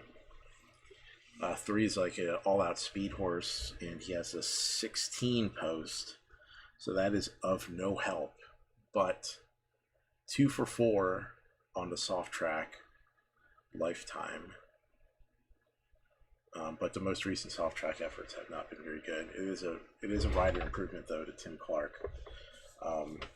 We'll come back to him maybe. The 4, Nash Rawiller. I mean, the horse is 0 for 3 at the track though. Just has seemed like in all of his previous races, he seemed to be running up well going to Randwick, and then he went to Randwick and he stunk. I mean, we gotta toss him just based on that. He's throwing in clunkers here. 5 scratch. The 6 closed well on the soft track at the country going. Gets Hugh Bowman, which makes him a contender, but it's gonna be a tough bunch to deal with. 7. He's come first up off the layoff. He's won on the soft track. He's won first up off the layoff. He's going to have an impossible post to overcome, but there's some reason to think the swoopers may be worthwhile here. I mean, the 3 is going to just be full out gunning, and the 7 sneaky good here. The 8, another like all out speed horse. Probably a pass there. The 9 should be able to rate well on this 9. They're betting him. He makes sense, but he's probably a little too short for my liking here to put on top. Right now, I like the 7 with the 10's got a chance. He comes off the pace. He's put in really good efforts. winning races and moving away when he's winning, so he's still giving even when he's won comfortably. 11's probably a touch slow. 12, Karen McAvoy, touch slow here also. We got what, the 14 and 17. 14's a good closer, he can get second. And the 17, oh, the 17's a legitimate contender in here. I think the 17's worth it here. All right, gonna play an exacta, and we are going to take the 7, 17 with the 7, 9, 10, 14, 17.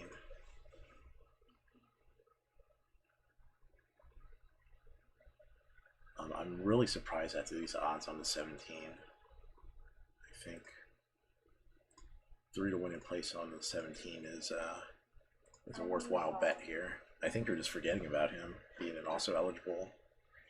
Oh, he just went from 20 to 1 to 13 to 1. 3 metre dash ahead of them. Previous going to Lando Bay, Hugh Bowman, and Achiever winning the first, Renton Abdallah. Successor in, Bad Boy for Love comes up into Dubai.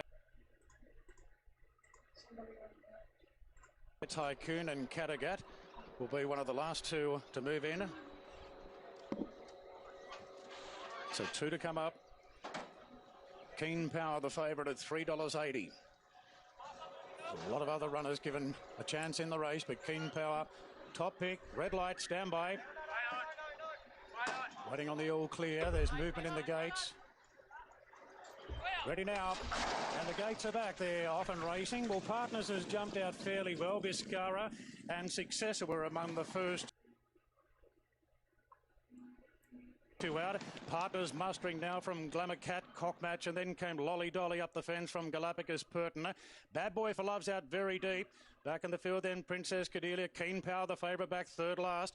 Kattegat up the fence and Dubai Tycoon's last. So it's Partners in front from Biscara and Successor rolling into a 3-wide position, followed by Lolly Dolly. Then came Glamour Cat, Cockmatch deeper out.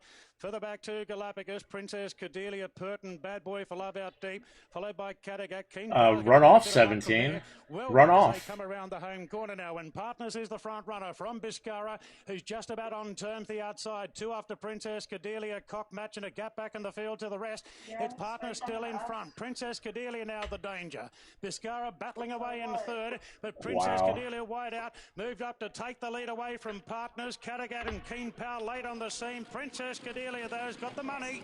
Boy, Keen Power's made up middle in second. I'm not sure about third. Partners and Kattegat. Bad Boy for Love deep out, then Glamour Cat, Biscara, followed by Cockmatch, then Galapagos from Dubai Tycoon, Lolly Dolly, Successor, and Pertin finish back last. Ugh.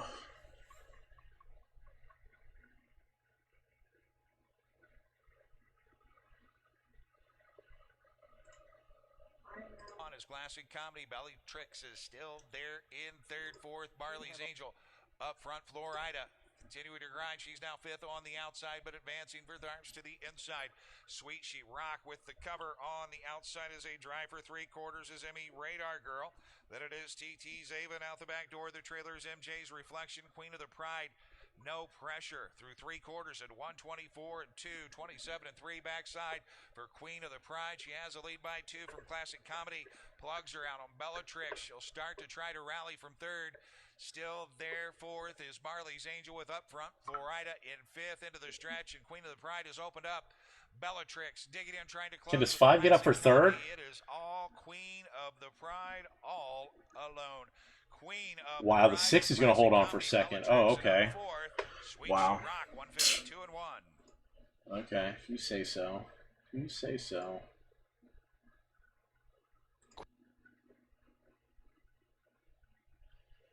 Way aboard a quick.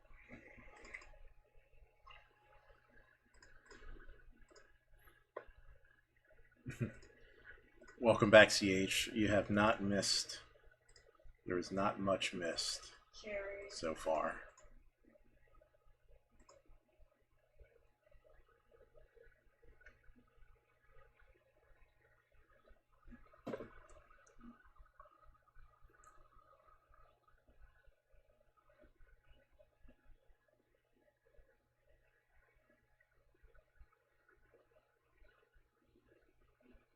Hey Pete, did they put is Watt on this 2-horse also?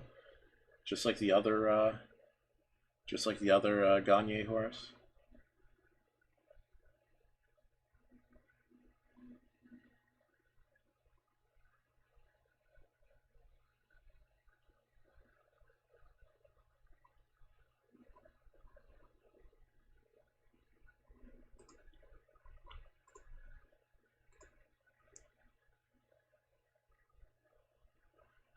Yeah, Watt's on the 2.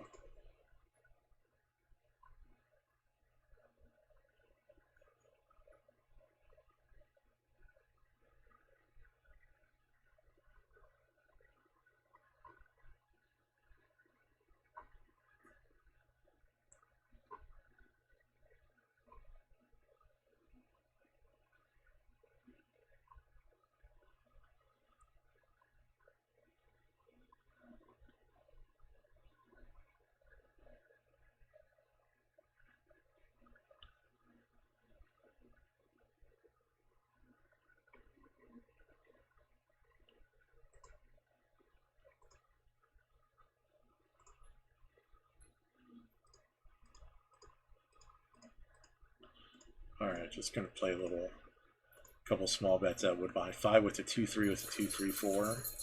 And then an exacta 2-3 with a 2-3-4. Try to get some prices in here. Team McNair. She won Big 9 deep around is coming at Loader Creek Gold. Loader Creek Gold in front with 100 to go. Polemic's trying hard to close the gap. Loader Creek Gold in front of Polemic, and the handicaps work.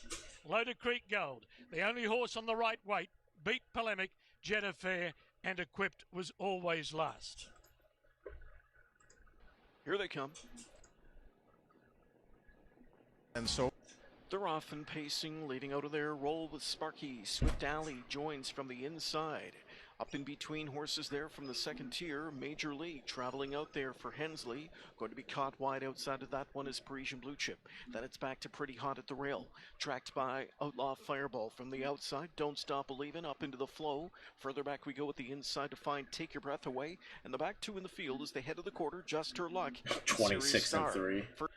First panel 26-3, and here comes Major League sweeping up to take the top now for Hensley. Major League found the front. Back into second, Swift Alley. Right there, third is Roll with Sparky, and fourth towards the inside, Pretty Hot. Just off the speed, Parisian Blue Chip fifth now. 6, Don't Stop Believin'. 2 likes back, 7th, Outlaw Fireball. Racing back there, 8th, Take Your Breath Away. 9th to the inside.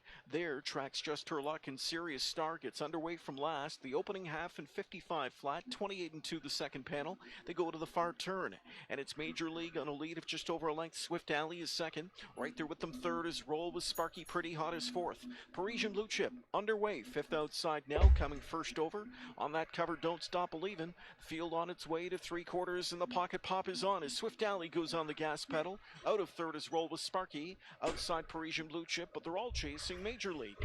Major League leads the way. Swift Alley on the outside. Roll with Sparky third. Parisian Blue Chip 4 3/4 in 1:23-2, and they come into the stretch. The one to track down is Major League. Swift Alley's on the outside second. There in third is Roll with Sparky. Parisian Blue Chip fourth. Deep stretch. And it's still Major League. Swift Alley on the outside. Coming with her. Right there at the inside. Still Major League. Swift Alley on the outside second. No quit in her. Major League at the rail. And it's Major League holding on. Major League won it by a gritty neck.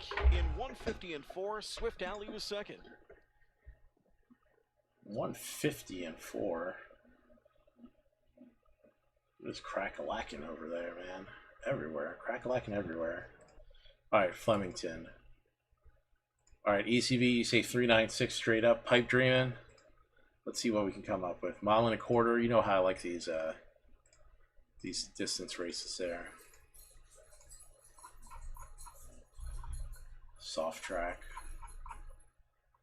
They just came with a bomb at Flemington last race, so it's you know, something to think about.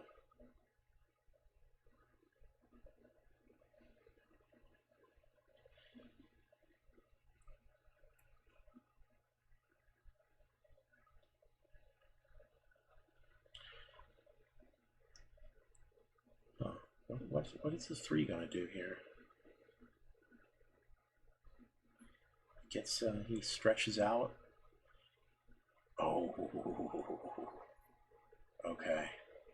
Hey, you guys ready for some Pinemite? We like the 4 here at Flemington.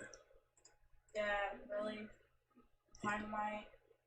Yeah, I just put up the Pinemite signal. Flashing it now, flashing it. Pinemite. We like the 4 at Flemington at 3C. We're gonna go. Dad, put a picture of his face on a picture of Dynamite. he calls it Dynamite. It's for his Twitch. We're gonna go 5 across the board on the 4 here. This is a training outfit that does well going distance, regardless of price. And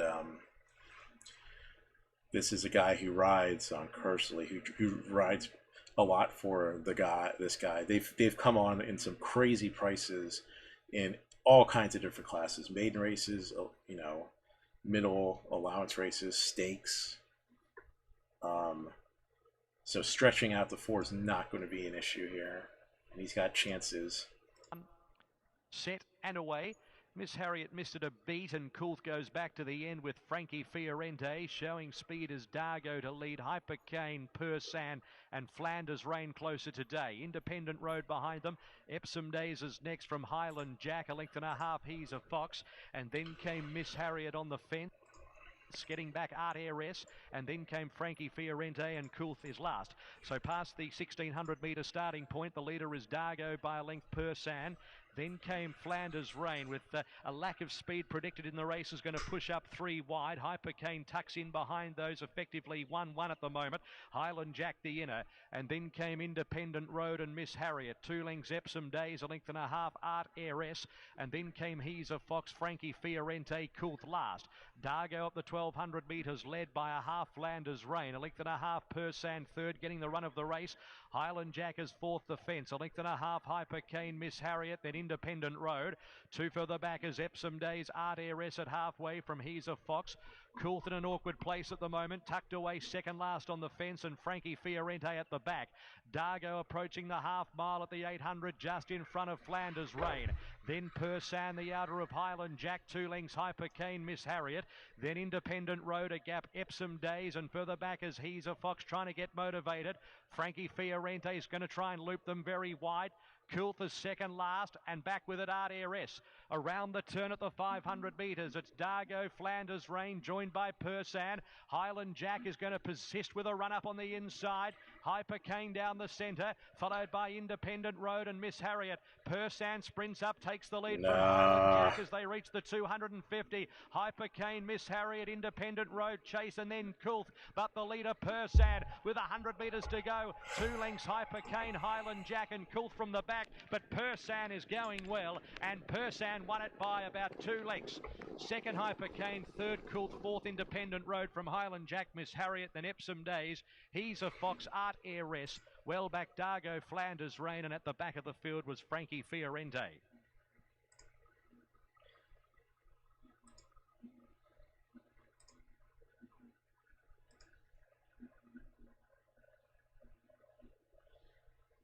ECV, you had the exacta box there, buddy. That's gonna be a nice exacta. Will be a nice exacta in that group.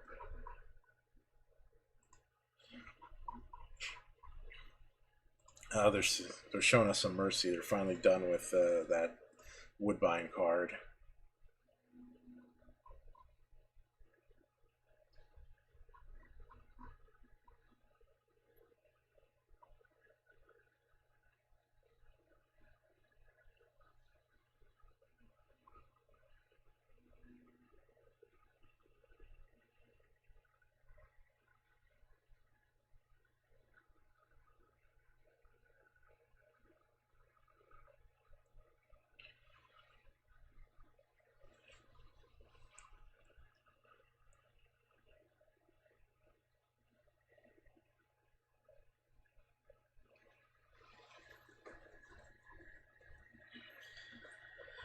Oh, what's the play on Meadowlands? Do we just take the Burke horse and then just put like super bombs behind him?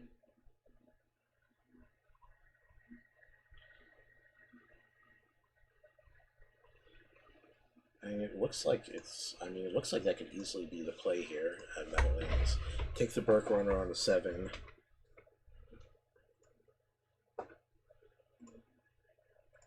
Take the Burke runner on the 7. Play on with the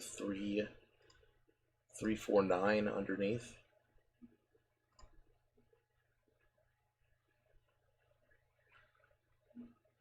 Play an extra exacta 7 with the 3-4-10. So if it comes in 7-3, we got it twice, or 7-4. I mean, this is wide open. Bud, what's up, buddy? My own brother, man. You must have saw me not playing poker, and you must have been like, man, there must be something good going on. Must be something good going on. No, nothing good today. That's for damn sure. Nothing in the old good pile yet. There's plenty of handicapping to do, though. Must have came here. Must have been out a little early in the poker tournament. And 3-1 the 2 Oceania. 5-1 action on the 1 sudden change. Well, but if you're going to be here, you might as well hit the follow button. Hit the follow button up there, man. The little heart.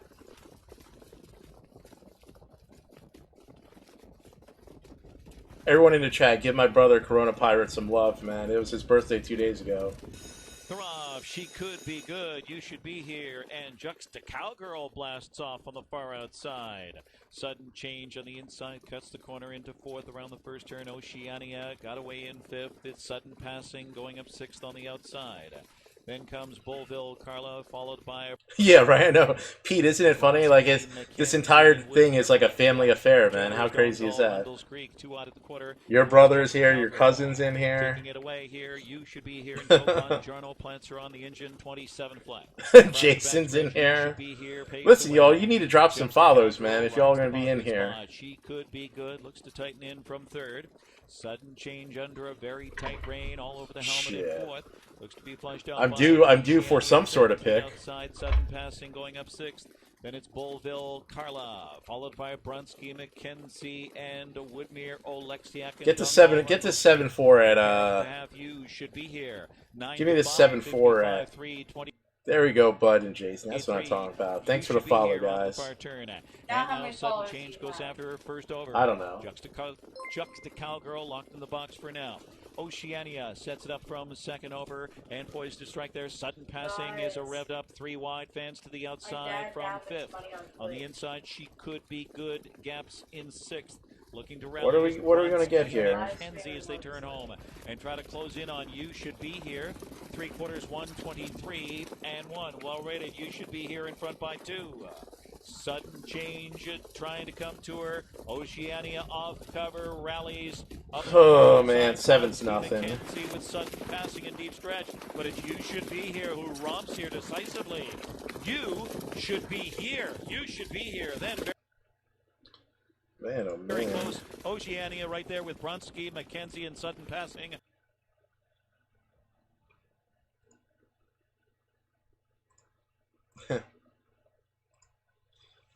We can't be at Charlestown, man. Bud's at the final table in the poker tournament. I mean, we could be at Charlestown right now. Okay. Let me handicap Charlestown here. I need to go through. Yeah. Yeah, Amy's. Hey, Bud. Uncle Bud says hi. Hi. You can say it louder. They can hear you. Happy birthday. I don't know if you heard her. Should have. Says happy birthday. It was my uncle's birthday 2 days ago. That's mine. What time? That's stupid. No. I can't. No. It was my uncle's birthday. I gotta keep streaming, man. Australia's my bread and butter, man. That's everyone comes here to get the Australia picks. That's when we drop the Pynamite on this bitch. That's when we drop the Pynamite. We don't do that. The rest of it's just filler until we get to Australia and I can drop some 30 to 1s here. All right. I need to handicap Charlestown here. I need to go through. I haven't been doing that's part of the problem. I haven't been doing like really full handicapping where I actually talk about what the hell's going on. It's mostly been making too quick of bets here. All right, we're going 4.5. It's a stakes 4.5 race. West Virginia bred stakes horses. All right, this one. I don't know why this guy ever rides horses. He's never anywhere near the lead. So yeah, the one's a toss. The 2 with Tim Grams. He had won 4 straight at the distance of 4.5, consisting of optional claimers and allowance races. He's crushed them. He ran in this race last year though, and ran 5th. So we'll come back to him. 7-1, interesting price. 3 horse. He doesn't race often at 4.5, but he has a win in a 2nd place, including a 2nd in a stakes race down here. So he comes back finally to 4.5. Maybe like a sneaky one. He's overlaid. He was 5-1 morning line. He put him on an overlay. The 4 has 1 start this year, and that was a win going 4.5, going 52-1. You got to think he's going to be able to come. He's 4 for 5 at this distance. I mean, he's a 4.5 specialist. When he gets the lead, he's pretty tough to manage. It makes sense that he's 3-5 favorite. So we go to the 5. The 5, he's raced a handful of times at this distance. Just looking at the speeds. Probably overbet. I mean, he's been racing exclusively on turf lately. I don't like him just showing up to just come back on the dirt here, and then to get bet about it. All right, now the 6, 4.5. Doesn't look like he's good enough for this field. Too slow. 7 ran 2nd last race. He had won 2 4.5 races in a row before that. Ran 2nd last race. He was closing in hard on the 4, who was the winner, but was just a little short. Is the 4 going to get into some trouble? Is the question. If he does, the 7 may be able to jump out and scoop him. The 7 does get 6 pounds off from his last race, so that's a big help. Although the 4 also gets that same 6 pounds, so that's a wash on that one. The 8's given like 7 pounds to the 7 and the 4, so that's definitely double dose of problems.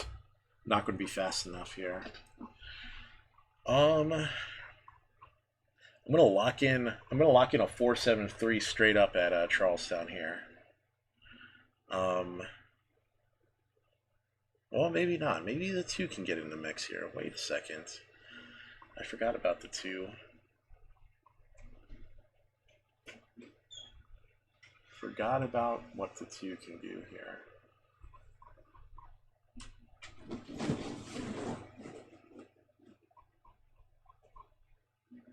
I know 4's got some serious speed.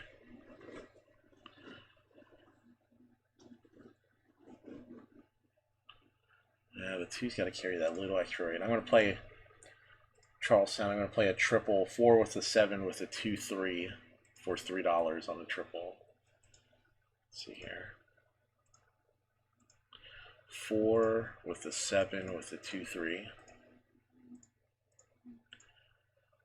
And then, just in case shit goes sideways, we're going to box the 2-3-7 in the exacta.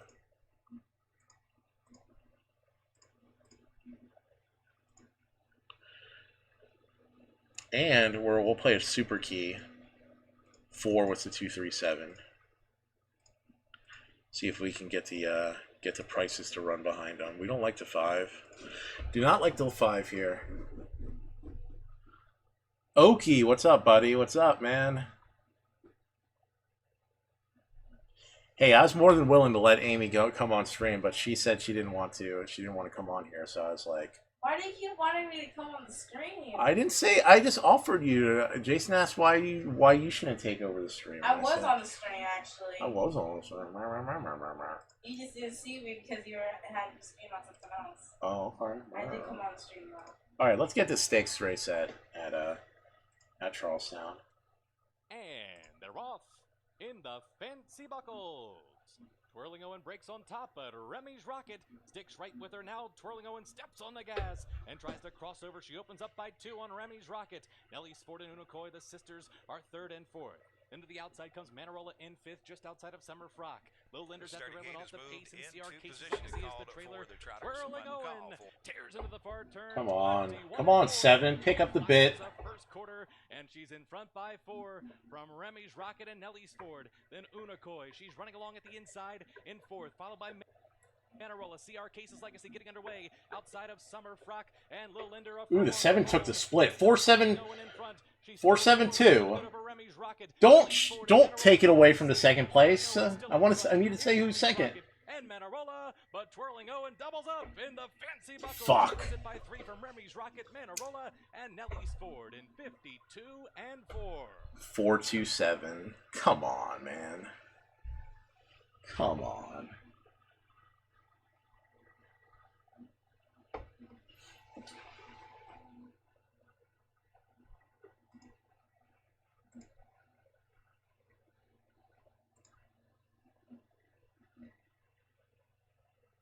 Yeah, a horse at the peak of his condition, and you can't discount any of these types of stayers. They, as long as they're fit.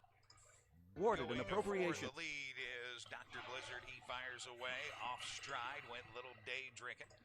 To the inside, I know my chip. Far outside, CR Blazing Beauty. Tucking in an early 4th is Ms. Tony as they race around the turn. Next is Dance with Somebody, followed by Voyage to Paris. Then it is Mugshot Man, Away My Baby. Racing in 9th, Kiwi Press and the early trailer following the mistake. Little Day Drinking, 28 flat, opening quarter. And with the lead, I know my chip. Dr. Blizzard on the outside, inside 3rd, CR Blazing Beauty. 4th at the rail is Ms. Tony. Dance with Somebody, angles out it into the outer. Hey, Smash, welcome, man. Happy Friday, happy Friday. Kiwi Press and 3 to the trailer. The Little Day Drinking has nearly caught the field on over to the half, and I know my chip has the lead outside. Dr. Blizzard is parked and pressing on 30 in a 5th, and that second quarter is a swing. There we go. I knew I could count on you. I was telling people, I was saying 11 p.m.'s when the stream starts to get popping, which is good. Everyone knows Australia's my bread and butter. That's also the time when everyone starts to get broke and they need the out. Welcome, Iwa. Welcome. Let's get some Aussie late night here. Flat backside. They'll all get in gear from here. I know my chip. Dance with Somebody. Swung out 3 wide, trying to close.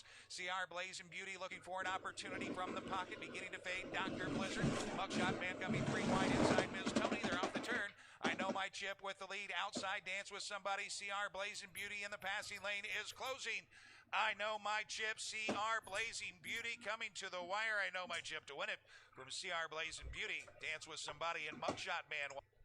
All right, let's Charlestown. We were really close. We finally, we went through the field as we're supposed to, and just flipped around the 2nd and 3rd. And we also we had a stupid 3 could have got up for 4th. We would have had the super. Instead, we don't have the triple. We don't have the super. None of the above. We made the right decision throwing the 5 out though. All right, let's go to the handicapping view, and let's look at Meadowlands here. They've been doing us dirty there, too. Doing us dirty. All right, the 1, Brian Sears, of course, is coming up on his first race of the year. 31:54 qualifier at Gateway Farm. Probably going to need a race up. Probably going to need a race first. All right, 2, first time Lasix. I haven't seen too many Andrew Harris race runners tonight, so Not sure how he's going to do. The one also has a terrible record at Meadowlands.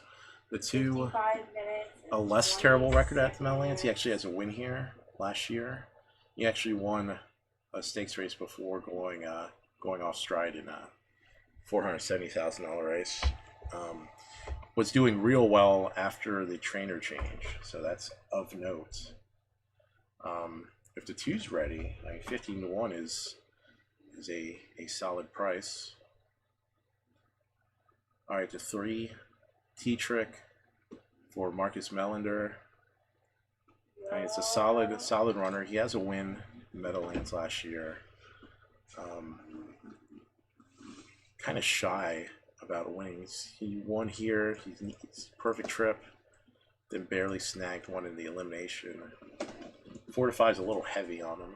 Little heavy. The 4.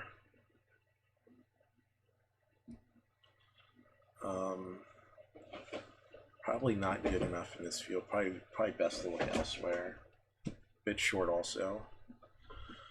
The 5. Now we're starting to get into some older runners. The 5. Second-itis. 2 wins in 12 seconds.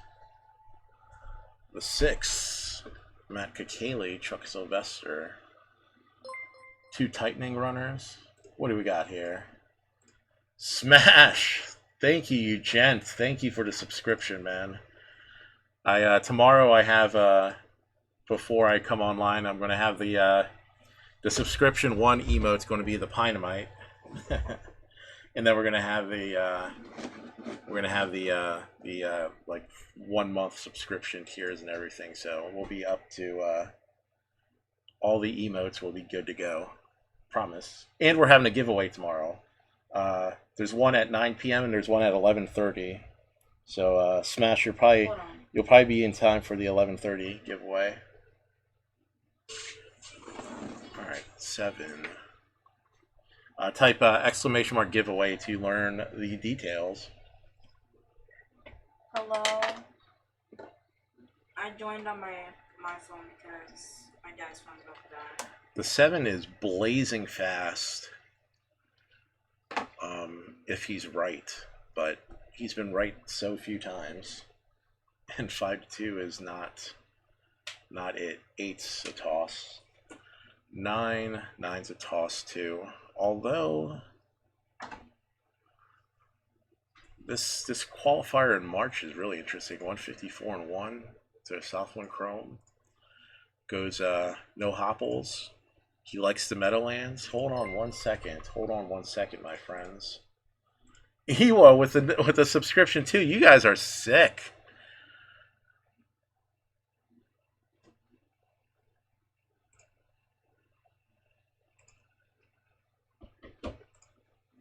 You guys are awesome, man. I'll tell you.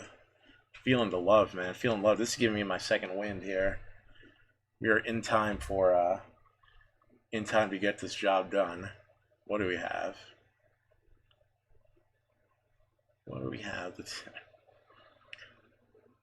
10 with this Ronnie Burke horse on the 10. 24-1 out there. Damn. There's some interesting options here. The 2's first time Lasix also.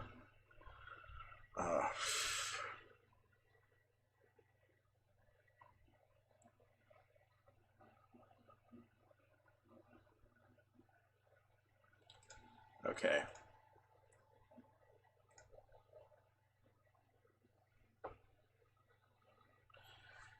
I'm going to mix it up with an exacta here.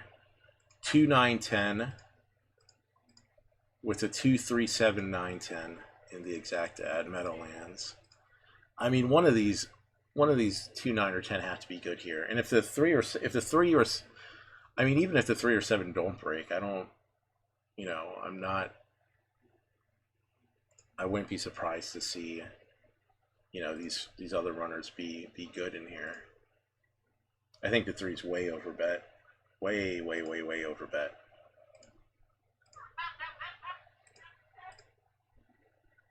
To Williker, maybe cyber intervention, elaborate, can go forward to a certain extent. Chris might send Humboldt.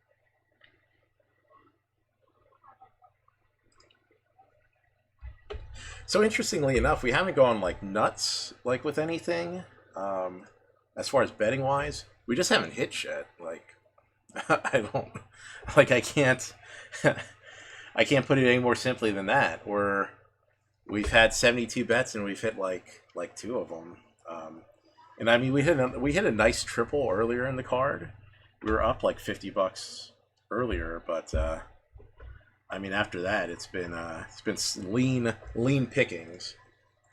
But if I know my crowd well, and I do, Beach Whale Sean is just going to show up like suddenly in like the next 20 minutes, and he's going to be like, "Okay, I just got back from like a dinner, and I need to win," and then that's when the winning starts. That's when we start actually picking winners and shit. We're not going to get in a bet at Randwick. We're resting our laurels on this Meadowlands super exacta that's going to rock our world. You know what? I haven't put up the thrust gif all day today. Thrusting, Pinemite, unbelievable. So there we go. There are like we needed the thrust in there. I didn't put the thrust in today. We've shown Pinemite a lot, which is going to be the first emote that I get. I just gotta pretty it up in like Photoshop.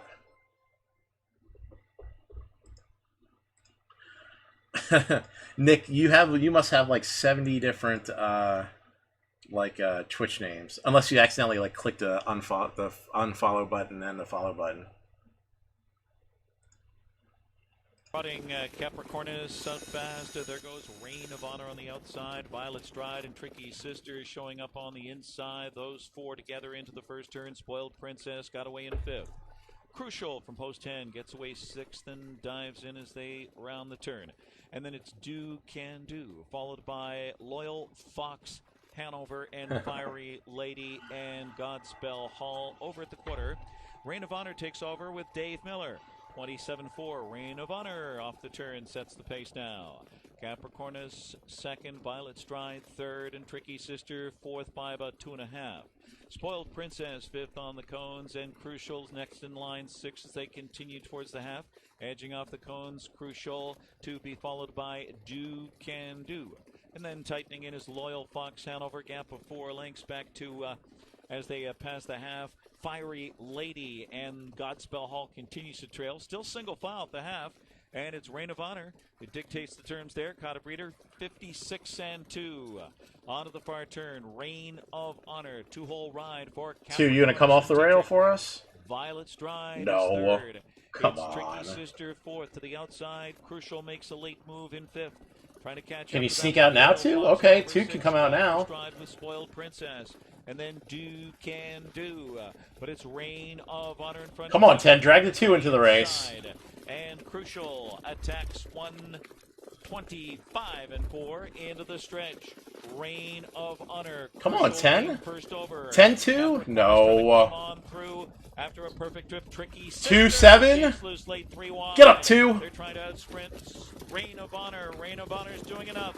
It's Reign of Honor, a well-rated Reign of Honor in the Buckeye. Over Oh, man. Then Tricky Sister and Crucial 152-3.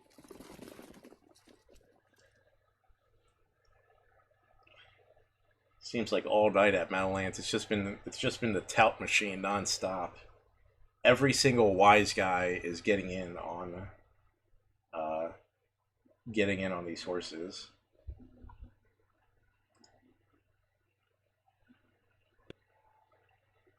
All right, let's go to Scioto here. Judges move up in class just a notch, but she gets the rail.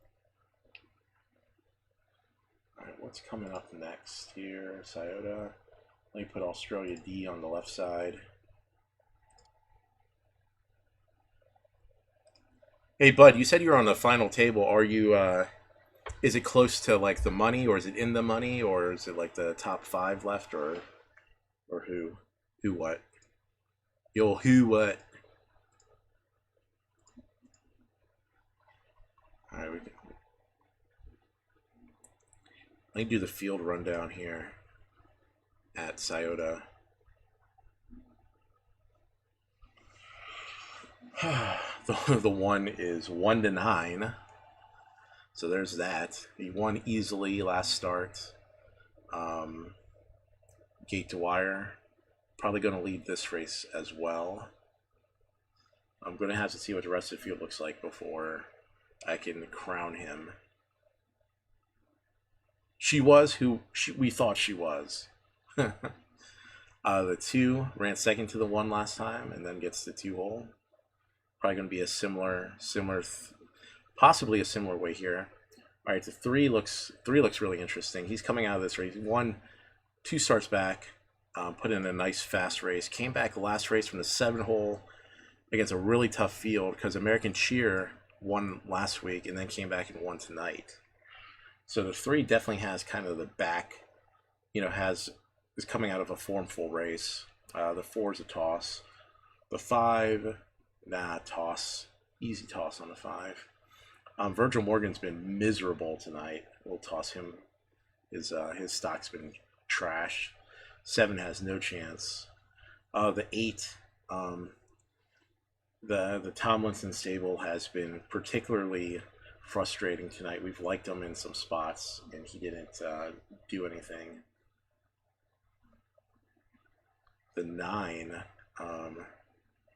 So an earlier Joe Paver horse, I believe, a trotter went right to the lead from the 6-hole. Didn't really show speed, but went right to the lead. The 9 may be in a similar position. We know Josh Sutton is kind of his shtick. He can run. He can send them from the gate. So there's possibilities he could sneak in he can settle in at a good spot early. And the 10 is Trace Tetrick. Horse is probably going to be a bit short on fitness. Could possibly get in for maybe 3rd in a triple or so. The 8's kind of the most biggest question marks here. I think the 2's. I don't think the 2's even going to be good enough to get second here. I think the 3 can actually muscle the 2 out of the 2-hole. And if that happens, then the 2 has like no prayer. And then even more if the 9 shows speed. The 5 could possibly show speed, but even if he does, I don't like him much at all. All right, so we're gonna make the bet at Scioto.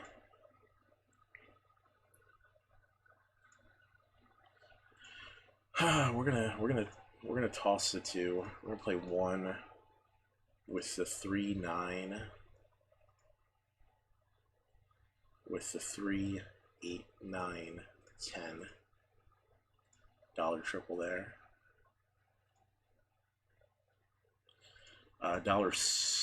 Play the super high 5 for 20 cents. 1 with the 3, 9, with the 3, 8, 9, with the 3, 8, 9, 10, with the 2, 3, 5, 8, 9, 10. All right. Maybe we'll try to snag a straight triple here too. $3 straight triple. 1, 3, 9. We are in at Scioto here.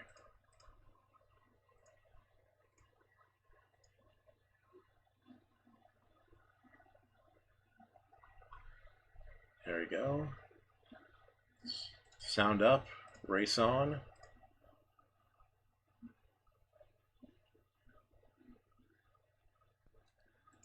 They're off and PC. Oki, the 7-1 at Meadowlands. Came in 7-2, 7-2-10, not 7-2, 7-3, 7-3-2. The 2 favorites. Outside or wrestled back to take a tucker, revved up Artini from the second tier. Rocky Ground is there 7th, away 8th. Walk 2 Moons 9th through the quarter is McVenus. The quarter's up. Well, this is awkward. Race into the stretch the first time. Oh, so Wiggle Special Inside is Narshan Jewel. Outside with a short lead. Parked and under urging is Betsy's booking it. Racing third at the pylons is McPansy there fourth. Woo's Princess, two back. Racing fifth is Park Lane Glamorous as they roll around the clubhouse turn. Head on over to the half. Looking to get underway as they swing onto the back. 54 and 4. 54 and 4 speed duel, and it's the heavy 1-5 favorite. Narshan Jewel caught up in that speed duel, has turned aside. Betsy's booking it, coming 3 wide. Aggressive drive for Park Lane Glamorous. She's there to challenge. Continuing up on the outside, 3 wide is Artini. Inside the pocket sitter as they drive for 3/4 is McPansy. She's followed closely by Woo's Princess in 123 and 2. Come on, now. God, Josh Sutton, you're such a bozo. Narshan Jewel has been under pressure throughout. Park Lane Glamorous is right there at her to the inside. McPansy has the pocket. She'll need room. Caught in traffic now is Artini, and rolling up 3 wide as they come to the top of the stretch is McVenus. It's still Narshan Jewel. Dead game. 9, 1, 3. McVenus closing inside here. Stupid comes 5. McPansy to pick up the pieces. McPansy from Narshan Jewel. Artini in a photo for fourth and fifth. 153 and 1. That's doo-doo at Scioto. Straight doo-doo.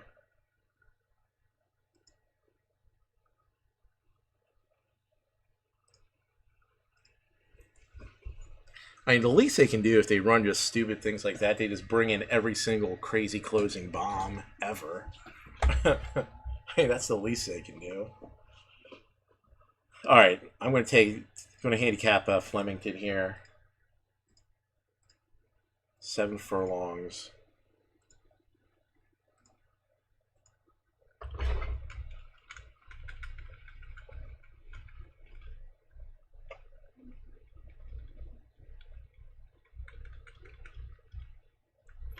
Gotta go through the field here. Soft going. Benchmark 78. Let's get to cap in here. The 1, an ugly 1 for 17 at Flemington in his career. Ran 7 furlongs on Flemington in the soft. Ran 5th out of 14. Not horrible, but then gets to carry 139 pounds. It's going to be a problem. 2 scratch. To 3 are Peaky Blinders. 6 of 7 on the soft track in the money. 2 wins in 2/3 and 7 at his distance. Hasn't run much at Flemington. His only race at Flemington was on 1.25 miles. Probably a touch too long for this horse. In that he's coming off a long layoff. It's just going to be a tough ask here, but he's come off long layoffs before in 7 furlong races and run in the money, so he's not a total outsider in the triples. 4 scratch, the 5, 7 furlongs, 1 win in 1/3 and 3 tries at the distance. 1 win in 5 on the soft track. Comes off a layoff. Just not enough good. 1 of 6 at Flemington. Just not enough good things behind to back him at 6-1 here. 6 is scratched. The 7, 2 for 6 on the soft. 1 second place finish at Flemington, which was on 7 furlongs, and it was Ben Mellum just ripping from off the pace to get up for second and barely lose the win. So he comes off. He's come off 2 quick sprints, which is kind of this horse's MO. He goes 5.5, then he goes 6, and then he starts to pound away at the 7s. Looks like he was in really tough in his last 2 at home base at Caulfield. Comes to Flemington. Kind of a concern that Mellum goes with the 5 instead of the 7, who he's ridden before, but Drive McNeil's perfectly capable. He can get a piece there. 8, soft track. 0 for 6 at Flemington. That's just a pass. It's too many negatives. Got to show me something at Flemington. 9's a straight up speed runner. I would like to see some sort of Flemington form. I mean, could he get lucky and just run the field off their feet? Maybe. I mean, he'll be cracking. He'll be cracking on the lead. The 9, second race up off the layoff. He went from 6, he goes to 7, which is probably his more preferred distance. Gets a good post. He has a win at Flemington. Very good on the soft track. Oh, holy moly. Okay, all right. Let's like the 10 here. Like the 10 a lot. 12's coming from overseas. That's a pass. No way. 13, not good on the soft track. 14, doesn't have much Flemington for him. He needs the lead, and he's not going to get it from the 16 hole. The 15, he can get a piece per second. 15, 16's a toss coming from International, and the 17 is too slow. So we like the 15. We're gonna play an exacta with a 9 up top in case the 9 gets silly on the front end. He's done it before where he's pinched off a win from the front end. We're gonna play 9 with the 7, 10, 15. God, we're shut out here. And then we're gonna do something with the 10 flat because the 10 looked really good. So we're probably gonna go like 5 to 10 win in place on the 10. From Red Court trying to find a position, then the Master Speed, and next Never Again Mount Popper, Eureka Street, I Could Do Better, Secret Vega, Our Peaky Blinders, More Wanted last. 1,000 metres to go, it's Honey Esprit in front, a length and a quarter, Holbein. 2 further back is Simply Optimistic, Come On Carl, a length and a half, the Master Speed, and Red Core a little bit keen. 2 further back in the field, Never Again Mount Popper, I Could Do Better, who's out 3 deep now from Eureka Street, and then came More Wanted, Our Peaky Blinders, Secret Vega, up towards the home corner. 600 metres to go, it's Honey Esprit by a length, Holbein. 2.5. This 10 is just going to kill me. This 10 is going to break my heart here. Lead, and then came Never Again Mount Popper, the Master Speed. Behind them, Eureka Street, and then came I Could Do Better, who's back in the ruck now, followed by More Wanted and Our Peaky Blinders. So it's Honey Esprit at the 300 metres, leading by a length and 3/4. Holbein, Simply Optimistic. Never Again, Red Core down the outer, followed by Mount Popper. Honey Esprit at the clock tower at the 150. Holbein back to the inside. Simply Optimistic and Never Again run on. Honey Esprit just in front of Holbein. Honey Esprit, Holbein's lunging now. They reach the line. Honey Esprit, I think, just beaten Holbein. I didn't get the bet in. Locked out. And it was we saved money there. We saved money. That was a hell of a field there. That was a hell of a race. All right. Now we're coming to we need to handicap this at Meadowlands. Meadowlands, come on, show us some standouts here. All right, that was the last race at Scioto. That's closed. Meadowlands, the one. I think Paul Sefford has a second place finish today on a speed horse. The horse kind of was allowed to get out there and ran a good second place at a decent price against a heavy favorite. So one's one to look at. He'll be able to scoot along on the rail. The 2, Marcus Miller, probably just not good enough against this field. I don't know. I mean, the price is worth a go for sure. The 3, 3 has this like extremely fast qualifier where he went first up. Not sure what to think of it. 4 has a nice qualifier at Gateway in 151 and 3. That's crazy fast at Gateway. Why they're betting them. T-Trick on the 5. I mean, the Jim King stable is good off the layoff. Look at that, 28% winners. It's fierce. We'll come back to him. I mean, he's a stakes runner. 6 is probably just a touch slow for this bunch. 7 is a pass. The 8, Krogan's already disappointed us. We had the 10, who sat the pocket, a Krogan trained runner, and he stunk. The 9, Ron Coyne. 9 holes is probably going to be a little too tough for him.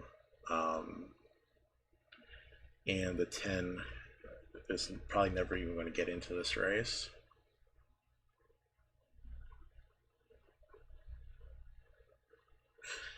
I'm gonna play. So I'm gonna play the 5 up top in the triple here at Meadowlands. What I'm gonna do is I think the 5 can sit to trip. I think the 4 may set to fractions here, and I have a gut feeling.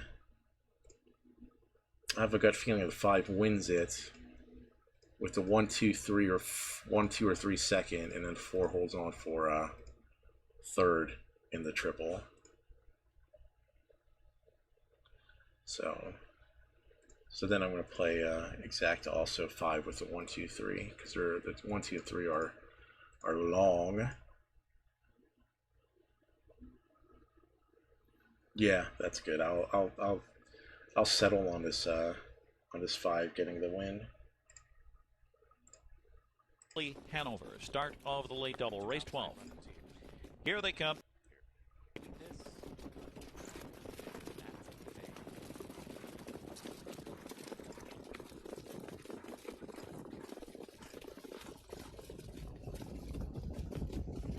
They're feeling red hot, and Better Joy, the 2 favorites, gone out with Pammy Joe on the inside third. Norman's Madeline gets away in 4th position around the first turn. Philly Hanover swoops down on the outside 5th and goes on with it. That one on the move up with Madame Lisa to the outside. And then comes Better Tricks on the rail, followed by Something Real at the rear of the field. A Beach Cowgirl, and the early trailer is She's Pucka. At the opening quarter, it's Better Joy and T-Trick there, 27-1. Better Joy on the engine, opening up by 2 here. Looks headstrong. Feeling red hot in the 2nd spot. Pammy Joe is 3rd across the backstretch. Philly Hanover next in line 4th. It's Norman's Madeline in 5th. Madame Lisa is racing 6th and tightening in. Then it's Better Tricks, followed by Something Real. And A Beach Cowgirl is 9th. And No, I don't bet the Korean baseball. Still single file at the half. 56. Just the ponies. Caught a breather in that 2nd quarter. Did Better Joy. Better Joy on the point here. 3-5 continues to control it. Feeling red hot. A dreamy 2-hole ride behind the favorite here. Pammy Joe is 3rd. 3/8 to go. Philly Hanover is 4th. It's Norman's Madeline still 5th on the cones. Madame Lisa on the inside, 6th stride for stride with Better Tricks on the outside, 7th at 3/4. And Better Joy trying to open up, but out of the pocket comes Feeling Red Hot. 3/4, 123 and 3, 27 and 3. Fucking 4 looked rank as shit on the turn. Better Joy flattening out with Feeling Red Hot and drifting out. Philly Hanover we're looking to shake loose late, and Pammy Joe trying to close in, but it's Better Joy out sprinting them. Better Joy, home free, Better Joy. And then Philly, Hanover, and Pammy Joe, and Feeling Red Hot. 150-1. Act well to this firmer track. So I'll go 6 to beat 7, Spirit's Choice. She'll be ripping along in front.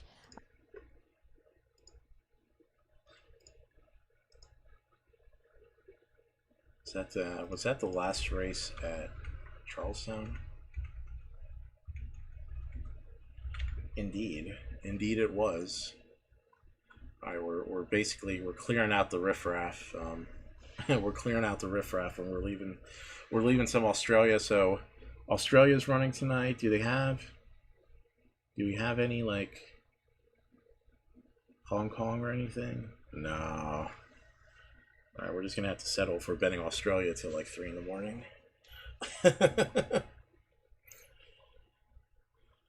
Tis a shame. All right, Eagle Farm 5A. Let's get down to capping. We are in knuckle down, full blown knuckle down mode. Need to get some momentum going. Really, that's all, just some momentum. All right, Eagle Farm 5 furlong race, benchmark 85. So we got some pretty heady runners in this race. The 1, Justin Huxtable, horse is carrying 134 minus the apprentice claim. It's a good track. The horse does all his worthwhile work on the good track. He's stretching out to 5 because he ran 4.5 last time. He gets a good post, and he's taking some betting, and it makes perfect sense that he's getting some betting. I personally don't like Huxtable. Hey, Sweet Tooth, what's up, man? I've been wondering where you've been at. They already closed Eagle Farm for you? Jesus, man, I haven't even handicapped haven't even gotten to it yet. All right, the 2. What are we gonna do here? I don't know what 2's gonna show up. The one that's worth a shit, or the one that just runs terribly. Oh, the 3, Bailey Northrop. Not good at the track. 4's probably a touch slow. They're betting him, but he's probably a touch slow. 5's more than a touch slow. The 6 has shown he can come off a layoff without any issues. He has the 1 hole. They're betting him as favorite. He can come off the pace, so usually he can kind of sit back and let them set it up in front of him. 7's got some raw speed. He's probably going to be pushing on the lead. May not be any good though. 8's probably looking like he's not going to be too much in here.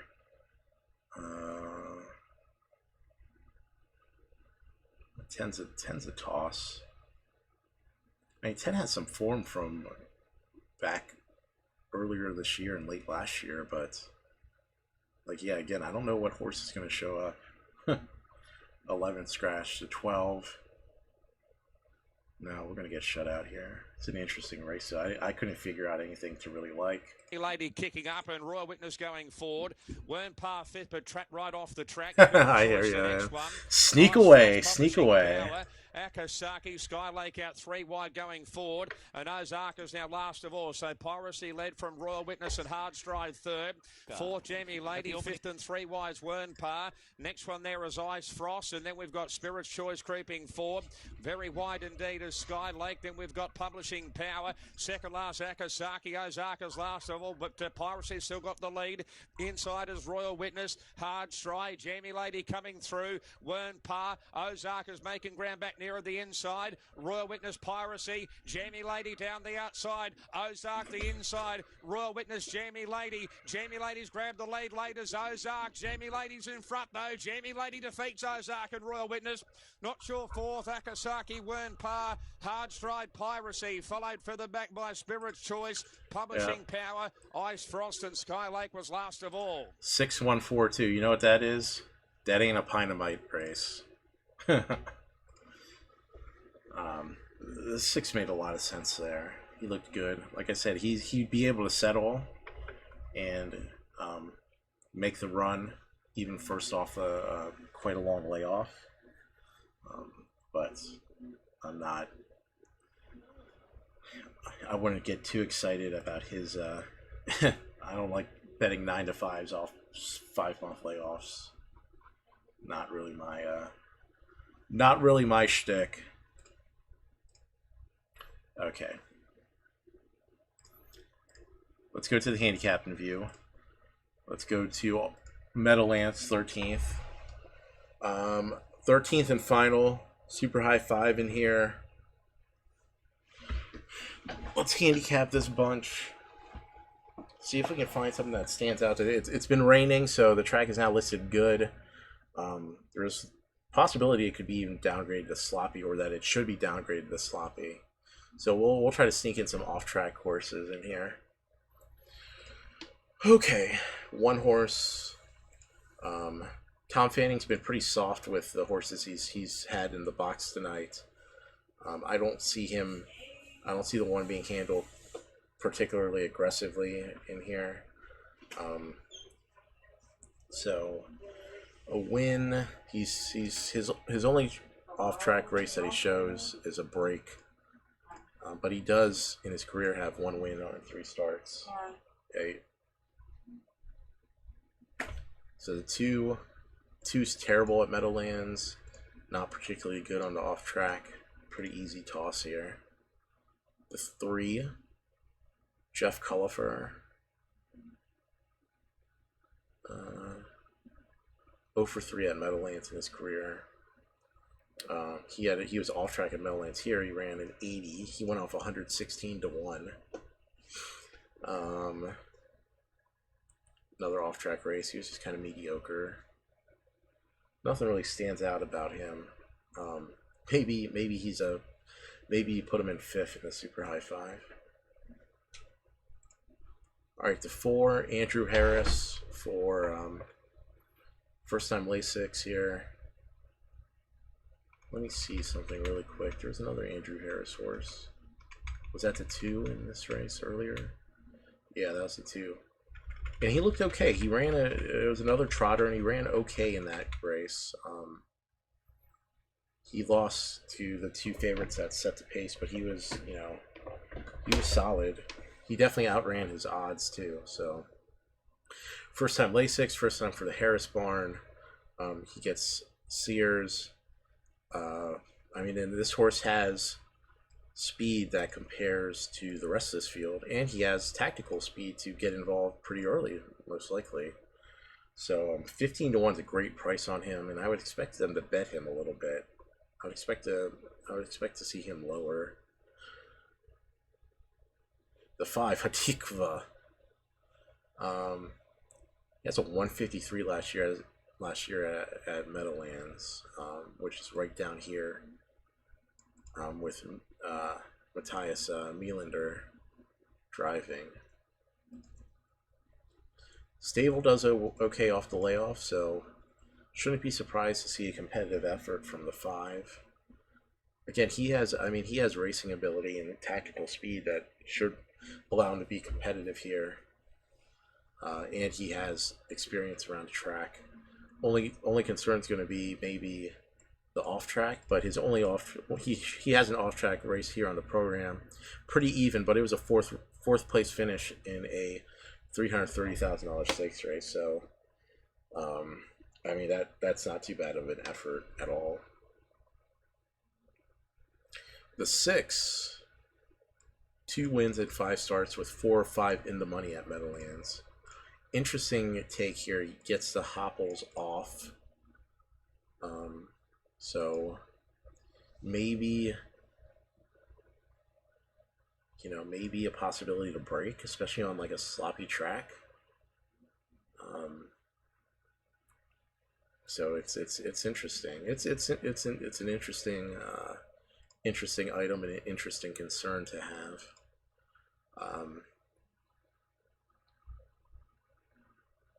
I mean, his race form from last year is extremely good and probably makes him a winner in this field. But again, you have some negatives here. You have things, I shouldn't say negative, you have things of concern. You get to hopples off. His off-track record is a bit iffy. He has 2 off-track races. One was in the Breeders' Crown where he ran 4th. He put in a pretty ugly effort in the Kentucky Futurity on the off-track. But he was knocking heads with the best in the nation in those races. So, and he gets Dexter Dunn to drive. He has a break. His last Pyramidal start was a break at Yonkers at 1 to 5. So, you know, he definitely shows some breaking. It's certainly not an impossible thing. Yannick on the 7. Sloppy track, he ran 2nd. This horse, Domenico hasn't been firing them today. This horse seems a touch behind some of the others in the race. Some of the others have a lot more upside for sure. The 8, this is a nice qualifier at the Deo Valenti farm. Pair of 152s last year here at the Meadowlands. A lot of second place finishes. What has been really good since they switched to the Noel Daly barn.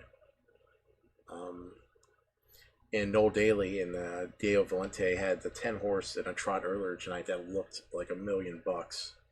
So the 8 coming out and showing off his stuff would not be surprising.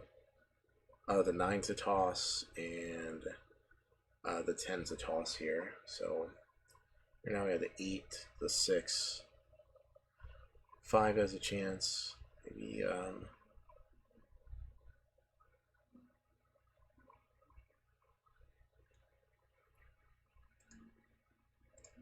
So here at Meadowlands, what are we going to do?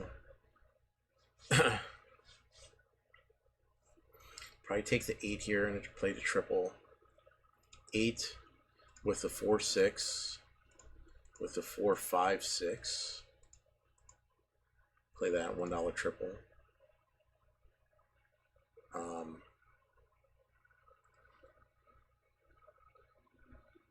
Play an additional triple key. 8 with the 4-6.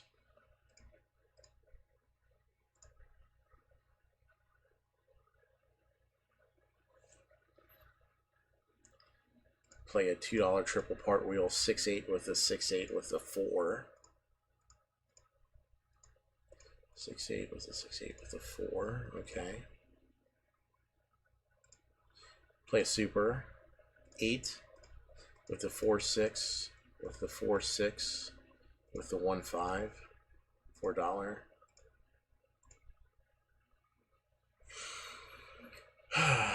And let's throw in a little super high 5.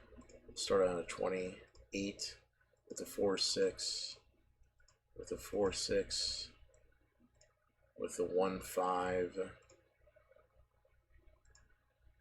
with the 1-3-5-10. We'll play that for 40 cents in the high 5.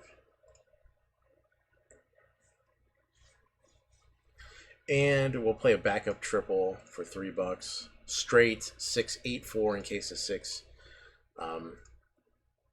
Just shows up and looks better than the 8 here.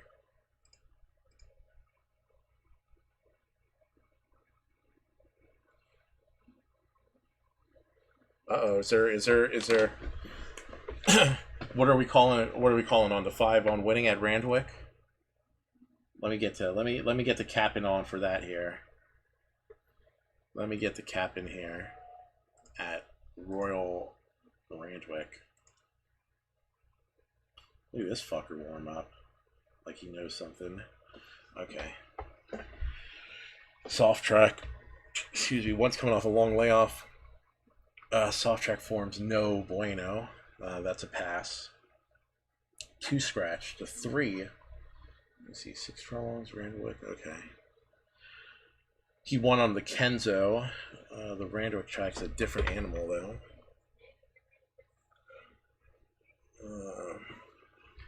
3 has that speed, and he needs to show that speed to win. He took it at the Kenzo, but he's not going to do that at the regular Randwick track. I think it's a pass here for him. 4 scratch to 5. Huey Bowman. Big rider improvement. Soft track form is really iffy. He had no excuses on the soft track last race and looked short compared to the rest of the field. It's a problem. It's a concern because it's a soft 7, so it's a true soft race. Hugh Bowen's a huge improvement though, but I mean that race on the soft track last out is just a notable poor effort. The 6 coming first race off prep. Previous time he came first up off of prep, he won. And he has a win on the soft track, but he does not have a win here at Randwick, and he's not particularly good at this distance. I don't know. I may have to come back to him. The 7. This horse has 5 wins and 11 starts. This is a great soft track record. He has experience at Randwick, although he doesn't have a great record. Experience at the distance. This is an old vet. He gets the apprentice on with a, he has the lightweight, and this horse has speed. Again, soft track is what this horse does. It's a specialty. And he gets the second up off the prep.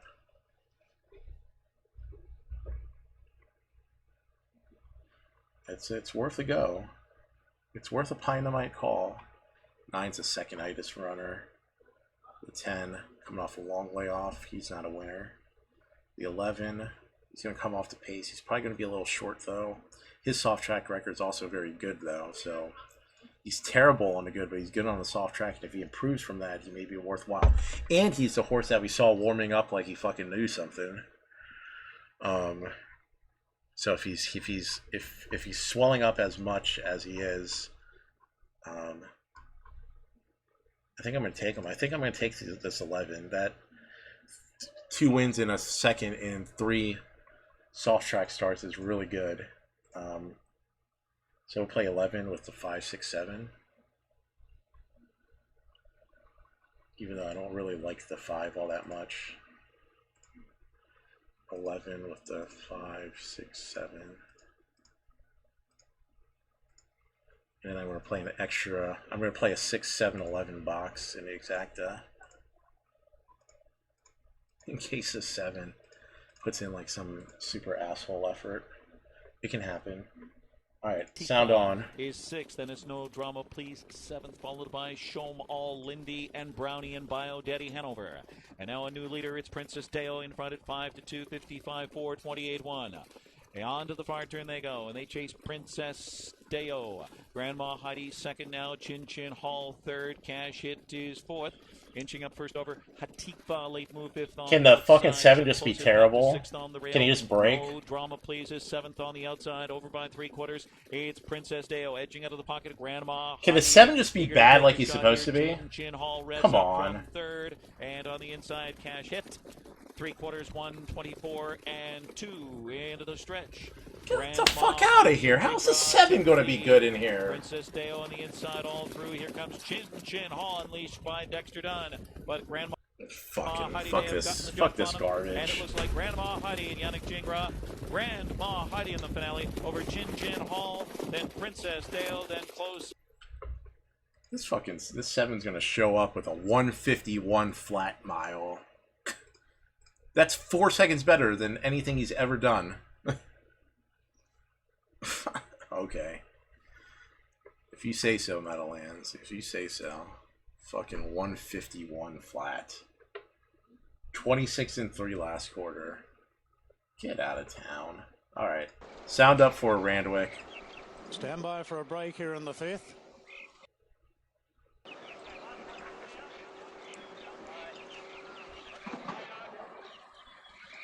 The rider, Tony towards not quite set. Here we go, the gates are back now. Often racing, no speed at all by Ragged Rascal, and Oakfield Twilight won the start. Noble Joey goes forward together with Catesby in the early stage, and the favourite Burning Crown will park in 4th. Up trumps the outside from the line, then Chara Terra, Modi Ditto, Ragged Rascal, and taken back to last is Tony's Reward. So Oakfield Twilight is the front runner.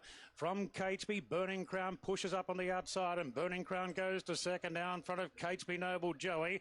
Up trumps is off the course, followed by the Lion. Then came Chara Terra and the white hat from Ragged Rascal, Modi Ditto, and Tony's Reward is last of all. So Wakefield Twilight all the way again. Triple G, I don't know who ran 4th. Coming around the turn, then I didn't see it. Further back to Up Trumps, Noble Joey, the Lion, and a gap back to Modi Ditto and Chara Terra. Wakefield Twilight, a big leader inside the 300. How are they gonna fucking beat this horse, man? Come on. Monty Ditto moving up, and then came Chara Terra down the outside. It's Oakfield Twilight about 5 lengths. Oh, he's getting leg weary. Terra, Modi Ditto coming with late surges. Oakfield Twilight, he's looking to hang on again. Modi Ditto, though, is charging. Modi Ditto going to Oakfield Twilight. They hit it. Jesus. He may have held on again here, Oakfield Twilight. It's a photo. Oakfield Twilight and Modi Ditto wide out. 3-11-10. One third. The Noble Joey, the Rascal, the Lion further back to Catesby. Burning Crown didn't get through the conditions. Then came Up Trumps, and Tony's Reward was back last all of the way. This dirty son of a bitch on the 3. Oh my goodness.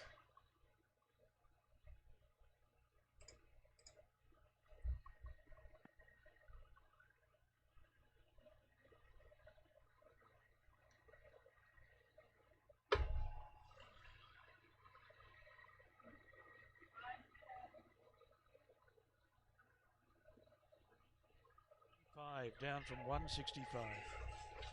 Amy Excels 21, Bell's Desire 17, Mimby Magic 41, Keen as a Bean 16 from 18, Satine 950, Small Reward 19, Lamash 31, Missy Mile 13, Silver Bow is 9 down from 15.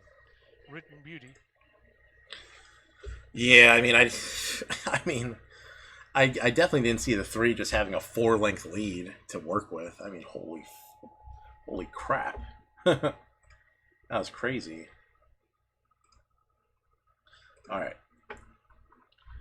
Gold Coast. Let's get the capping going. All right. So they like the 2 at 3 to 5. The 1 and 6 are scratched. I mean, I think. Okay, I'm gonna need. I want to box 3 horses at 4 horses. I want to box 4 horses at Australia D this race.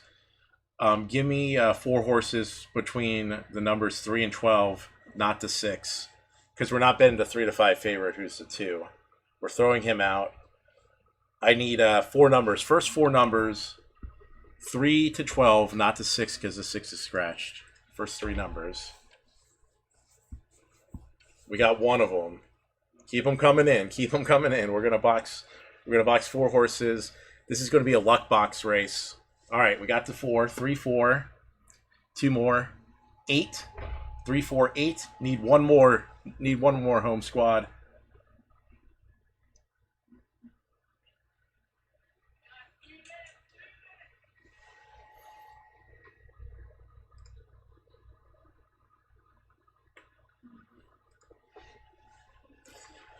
Well, I know you're capping. You can still don't handicap. The point of these races is to give me a random number. I don't want capping. I don't want capping picks. I can look at the form myself. I want random numbers. 3, 4, 8. Come on, I need 1 more. We got 3, 4, 8, 12. There we go. Let me box this in the exacta.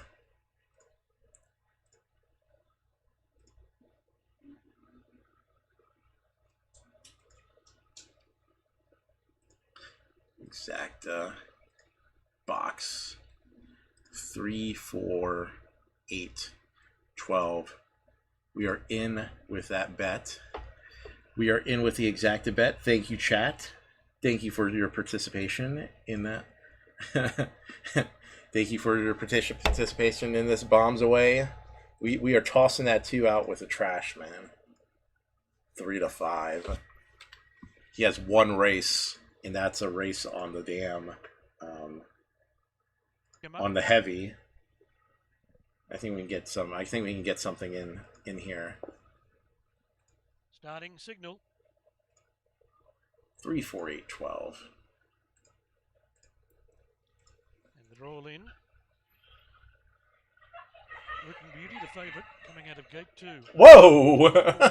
Did you see that? That's a hell of a dismount. And Keen as a Beans rider just appeared at the back of the gate without the horse. Still in the line, Keen as a Bean. That was crazy. Inside gate, next to the favourite. And here's news about Keen as a Beans. Broadcast.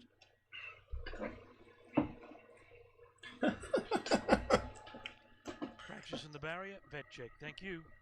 Keen as a Bean. Got stirred up. An $18 chance on the QOP screen. $19 with tab fixed. Anthony Allen dismounted. Keen as a Bean has come back out of the gate, being led around by one of the stall's handlers. Under the eye of the vet. Written Beauty, meanwhile, appears to be standing okay, the shorty. Another circle for Keen as a Bean. Nobody's reached for a 2-ways yet. Now the 2-ways come out. But Keen as a Bean is being led back up towards the gate. Keen as a Bean has got the ticket, appears. All right. Well, we don't have that horse set through the jockey. Beauty $1.45 now on the QOP while all that's been going on. $1.45 tab fixed. Starter goes up, light comes on. 2-year-old fillies. Gates Fly and Written Beauty and Small Reward, the first 2 out of the machine. Satine began well. Keen as a bean for the inside jump, fairly settles fourth. Lamarche is deep on the outside of Bell's Desire and Silver Bow in the middle of that group. A length and a half away, Missy Mile. Then There you go. Amy Put some Excels and pressure Mimi on him. Magic was at the rear as they come out of the back and past the half-mile marker. Written Beauty led by a neck. Lamarche kept the favourite company, and they are 2.5 clear of Satine with 2 to Small Reward. Bell's Desire deep on the track, being asked to improve, and then Keen as a Bean. Eight's getting the trip in third. Being hard ridden before the bend in front of Missy Mile. Amy Excels and Mimby Magic whipped them in. Written Beauty burst away at the top of the straight, found 2 lengths over Satine going to second. Lamarche flies the white flag. Silverbow deeper out, but the odds on pop past the 200. Written Beauty is bounded 6, Lame. 7 lengths in front of Satine. Written Beauty, hands and heels down to the line, wins as the odds said she should. Written Beauty by panels from Satine. Silverbow, Keen as a beam, toss it a coin, third and fourth. Then Missy Mile, Lamarche, Small Reward, Bell's Desire, Amy Excels, and Mimby Magic. I do bet the quarter horses. We have been known on stream to hit such things as Rui Duso Downs, amongst other quarter horse bullshittery. Yeah, I mean the two just ran off at 2 to 5. Flemington. Flemington. Let's do this.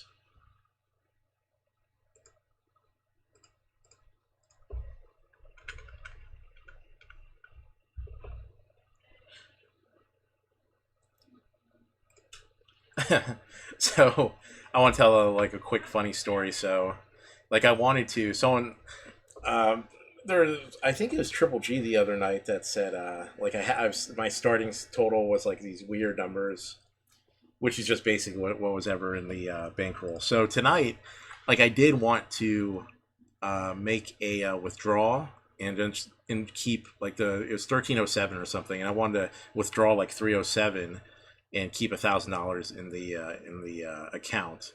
And so they had locked my withdrawals on TWINSPIRES for various reasons, and they're like, okay, just fill out this form and send in a voided check. And I'm like, okay. So I sent in the form and I sent a picture of the check, and they're like, we need a picture of a voided check. And I was like, I sent it, and they're like, oh, we didn't see it.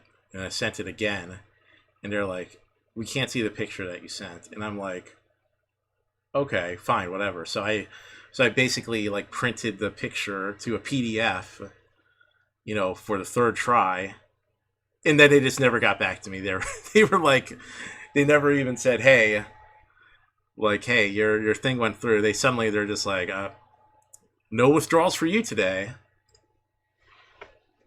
That's how they get you. That's how they get you. That's how they get you. No worries though.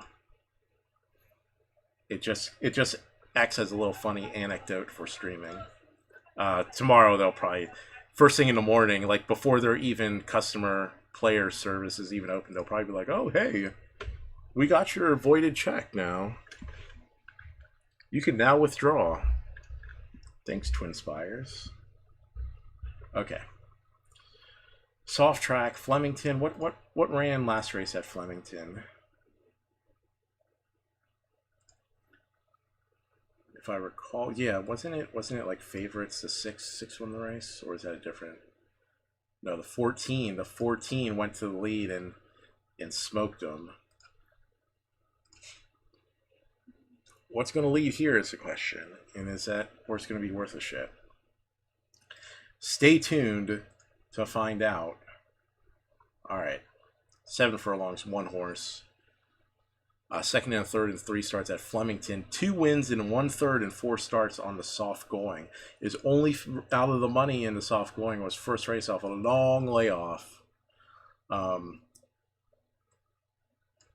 can argue that his soft track form would be better than his good track form, just based on race record. But it's also, he wheels back from May 30th, so I really like that also. And this soft going should be right up his alley. He's really been waiting for this. This one's been waiting for this fucking rain to drop for a while. The weight is concern, but I mean, if this horse likes the soft track as much as it would appear, then he's a threat. Oh, never mind, he scratched. Late scratch, the one, kicking his front leg. All right, onward. The two. Well, here's a horse that you either put on top or toss. He has 4 wins and 9 starts on the soft track. Who the hell knows what happened 2 starts back? Just nothing for no apparent reason. Some of his other soft track starts. And he has 3 wins at this distance. 2 wins at Flemington. Put him up top, and then toss him.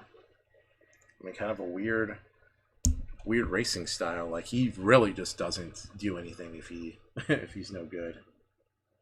What, are they all in the gate already? Jesus, man. This is too damn efficient for my liking. Goes back to the end of the field with Supre. Queen Ladiva fires out and led Something Silver, Kingsbrook, and also Soaring Eagle, No Effort, and Shahzaid. 2 further back in the field. See What She Brings on the inside of Secret She Has. They had to race together. A length away, and Arbor followed by Beauty Bolt, and next in the field, settling down out deeper on the track, is Supre at the end of the field, and back with those horses is Shakora. So with approximately 900 to go, Queen Ladiva, 2 lengths, Something Silver, Soaring Eagle, followed by Kingsbrook, 3 lengths, Shahzaid, No Effort, 1.5 lengths, Secret She Has, the outside of next in the field. See What She Brings, and then came Anaba, Sakura, Beauty Bolt, Supre last. 600 metres to go. It's Queen Ladiva by 1.25 to Something Silver, Soaring Eagle third, the inside, followed by Kingsbrook, No Effort off the course, tracked by Anaba. They were followed by Secret She Has, and further back is Shahzaid. Back in the field then is See What She Brings, who's trying to extricate out, followed by Beauty Bolt, Shakura, Anaba, and Supre a long way back. Queen Ladiva went for home. 300 metres to go. 2 lengths, Soaring Eagle. And then came Beauty Bolt up on the inside. Shahzaid gets out, and then Kingsbrook, Shakura, Queen Ladiva with 150 to go. Beauty Bolt, Shahzaid chasing. It's Queen Ladiva. Beauty Bolt is coming at Queen Ladiva, who holds on. Queen Jesus. Ladiva beat Beauty Bolt, Shahzaid, 4th Soaring Eagle, and they were followed by Kingsbrook, Shakura, a Gap Supre, and Narba, No Effort, Something Silver, followed then by See What... I mean, another front runner holds on. Okay, so yeah, Australia A's coming up here. Eagle Farm. Ooh. My 3-year-old, 1 mile and 3/8. Grade 3. Oh my goodness, if there's... Rubbing my hands together for this one. Rubbing my hands together. Let's handicap this shit. Let's go. One's the early favorite here. Going 1 mile and 3/8. There's going to be a lot of horses that obviously haven't gone this distance with it being 3-year-olds, but so breeding's going to be important. The one High Chaparral, 1 mile and 3/8 shouldn't be an issue. He's gotten better as the distance have gotten farther. So the one looks like a tough customer here. The 2 horse has actually gone 1 mile and 3/8, and that was late last year.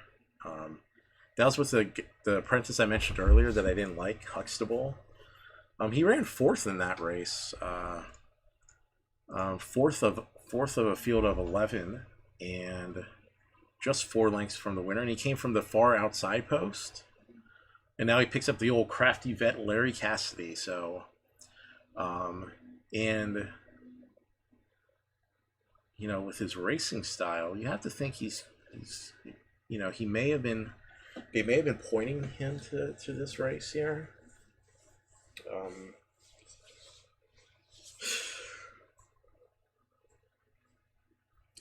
I really like him for a piece here. I mean, I gotta look at the rest of the field, but after looking so far at the 1 and the 2, I mean, the two's in this crafty looking spot to possibly get a piece. All right, the 3, Michael Costa with Alan Chow riding. Really did a great job last race to hold on. But with that said, he was like all out to hold on the lead. He got the nose victory, stretching out this extra 2 furlongs to go a mile and 3/8, maybe of a concern. Because I think he also got it fairly comfortable from in that last race. Plus, he has to come from the 11 hole. There's probably going to be more runners just fucking around with him in this distance race. Oh, and here we go. And just like I said, so the 4 comes in this race, in the Waterhouse and Bot stable. That's what they do. They send horses to the fucking lead. And the 3 is definitely not going to get it easy if this 4 is going to be crack-a-lacking. 221. Well, he went to full mile and 3/8 last race. Went gate to wire with Ryan Maloney on board against 3-year-olds. It was a 3-year-old open. Obviously not as tough of a field as this is going to be, but he did run it out the distance, and that's definitely a plus here. It would be interesting. It would be interesting, especially with the 3 and the 4, in the race, and the 3 drawn outside of the 4. Lots of good stuff abound. The 5 is way too slow. The 5 should be like 100 to 1 in here. The 6, Andrew Mallion, didn't look too great going the 1.25 miles. That was with heavy on the heavy track. Breeding wise, should be able to get this distance appropriately. Just don't know really what to think. I mean, his races back at the end of in November last year are really good. This 1 1/8 race back here is really good. Mallion's a really good rider, but there's a lot of questions there. The 7, he gets to go here. Chris Waller, always a threat in these, in any kind of stakes race. Hard to just toss him out in fields like this. With that said, the 7 from the 14 post is going to have a hard time settling in a good spot. And does not even sure he can get this distance well. The 8, again, this horse is going 1 mile and 3/8. He ran second to the that Waterhouse runner. Doesn't have good track, doesn't have solid good track form. Likes the wet ground, and that's probably going to be his undoing. The 9, probably just a touch slow against this bunch. Ran 3rd in that race that the 8 ran in. Just a tad slow. The 10,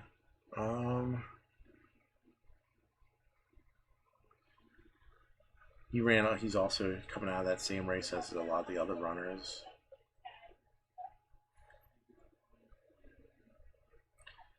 Could be a chance here. Doesn't look like the winner, but could be a chance for 2nd or 3rd. The 11 ran 2 really good races, going 1 mile and 1/8. You got to think he's going to be able to stretch out. Another Chris Waller runner. This looks like one of these wise guy horses at Tibet. The 12, Man of Sin. Another Chris Waller horse. He won by 8 lengths in here to break his maiden, but he came back last race, and even though it was on heavy, it wasn't worth a shit. That race looks aberrant, and it doesn't look particularly fast either. So I think the 12's a safe toss. 13, he likes to get, this horse gets back. It was a good 3rd place finish 2 back, and that really wasn't too bad of a race last race, but probably too much to deal with. 14's too slow. 15, he has some claims to this bunch. He's run 1 mile and 3/8. 1-2 back. Gets the lightweight. There's chances here with a 15. Okay, so we like the 15, 11, 15, 10, 11, 15. 10, 11, 15. 6. 6 has like a crazy outsider. 6, 10, 11, 15. We're going to toss the 2 front runners, the 3 and the 4. And then we got the 1 here. 1 looks hard to back as a winner, but let's try our 2. Let's try a key box. You know, we're due for some serious Pynamite here. I'm going to play the 2 up and down in an exacta key. 2 with the 1, 6, 10, 11, 15.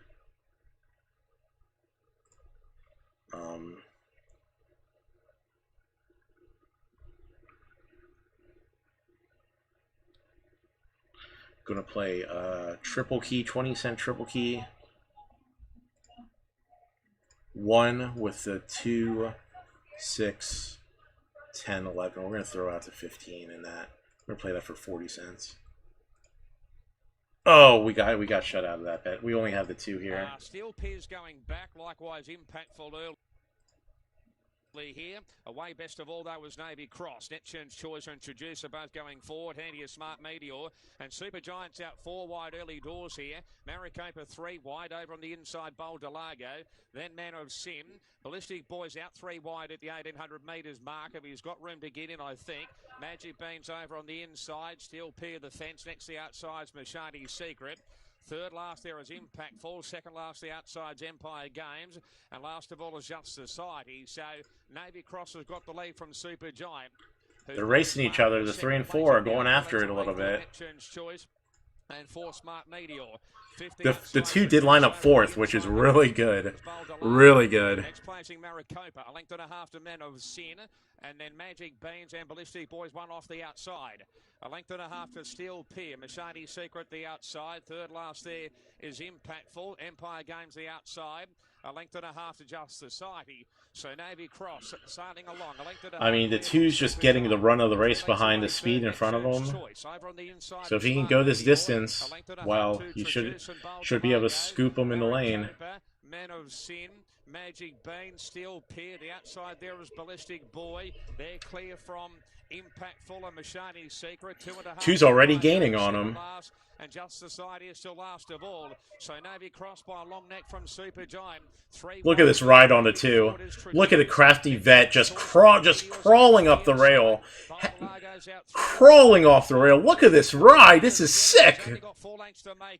Maricopa's on the outside. A Man of Sin comes even wider. Come on, 2. Cross joined by Super Giant. Third, the outside is Smart Meteor. Ballistic Boy is coming down the outside. Further out then to Bold Delago. Man of Sin. Give us a 1-2 then. And now Ballistic Boy finishing full of running. Looms up on Oh, the 2's just going to be a little bit short. Come on. Oh, man. And Ballistic Boy wins it brilliantly by 2 lengths. Second, probably Super Giant, a lip ahead of Navy Cross. There you go, that 1. By Man of Sin, Steel Pier, Smart Meteor. Then we had Traduce, Mashani's Secret, Impactful, Bold Delago, Maricopa. Further back was Neptune's Choice, Empire Games, and Just The balance has been saved. Eloy, your balance is saved. Your tap out on the 1 was good. And the 1 was great. Oh, that 2. That's tough. I mean, the 2 ran absolutely as perfect a ride as you possibly asked for. Like, if every jockey gave me that kind of ride that he gave on the 2, I would die a happy man. To win, she gets the claim, and with any luck, she'll be in the finish. Well, she's ready. Because I mean, the 3 and 4 did a great job of holding on for 2nd and 3rd and not killing each other. That's impressive. I thought for sure they were going to get geared up running on the lead.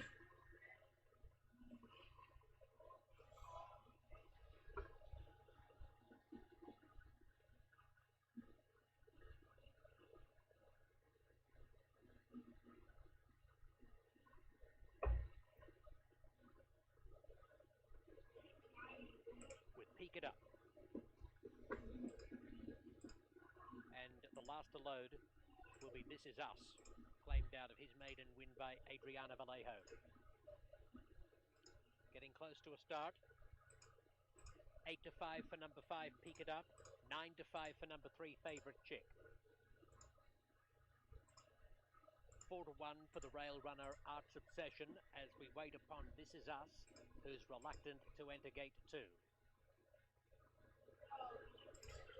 Oh yeah, I mean I'm still in. There's still plenty of racing to be had, and I'm not quitting anytime soon.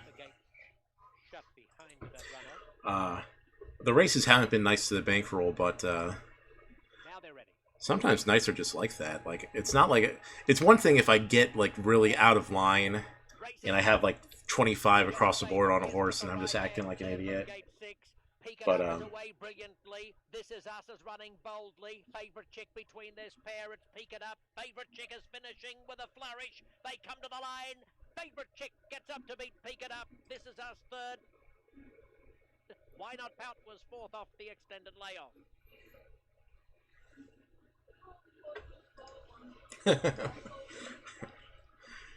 Oh man, you guys weren't nearly as bad as Pete's brother. Pete's brother Roz was in the chat earlier, and man, everything he touched he was Mushtown USA, man. It was crazy.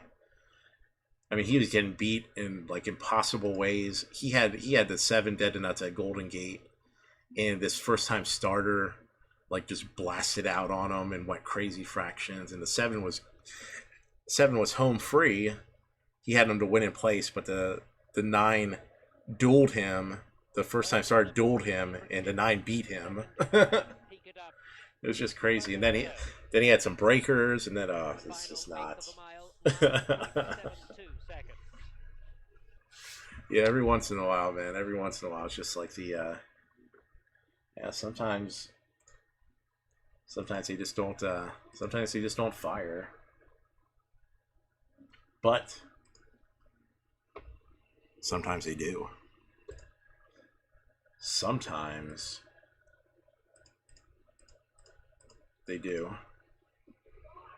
And that's why we play this game. That is why we play this game, everyone. Because, and this is also, I mean, this is part of the reason why I wanted to make sure that I managed my bankroll better. Besides, like, it being not fun having to make a bunch of deposits.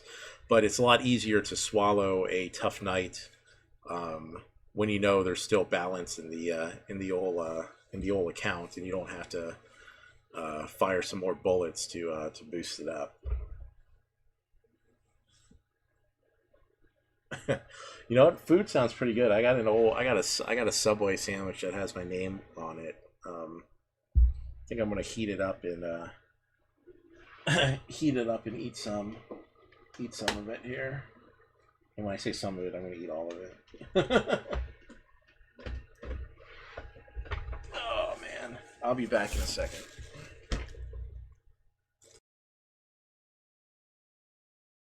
And when I come back, we're gonna smash this Randwick race at 2B. Yeah, at 6B.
Okay, all right. Down to business. Down to business. Australia.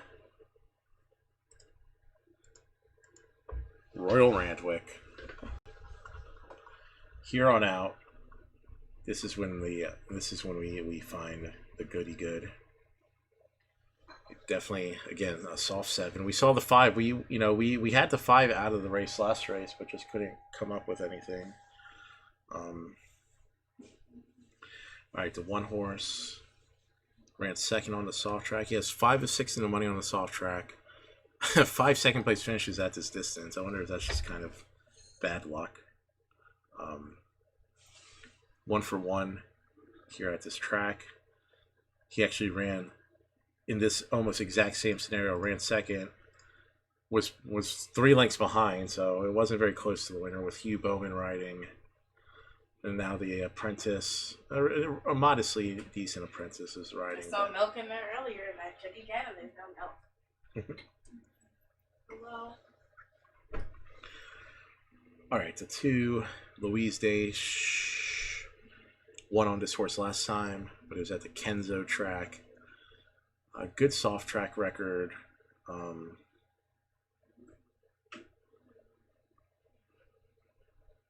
May find this field a bit more difficult. I mean, it's definitely a jump in class. 7-2 is not the type of odds I'd want to see. Adding a lot of weight. Huey Bowman gets with the 3. That last race on the heavy is a toss. With that said, though, this horse doesn't have is 0 for 2 on the soft track. He's probably going to need the lead. And then he's coming from the 10 hole. A lot of negative marks on the 3. 4 scratched. 5, Karen McAvoy. 6 furlongs. Likes a wet track, likes to give in the ground here. Ran 3rd in that race where the 2 ran 2nd from up above. McAvoy has rode this horse before in some stakes races. This horse probably this horse will probably improve. He rode the horse on the good tracks. Ran a 4th, ran an 11th, and in some really tough fields. Should improve, should be closer for sure this time. Has been running in some really, really classy fields. Probably a do or die moment on the 5. Probably a do or die moment in this race. They probably want to see him get his win here. The 6, we'll pass on the 6. The 7. 7's a pass, just too slow for this bunch. 8's a no-go. Did my computer just freeze? Okay, it did just freeze. 9, not in this group. The 10. Going to need to improve. Tim Clark riding helps, but it's going to need probably a touch more to improve. 0 for 4 at this track. The 11, not a standout. 12's a toss. 13's coming from way outside. That's a no-go. And the 14 scratch and the 15. Too slow for this field, and the rest of them are scratched. So yeah, I don't think there's anyone on the outside that can really threaten here. I like the 5. I like McAvoy riding this 5. It was a touch too heavy. Should be closer. Should be able to round him up here. Should be able to round him up and snag him late. The contenders are or come off the pace here, so he should be able to follow up someone's back and then pounce on them. I don't think there's any speed in here that can hold the lead and hold off the back markers. We're going to bet the 5 flat here. We are going to go, we're going to go 10 to win on the 5. You know, I liked him when he was like 9 to 1. Him at 6 to 1 now, I don't like how they're dropping him, but I do like him in this race. I do like him a lot.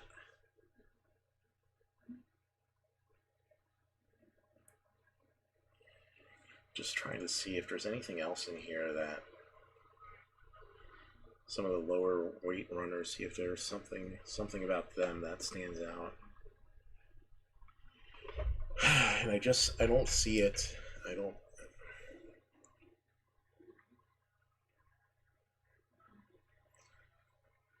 Like the 11 has a weird, like he had a weird race last time. If you throw that out, maybe he's right in this bunch again.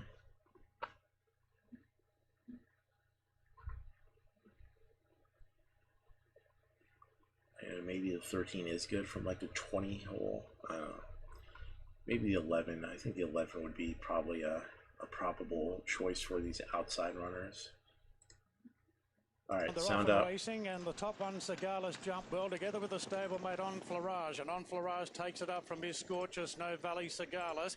Then came It's So Obvious from Free Hearted, Slow Burn, Miss D. JJ Day gets back, followed by Hilo Bet, then Wonderbar going through the middle, and a couple further back to Walla at the rear. So On Flarage goes to the lead clearly from It's So Obvious. Then came Snow Valley, Free Hearted. Miss Scorcher caught out deep on the outside of Slow Burn, Miss D between them. Then came Spanish Dream from Hilo Bet. Sagales gets back in the second half of the field, fourth last from Wonderbar, JJ Dar, and Walla is the last one. Racing to the turn, On Flarage being joined now by It's So Obvious, who races about a length in front of On Flarage. Snow Valley going. I mean, if we have kick, then we win this race. We're right here. He hasn't even asked him yet. He hasn't even asked him yet. Does he have kick? Does he have kick? Out kick him. Go to the stick.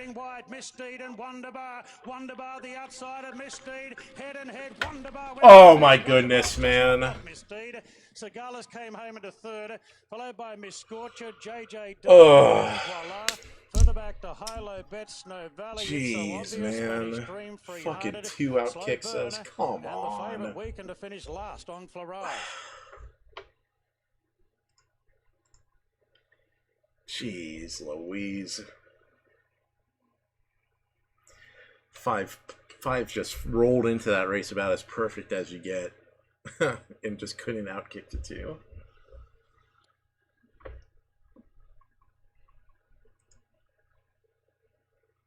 Fucking Louise Day on the 2. She's been like she's been getting the amazing racing luck to get. I mean, I guess she's riding in extremely good form. That was crazy.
Ooh.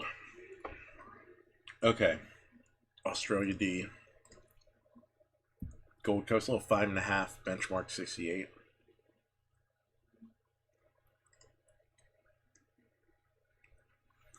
One horse. Does okay with these inside draws. Gets C. This apprentice has ridden him before. Barely got beat. Going 5 furlongs. Should show speed. Should be pretty good here. 14 to 1 is a nice price. Just thinking about comparing to par in a race like this. Eight's, I mean, the 2 doesn't have a good record at this track. Probably a touch slower than this bunch. 132 is quite a bit of weight for a horse of this caliber. The 3, three looks pretty good. Three's been on form, likes to finish in the money, finishes well in these races. In with a chance. 4 scratch. The 5, way too slow for this bunch. 6, need the lead type, and he's not going to get the lead. The 7 comes off the pace, probably chances for 3rd. Comes off a short layoff. 8, just a touch slow against this bunch. Probably won't have a good chance running it. 9 has a chance at a price for 2nd or 3rd. Less Tilly rides. The 10. 10 has some possibilities off the layoff, but definitely can definitely be beat because of that long layoff. Will be the last one to come in. I gotta get the 1 in. I think the 1 to place is a good bet here. Actually, to win in place, I'm gonna go 5 to win in place on the 1 here. One should get the lead. I got shut out. From the 1100 metres mark, field of 10, capacity with the rail in its current spot. Gates fly. Stellar Power exploded out of the machine, and See You Ron left very quickly. Beats Me and Brinkmanship were well away, but See You Ron will charge to the lead with Commandeering whipping around the outside, now running to the front, and at the 800 metres mark, it's Commandeering taking over from Beats Me, See You Ron and Brinkmanship out wide, a break of a length and a half to Stellar Power. Then Euro Bell Commanding Witness, 2 lengths away, Dynamic Verse from I Like Candy, and Missy Archer had dropped out to the tail of the field. Beats Me pushed up on the inside of Commandeering, past the 400 metres mark, Brinkmanship a length away, See You Ron into the clear, and then Euro Bell hooked to the extreme outside as they're well in the straight at the 250, Beats Me, Stellar Power getting a rails run, Euro Bell deeper out, Dynamic Verse is bursting through in the centre, they stretch across the track, Stellar Power got up on the rail, Dynamic Verse down the centre, but Stellar Power beat Dynamic Verse, Beats Me. Fuck my life. Bell Commandeering, Missy Archer, Commanding Witness, I Like Candy, Brinkmanship, and See You Ron came in at the back.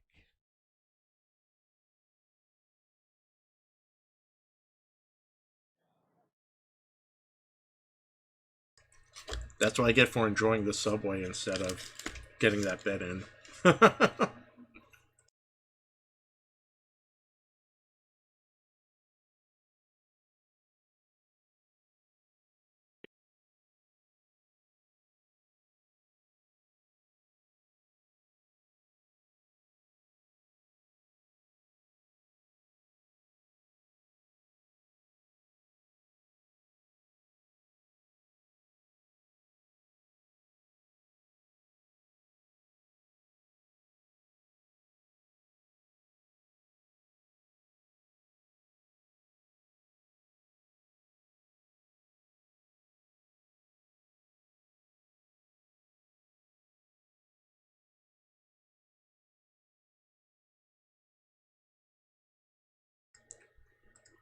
Okay, a mile and 9/16.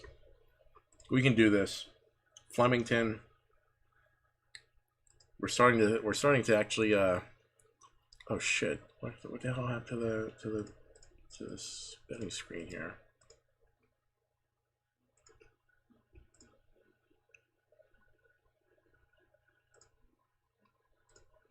Oh. Whoops. Okay.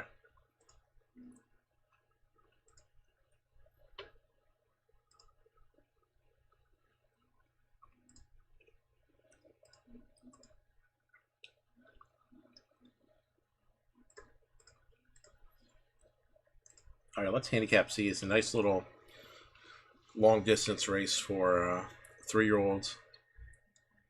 Should be able, or 3-year-olds plus, I should say. Should be able to find a sneaky one in here. 1 horse, Ben Mellum. went out recently earlier this month to a mile and 7/16. Hayes and Dabernig aren't fucking around because they put in a 1.5 mile barrier trial and they put in a 1.75 mile barrier trial just to make sure this horse understands what kind of distance he needs to get. So looks like they're working him up into that stamina here. And that puts him firmly in with some possibilities here. I mean, his 1 7/16 race wasn't bad at all, just 5 furlongs back, and he's been racing basically against stakes runners. Weight's going to be an issue, but not nearly as much of an issue. This is an old war horse, so it's not going to be too much of a drag. Okay, the 2. Same bill as the 1, really. I mean, he also has 2 of those marathon, Handicap race number 6 in 2 marathon barrier trials under his belt. They're getting this horse ready for distance season. They're interesting runners. I'm gonna have to see what the rest of the field looks like before I can really assess their chances. 3 horse, soft track. Last time on the soft track at Flemington at this distance, just horrendous. This horse just doesn't like soft going very much, and definitely doesn't like it at Flemington. All right, another horse doesn't like the ground too much, being soft. Not a good record at Flemington. Like, I don't know, this doesn't. There's someone's putting some money on him, but I'm not a fan here. He did have a 3rd place finish in this 1.5 mile race. The soft track form is really what interests me. It just hasn't done much there. The 5, yeah, this is like no way. This no. 6 is scratched. 7. This is one of these sneaky fucks. Look at this soft tracker. Only has 6 starts on the soft track, 3 wins and 2/3. Like, how often have they just been like, man, I wish it was really fucking wet out there when this horse was racing. Same stable as the 1 and 2. So 1, 2, and 7 all racing from the same stable. The 8 horse, Craigie Williams, a top Australian rider. Soft track form's unknown. I mean, he ran on a soft track 1 mile. That's not going to tell us anything, though. He gets some weight off, but only has to carry 123. Breeding wise, I mean, and he has these races back here. Shouldn't be a problem at the distance.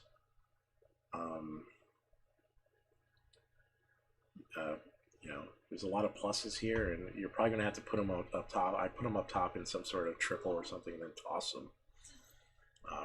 That's probably the way to bet him. The 9, good soft track form.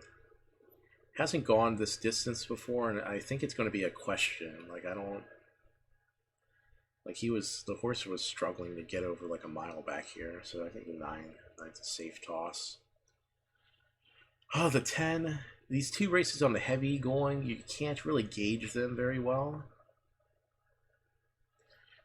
He's coming from Great Britain. He ran a great 1 7/16 race here. Didn't get a fair shake on the heavy ground. Gets a good post. I mean, I think he may be worth a sneaky play here. 11's probably just a touch slow for this bunch. 12 scratched, 13. Great soft track record. He's a touch. He's not as classy as some of these, but he definitely is in with a chance here, similar to the 10. Although the 10 may show up a lot it has a lot more upside. The 14 is just too slow for this bunch. So 13, 10, 13, 8, and then we have those fucking Dabernig runners, and I don't like this 2 at all. 8 with the 1, 7, 10, 13. Okay, that's going to be the triple here. Flemington.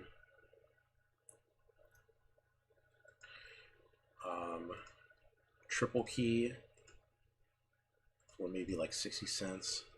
8 with the 1, 7, 10, 13.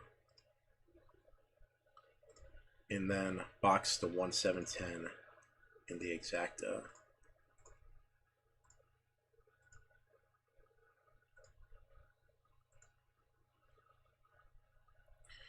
There's our bet. We'll complete the line. Race number 6 ahead of the Banjo Patterson series. Kalani Kid is in, set to run. Nerf Bosk on its toes. What's happening here? I can see some action going on in close. There's a jockey walking around. The horse in barrier number 2 is being taken out. And I speak of Starcaster. Starcaster's jockey Craig Newitt off the horse at the moment, so obviously it's been fractious. And the vet's going to run the rule over this one, Starcaster. Starcaster being trotted around. And the vet about to make a decision. Currently $10, just double figures with bookie Starcaster, $11.20 on the tote. Jockey Craig Newitt is back aboard and has been past fit to start because Starcaster trots back up again. Starcaster goes in, set to run. Grinders Coffee Carriage Paddock Plate. Ready. Signal. Racing. Nerf Bosk jumped like a 2-year-old towards the inside with Chapada, Ventura Storm, Valac, Palomino, Nashville Sound. So 6 of them press forward. And there's a bit of spice in this early. And then Indiana Lily, Chapada, Masaf picking up ground on the inside urgently. And they were followed by Nerf Bosk, who's going to slot across from Starcaster. Then Kiss and Cry, Cinder Win, and Kalani Kid is last. So after a real dash to the first corner, 2,100 to go. Nashville Sound crossed to the rails and led by a length and a half. Valac 2 lengths, Ventura Storm and Masaf closer today, 4th the inner. Then Palomino and Nerf Bosk 6th the inside from Chapada. Starcaster's Keen getting up on the steel. Then Indiana Lily, Kiss and Cry, Cinder Win, 3 lengths Kalani Kid. Along the riverside heading towards the 1,700 metres. And the leader Nashville Sound trying to relax the tempo by 3/4 Valac. They were followed by Masaf, who's 3rd, and box seating. Next in the field is Nerf Bosk and improving Palomino. Then came Ventura Storm. They're really shuffling up here. Nashville Sounds put the brakes on. Palomino, Indiana Lily are going to stroll up at the 1,450. This is interesting. So the leader now, Palomino, who's been spec'd at odds by 3/4 Indiana Lily, Nashville Sound, 4th Valac. Next in the field, Masaf, who's now fired up, 5th on the inside. As a result, they've cluttered up. Ventura Storm next from Nerf Bosk. Now Cinder Win's getting going from Chapada. Jesus. Going to track Cinder Win around them. Starcaster's fired up, 2nd last, and Kalani Kid is at the end of the field. So this has really been a stop-start affair. Palomino put the brakes on, and Cinder Win moves up to challenge at the 1,000 metres. Indiana Lily is 3rd, followed by Ventura Storm, and next is Nashville Sound. A length of Valac, and next in the field is Masaf, who all of a sudden finds itself pinned back, 7th on the inside. Next in the field, approaching the home corner, Kiss and Cry, who's very deep and now coming into it from Starcaster, Chapada. Nerf Bosk back to 2nd last, and Kalani Kid is at the back. Approaching the turn, 600 to go. Palomino, Cinder Win, Ventura Storm 3 deep, Valac 4 deep, Kiss and Cry 5 deep now as they run for the money from Nashville Sound, Indiana Lily. Next in the field, Chapada, who's working into it, and then came Masaf and Nerf Bosk racing at close quarters. 350 out, Chapada goes to the front from Ventura Storm. Then Masaf, who's out. Then came Cinder Win, and Nerf Bosk is running on. Chapada at the 200 went for home. 2 legs in front. It's almost been 2 years, but Chapada's clear of Masaf, Cinder Win, Nerf Bosk. Chapada led by a length and a half. Masaf, who's eating into the Elite Masaf, Cinder Win, Nerf Bosk, then Starcaster in what turned out to be an entertaining race from Kalani Kid, Ventura Storm, Indiana Lily, Nashville Sound, Kiss and Cry, Palomino. Jesus, that was just bizarre. That was just straight up bizarre. And then they run like favorites anyway. Like I said, if it's going to be crazy bizarre, we might as well run, you know, 350 to 1 shots.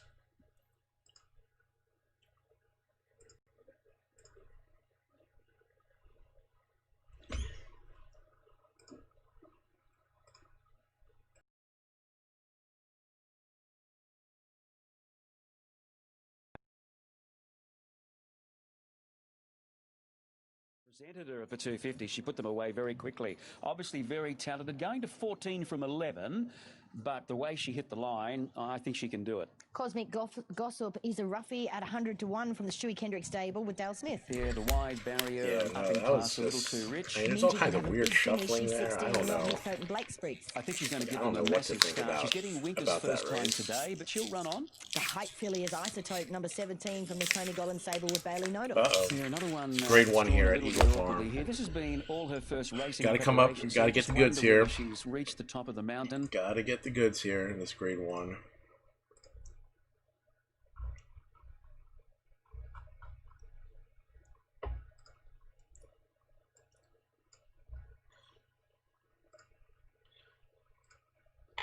What is this? Is this a full field of 18? Basically, there's the 19 and 20 are scratched. It's a field of 7 furlongs, 2-year-old race, 18 runners. Oh, good googly moogly. Good googly moogly.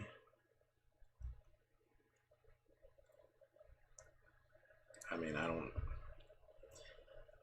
just want to make this a luck box race, but I also wanted to see if I can get something in here, something that stands out of 18 damn runners.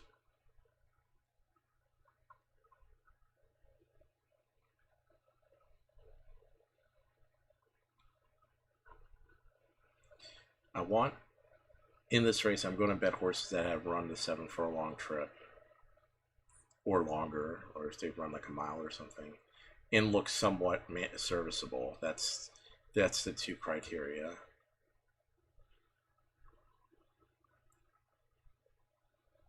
So the 8, he ran a 7 furlong race, and he won it, and he ran it well. Came back last race, he was checked early, basically got knocked out of it, was too far back.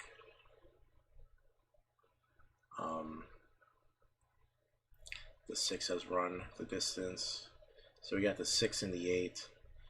4 has run a mile, so we got the what, 4, 6, 8, and that's it. There's our exacta box, 4, 6, 8.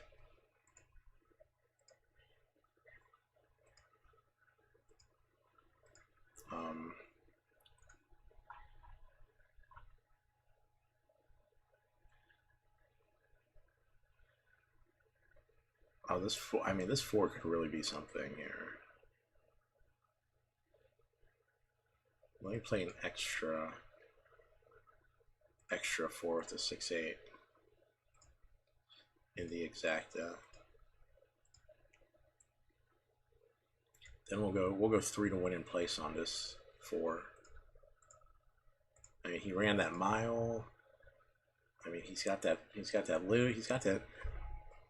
little extra fitness becomes that much damn important in a race like this. So many horses. He has a good post. The 8's right next door to him. If he has to go under the pump early, he may be able to just outlast some of these. We like him. We like him.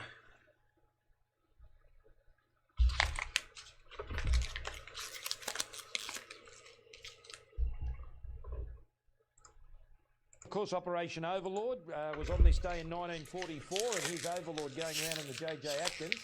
Not an option at 17, been fairly, 12 out to 18, back to 17. Got a Kiss is a $19 chance after being 26 earlier today. The drinks cart next kick at $21. So a very, very open 4X Stride J.J. Atkins here. That is Tick-Tock Boom, and it's a $34 chance. So if you like them wide here, you've got plenty of chance to play in race number 7 at Eagle Farm.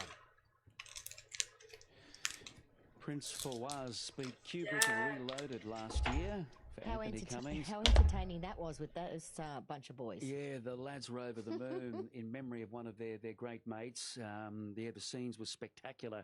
As we await Wisdom of Water, this is the norm with him. Just hope he gets him to go in the next minute, or the next 30 seconds or so. Autumn Sun won at an 18, Bernie. I think that was over the road, wasn't it? Capital Game winner for Paul Butterfield. Prior to that, previous Queensland winner was 2012 in Sizzling. And we'll be happy to know he is Time for some beef jerky, baby. All right, let's get up to Josh Fleming for the Time for call some of the beef 2020 jerky. JJ Atkins. Favourites Rothfire, and the red light turned on. Stand by. Set. Good line, racing.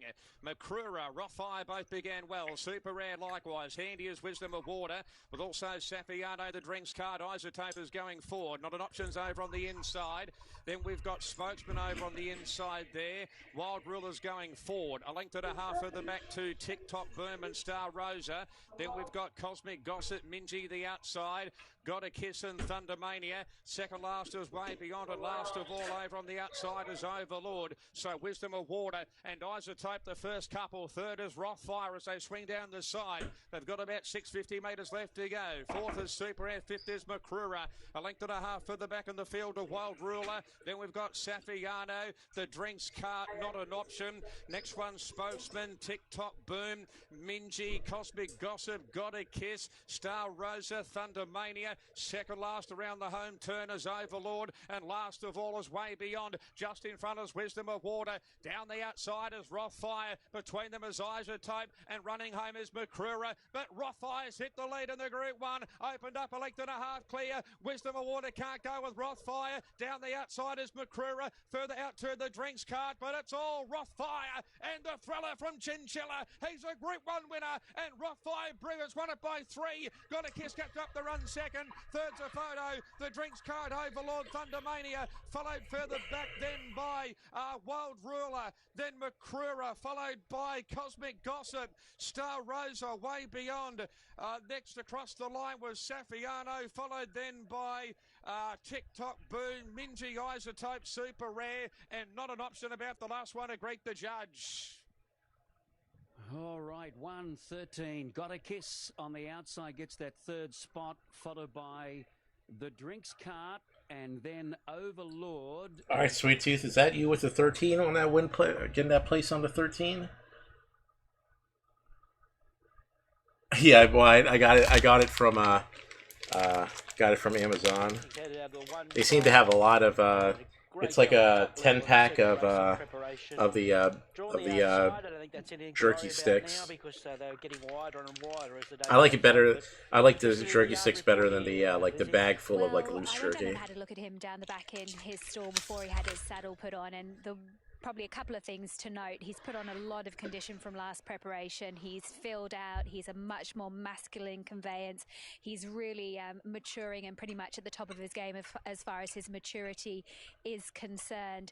But therefore, he's going to race with a little bit of extra condition on him as well. They've done a power of work just to get him up to this point in time. And he looks to me as though he's done enough for the 1100 metres fresh, as long as it's not a really tough run. He's going to improve no end out of today's effort, and he's a horse that's obviously got an immense amount of talent and quality. But yeah, there is room to move, as you would imagine after one trial. Welcome back to Sydney Jungle Edge. The 9-year-old Nashville are up for Mick Bill. What a great old horse, and you'll be happy. Yeah, the one was super legit there, man. He beat the brakes off that.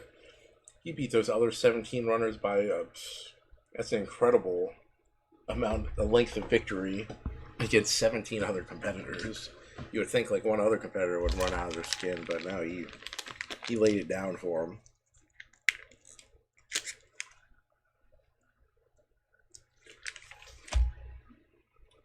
Definitely legit.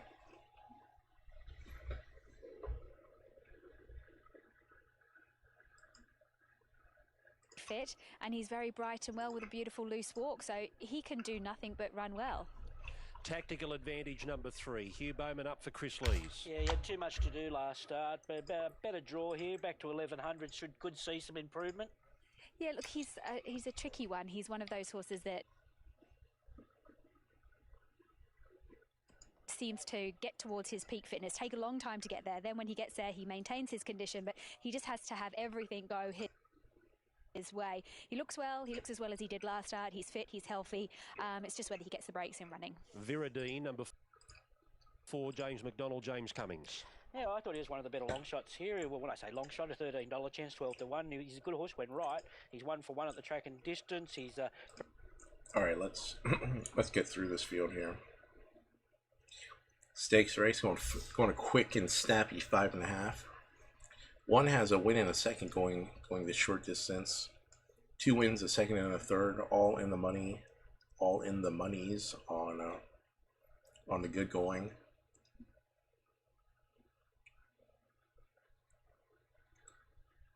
It's going to be a really awkward gate here on the one though.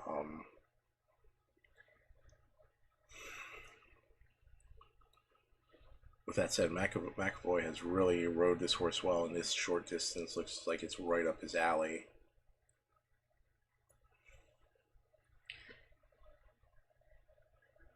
Prepped in a similar field. Going 5.5. Gonna see who else. Got to see who else is in this race.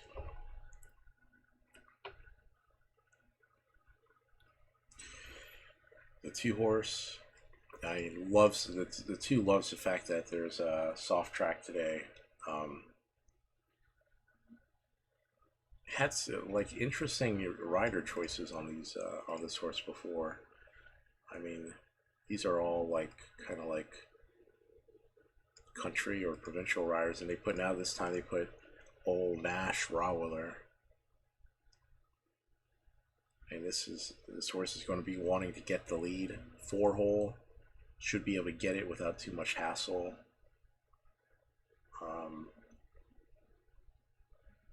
We'll see if there's other speed in the field that can really challenge him, but there's possibilities he sneaks away from this bunch. Definite possibilities of sneaking away.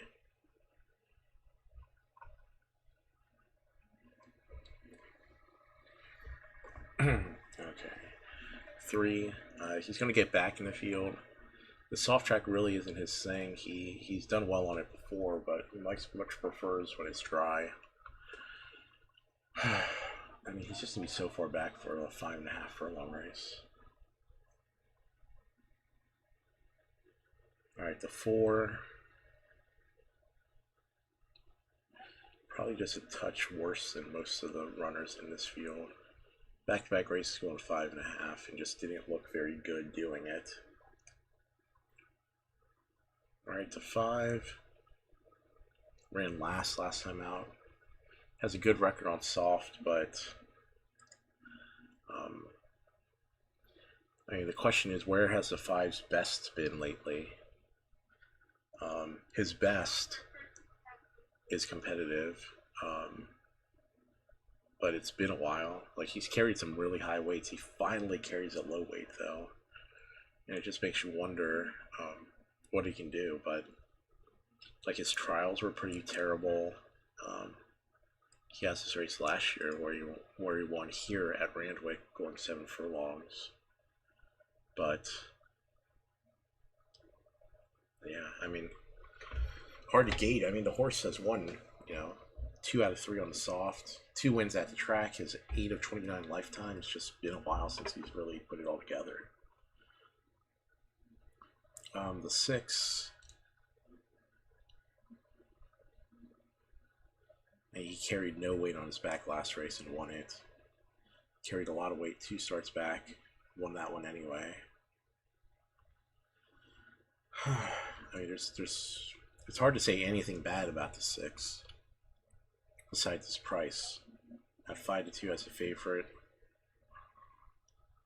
I mean, maybe his post is going to be tough, but he's won from an outside post before. We'll look at the rest of the field to see what's going on. 7's a toss. The 8.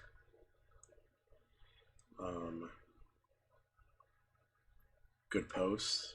No weight on his back. Gets Tommy Berry, who's a solid sprint rider.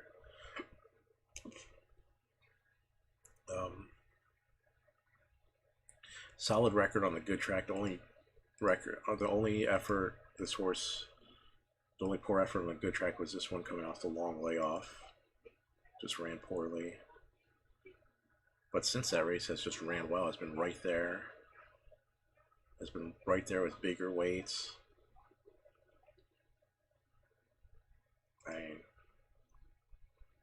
He looks pretty good. You don't have to ask a lot of special things happen for the 8 to get there. He gets a 2-pole, good rider, good horse, good record on the off track, and on the soft going. All right, 9's a toss, 10 scratch, the 11. Probably going to find this field a bit too tough for him. Just a bit. Rowler opts off and goes to the other horse, so that's kind of one thing to look about. In the 12, Rachel King, 2 for 2 on the soft track. Gets to carry no weight whatsoever, just none.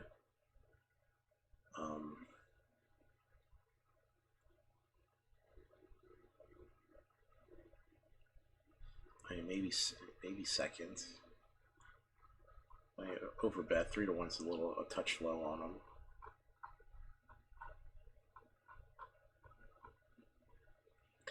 And the one's really tough to gauge here.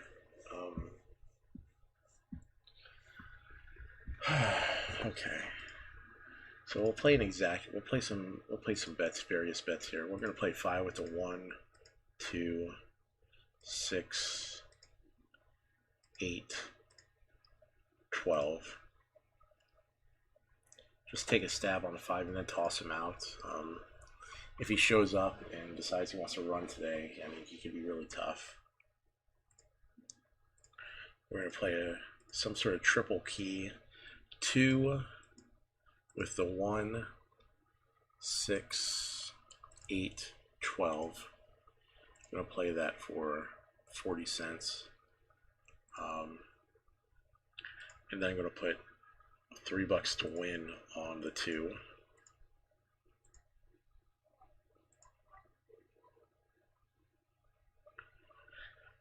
And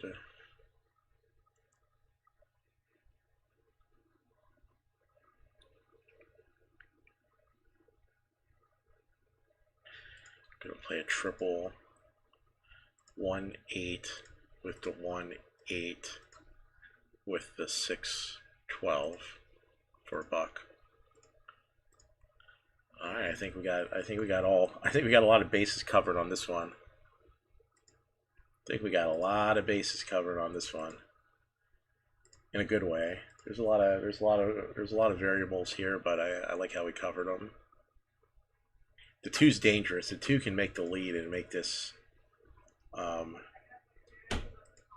can make it really scary.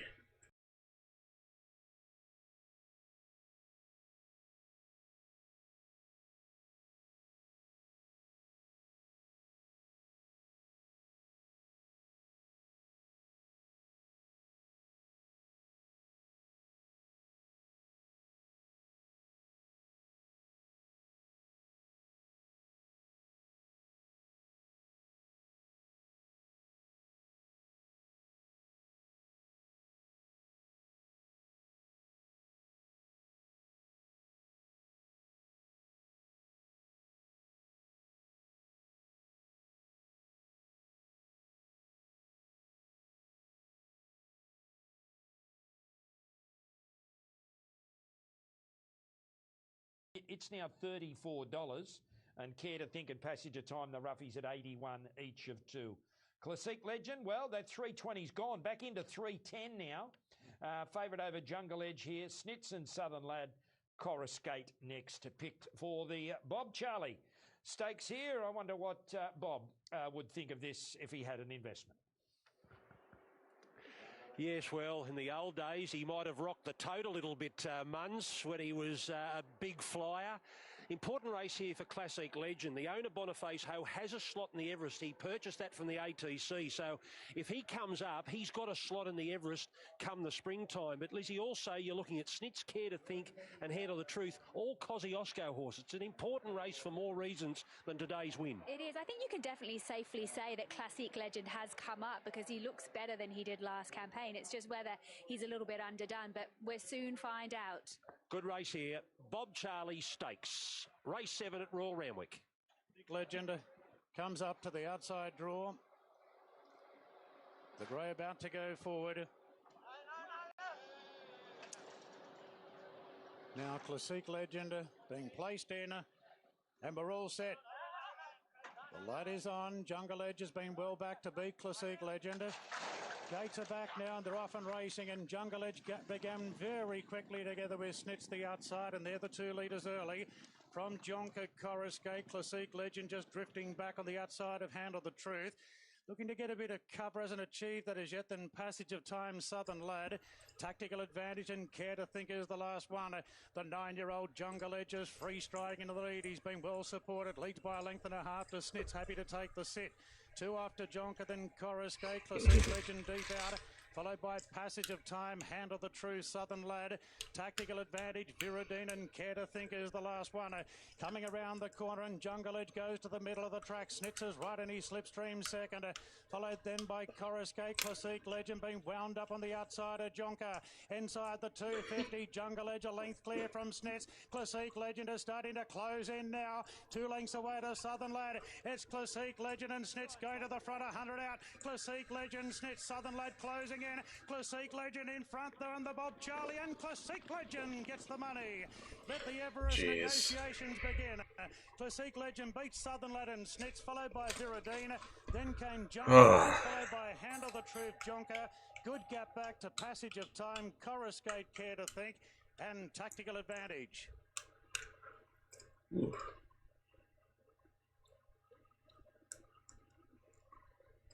Nah, nothing there, that's for sure.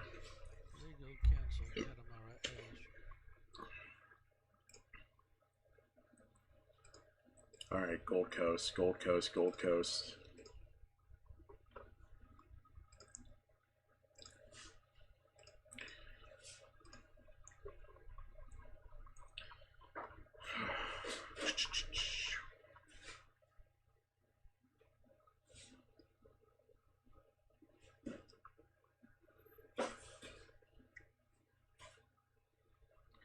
All right, the 1.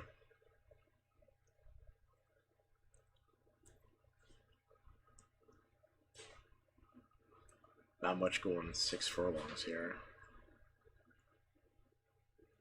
I skip the 1. The 2. Speed Runner, going to have the lead. Good record on the good track. Good record, 1 for 1 at this track, 2 for 3 at this distance.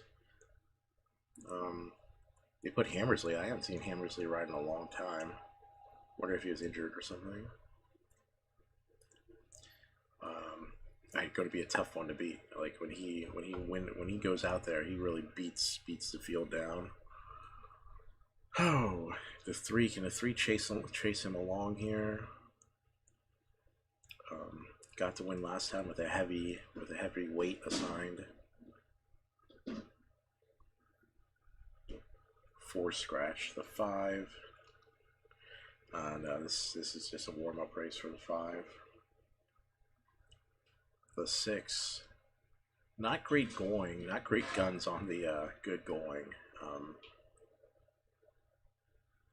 think it's a hard pass on the 6. The 7 scratch. The 8. 6 furlongs is not this horse's distance, so toss the 8. 9 is just really just using this as a fitness race. And the 10. 10 is probably like a 3rd or 4th in the supers or something.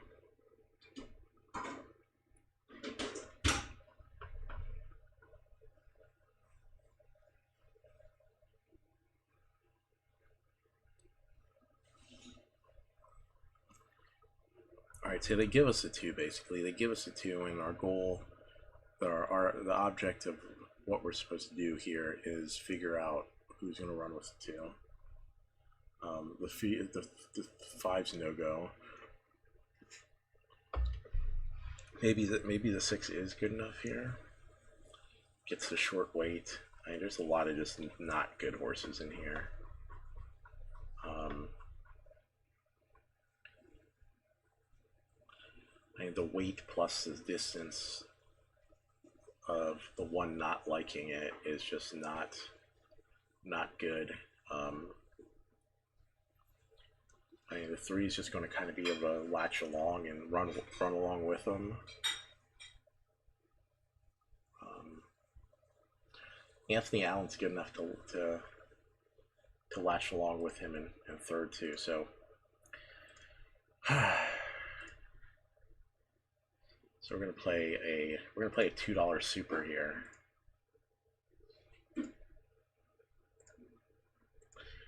Two with 3 with 6 with the 110. And then we're going to play a $4 straight triple to 6-3.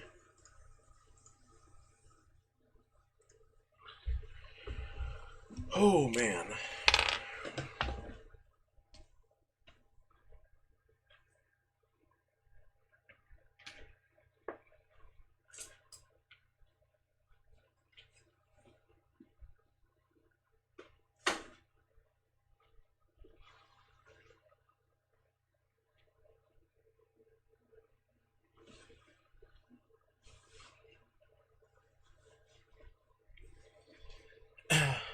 I figured it may have been the unlucky shorts I was wearing, so I changed into some comfy pants. Figured we might as well try something. Connoisseur won the hop, went to the lead. Legal Counsel second, Bold Chance third. Followed then by Sugar Buzz on the outside of Inquiry. Poking up on the inside of Ringo's a Rockstar. Katamara L is second last, and Nordic Show 3/4 of a length away at the rear as they go past the half mile. Connoisseur by a length, Legal Counsel, a length to Bold Chance, and 3/4 Inquiry working away from the fence. Ringo's a Rockstar out deep. Inquiry just seemed to run out of room there. The jockey had to snatch up. Katamara L is on the inside of Sugar Buzz, and Nordic Show whipped them in as they came around the bend. First 3 and 36.8. Connoisseur still in front of Legal Counsel. Inquiry into the I can't believe the 2 fucked this up so bad. Bold Chance. Connoisseur flat to the boards at the 200. Legal Counsel still trying. Unbelievable. Inquiry's a length away. It's Connoisseur in front of Legal Counsel and Inquiry, and Connoisseur will lead barrier to box. Connoisseur, God. Legal Counsel, Really, Inquiry, too? Bold Chance, Wow. Katamara L, Sugar Buzz, Ringo's a Rockstar, and Nordic Show. I mean, we knew the 10 was a price in there, but come on. Fucking 2 just makes an absolute mess of the start. Oh, hashtag pathetic on that too. Okay. Flemington, we got a nice field of 13 runners with the 2 scratches.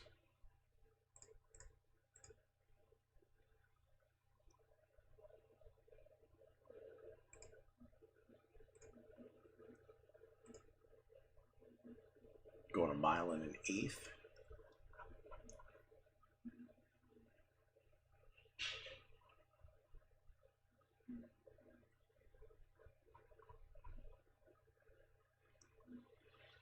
The 1.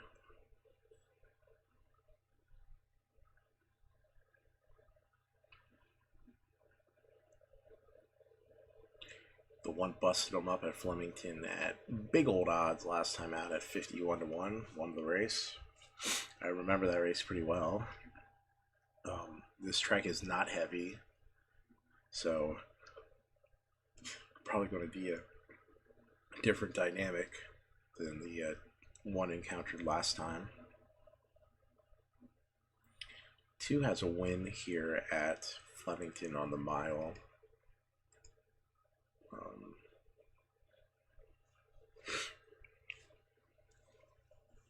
The 2 soft track form's a bit of a concern. If it was a good track, I would definitely be much more inclined to try the 2. as a bomb, but probably not on the soft going.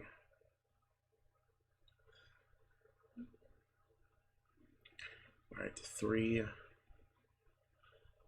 Mile and 1/8 is probably a touch too short. They're probably trying to slowly stretch out to 3 until they get to the 2 longer races.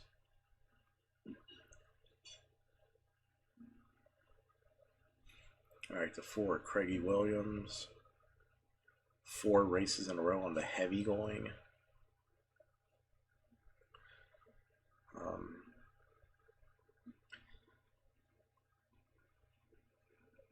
Hard to really gauge what he could do on just the regular soft going.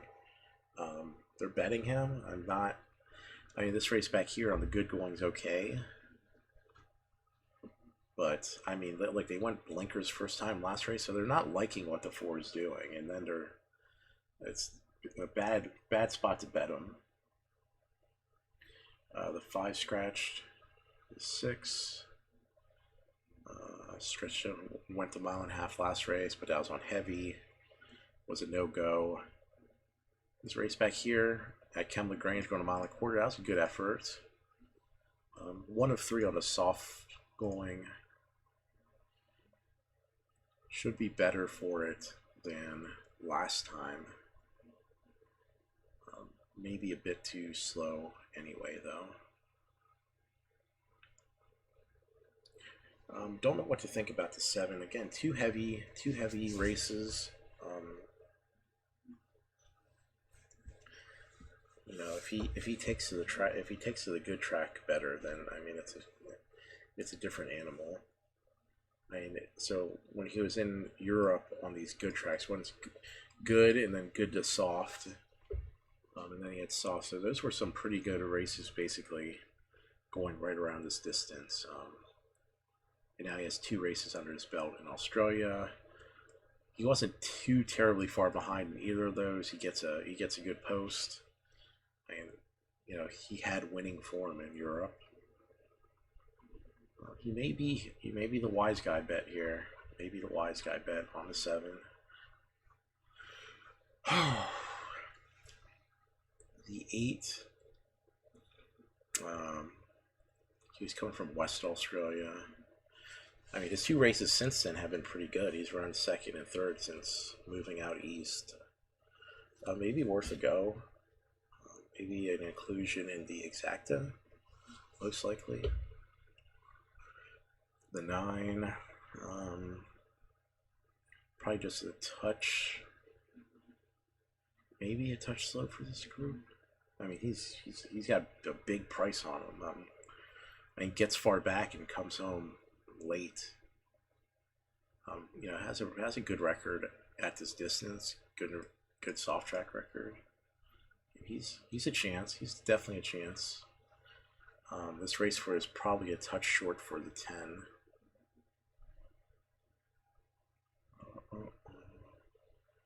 The 11. Soft track form's just not good. 12. 12's a pass. 13. No soft track form. And the 14, not good enough for this bunch. So maybe like the 9. So like the 9, 8, 9, 6, 7, 8, 9.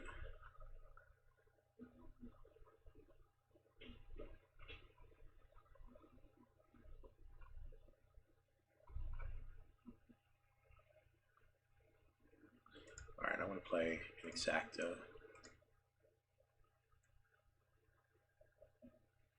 Gonna play an Exacta 7 with a 6, 8, 9. Once it like lets me bet.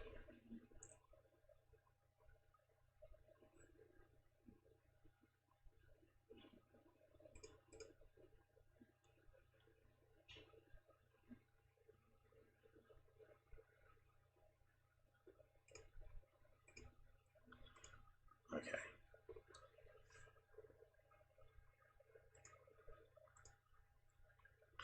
Seven with a 6, 8, 9. triple box, little 20-cent triple box, 6, 7, 8, 9. Oh, come on.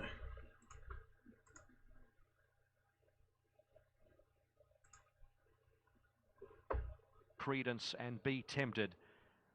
The final few to load for the running of race number 7, the Henry Byron Moore handicap. Little tickle for Credence, 21 into 19. Should have finished a lot closer here the other day. Now Credence goes in. Here's Artie Lucas. Oh. And Be Tempted will Come be the final on, one. bombs. Talia Hope aboard. Bombs. Artie Lucas goes in. Be Tempted completes the line, set to run. 1800. Locked away. Signal. Let's racing. do this.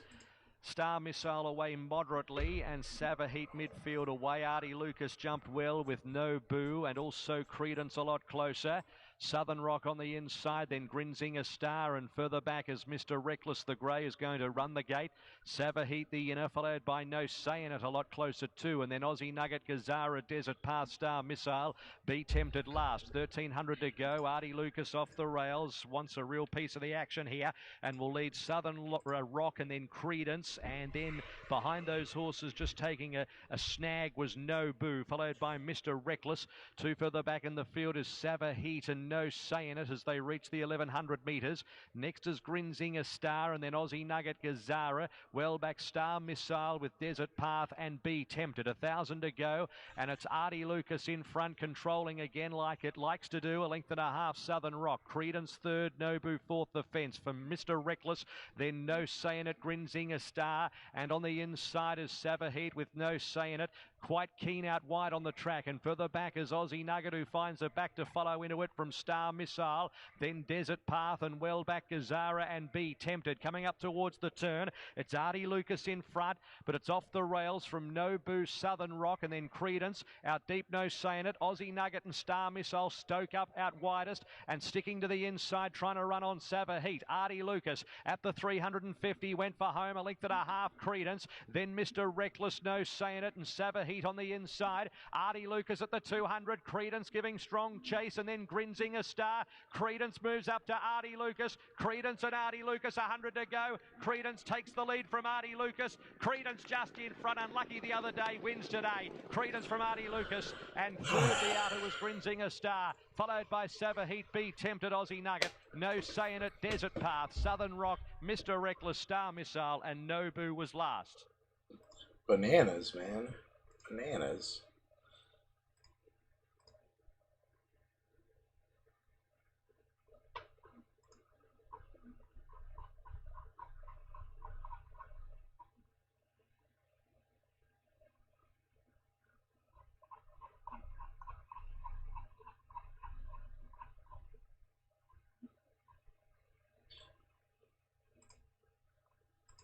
Right, it was definitely bombs, that's for sure. It was definitely bombs on that one.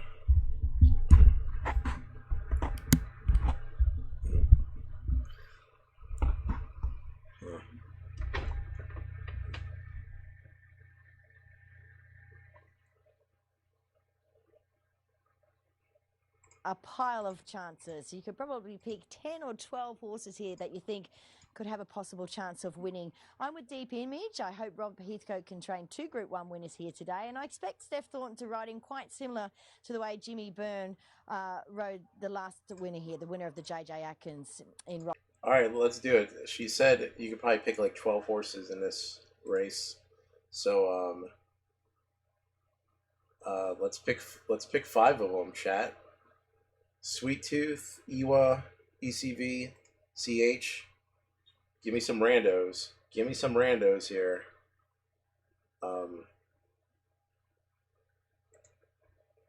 Give me some random pick. Give me some random runners in this race. 1 to 18 is our selection area. 1 to 18. So we have 7-11. All right, good. We got 1, 7, 11. I'm gonna put one in there. I'm gonna go with the one. I'm gonna go with the 13, the unlucky number 13. And Sweet Tooth, give us a horse, buddy. There you go. All right, Smash. Awesome. Smash, our first gifter. Legendary. All right, 1, 7, 11, 13, and 15. All right, we're good for the 5. I'm going to box those 5 horses in the exacta. 1, 7, 11, 13, 15. Okay.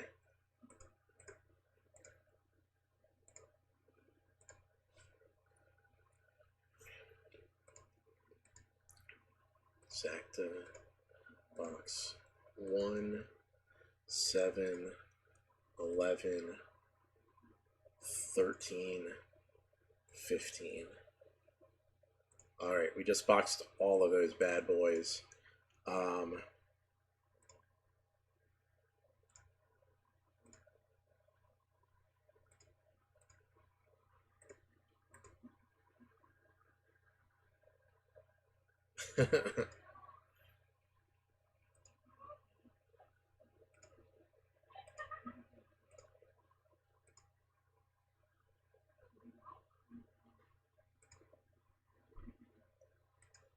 Smash, you legend, you.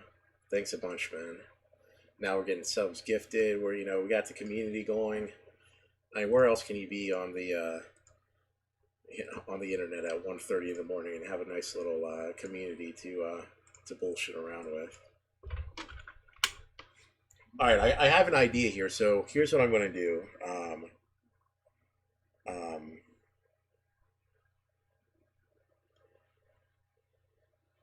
Everyone in the chat, just give me 3 horses like this. Give me like a 1, like comma 12, comma like 18 or something like that. Put in something like that. Just give me 3 horses. I'm gonna fiddle around with those and put some sort of like triple or something together.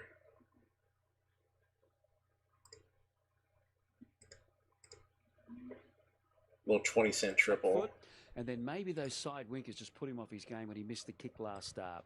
I'm going to go with him here to beat Dawn Passage, number 16. 11 Deep Image. Doubling down on 7, I like that. And Nicanova, but there are a host of chances. There are, and there's some great, whatever horse wins this race, there's going to be a great story behind it. But I think if Taylor Marshall could win it on Exhilarates, that's an amazing story. And I think if one of the girls, either Steph or Tegan Harrison, could win it, obviously they will make history becoming the first female to win this race. I'm tipping Steph's horse, Deep Image. I've always been a fan of his, and I thought he was really good in the Victory Stakes. And I think he's been anchored at 1,200, probably his last couple. He's been 12, looking for that extra trip, so he gets it here today. So I'm Deep Image. To beat Exhilarates, I'm putting Victorium in because he was so good in the Victory Stakes. And Nicanova likewise chased him home there. Means I don't have a spot for Dawn Passage, but there's probably 8 others I'd like to put in. I'm sure punters are. Let's get to Muncie now. 1, 8, 18. 1, 8, 18. A $5 chance early today, which is the best he'd been all week. He got to as much as $6. He's back into $4.60 and the only runner in single figures for the Tab Stradbroke here. You've got last year's winner Trekking and Victorium on the second line of betting at 10 a pair. Exhilarates at 11. The other 3-year-old Hightail at 4. All right, so the bets are in. Like I kind of mash. If you look at the triple bet, I just kind of like mash together some horses that we said. 1, 3, 5, 7 with the 2, 3, 12, 15. With the 1, 8, 16, 18. Around about 34 on barrier draw time. Got into as short as 16. Back to 21. We'll see if we can do something with that. Image Graph Ranier 26. Hey. So as you see, a very, very deep strategy here. As the favourite firms again, the 3-year-old Dawn Passage. I mean, why the heck not? I have no idea. 40 cents. Only runner in single figures for the Tab Stradbroke. Guys? Yeah, thanks, Munzie. Some great indeed, random schmandom indeed. In a little over a minute's time or a bit more. Chief Hindsight's rider out of a saddle at the moment as Madame Rouge for Jason Taylor goes in. Jason won this on the 3-year-old Sincero 9 years ago. And Sincero did what Dawn Passage is trying to do, back up after 7 days and win the Stradbroke. Let's see if he can do it. Here's Josh Fleming for the call of the Stradbroke. And Vega 1 and the favourite Dawn Passage 2 completed, and the field will be right to go. So 2 to move in. Tab Stradbroke Handicap 2020 style. Vega 1 for Jimmy Byrne, who rode the Atkins winner and Rothfire. Dawn Passage will complete it. The favourites are last to move in. So stand by. The red light turned on. Right to go. Good line. Set. Holding them. Oh, grabs on the toe. Back down again. Set now. Still holding them. Favourite drawn out, Dawn Passage. Still holds. 1400. Light still flashes away, racing in the Stradbroke, and Hightail away brilliantly. Also beginning sweetly there was, over on the inside, Graph, and kicking up is also Bam's on Fire, as they endeavour to sort out their order. Victorium's going forward, Dawn Passage likewise. He'll come over and just about lead here, Dawn Passage. Bam's on Fire's over on the inside, up to third now, Crack Me Up, and fourth is Exhilarate. Over on the inside there, just in behind those is Graph, Victorium, Hightail. Next is Outback Barbie as they swing down the side. Chief Ironside the outside. Next one there is Madame Rouge. Trekking Kementari. Deep Image out 3 and 4 wide. Winter Bride, Nick and Nova. A length and a half to Rainier and Tie Zone the outside. And Vega 1 is last of all. So Dawn Passage the outside and Bam's on Fire the inside. The first couple. Third between them there is Exhilarate. Next over on the inside is Graph and Chief Ironside. And also just here comes the charge. In company there with Outback Barbie, but Dawn Passage has reached the lead. Down the outside is Madame Rouge running a real cheeky race. Likewise, Chief Ironside. Rainier is over on the inside. Graph runs home as well, and Tie Zone is down the outside with Trekking. Madame Rouge has got the lead. There's the wall chasing. Nicanova's coming through. Tie Zone the outside. Madame Rouge, Tie Zone, Nicanova. Vega 1 late as well. Tie Zone. I reckon Tie Zone, the Tolga Tornado, has got up and won the Stradbroke in photos. Nicanova, Madame Rouge, and Vega 1 all up there as well, followed by Rainier, Outback Barbie, then Winter Bride, followed by Victorium. Back behind those we had Graph, Exhilarate, Hightail. Oh my God. Chief Ironside, Dawn Passage, Trekking, Crack Me Up, and also Deep Image, Bam's on Fire. And that's the 13 in second at 67 to 1. That's 613. Holy moly. How wide was he at the top of the straight? Oh my God. Oh man. Oh my God. Look, he was quite dominant, winning third up the Scone Cup there. We were right there, guys. We were right there. Oh man. He's turning up in great order as well. He's very consistent in his condition and consistent in his form as well. 2, Archidemus, Nashua, Joe Pride. I think you'll see a big improvement from him today. Just he was 1,500 back to 1,400 second up, and it just didn't work because he couldn't play to his strengths, which is really running along in front and getting him off the bit. I'm expecting a much more aggressive ride from Nash here today at the mile, and sweet. Ewok, there you go, man. That's going to be a huge place price on the 13. Nice. Order again is back at the races now with Chris Waller, Sam Clippert and the rider. Well, you'd want to back him on the trial, but look, he's had a little. Oh my goodness, that's crazy. Made some ground there. I heard the call when the announcer was saying, Madame Rouge is running a cheeky race. I was like, oh shit, oh shit. Oh god, just for shits and giggles, let's see what 613 is paying in the exacta. Okay, 613.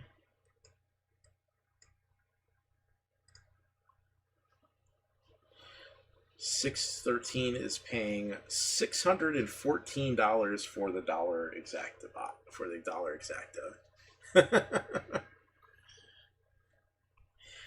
Now, if we could have got to 13 with some of our other runners, Let's see, if we would have had 713 would have been worth $1,700. 1113 would have been worth 900. 1513 would have been worth 1100.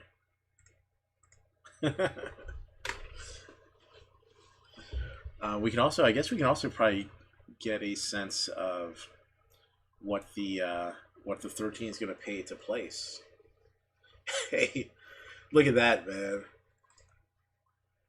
Hey, Ewa, 13 is the longest shot on the board in the place pool.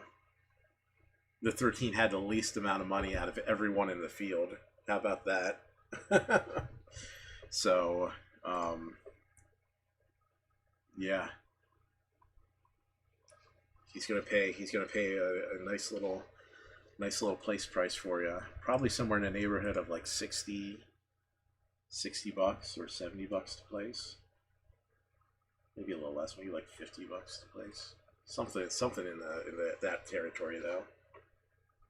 That's crazy though.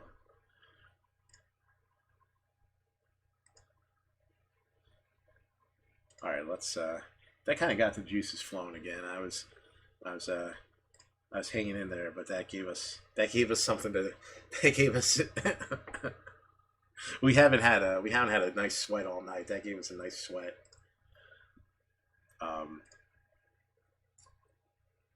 Okay. All right. Now we can go to Randwick and see if we can come back with some sort of handicapable item.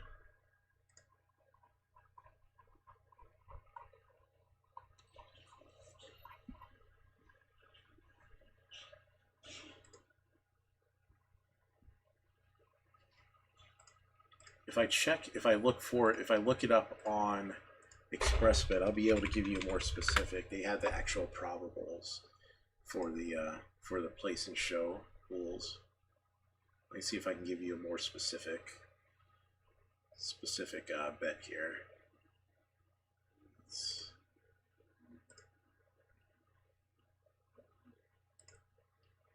Yeah, the 13 is paying $61 to place. Maybe at the minimum, maybe even a touch more than that. $61 to place on the 13. That's some good place. That's some good place eating right there.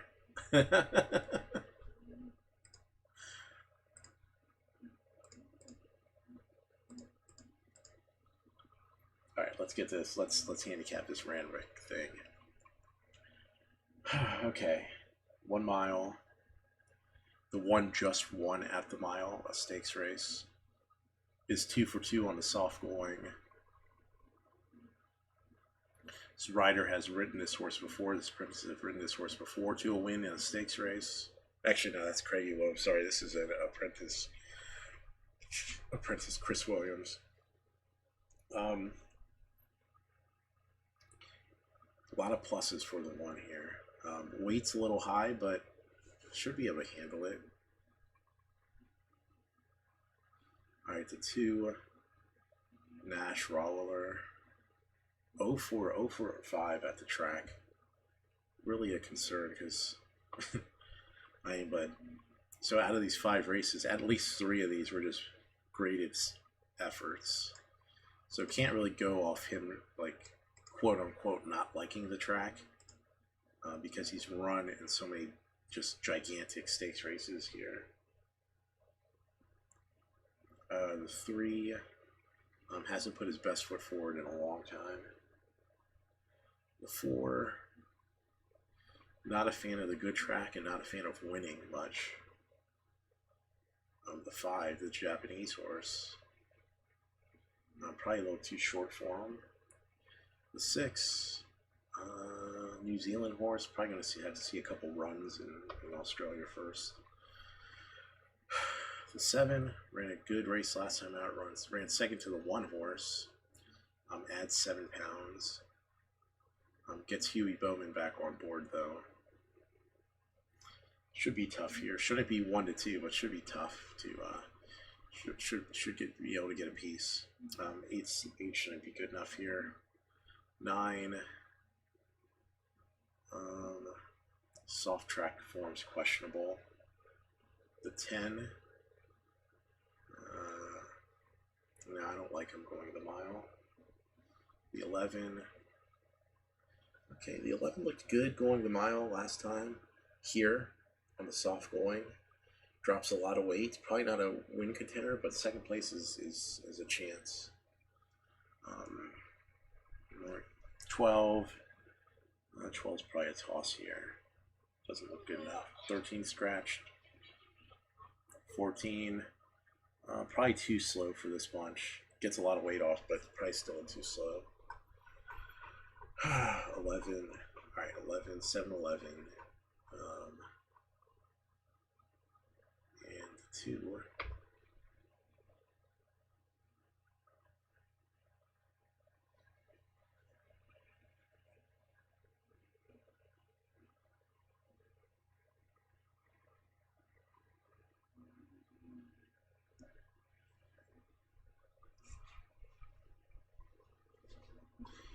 I'm going to play a triple here. Triple key 2 with a 1-7-11 at Australia B at Randwick. 2 with the 1-7-11.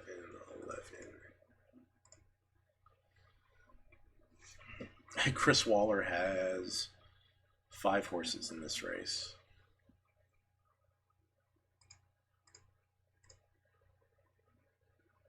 There you go. Hey, sometimes that's all it takes, man. Just takes that one go at it. That's why we play the game.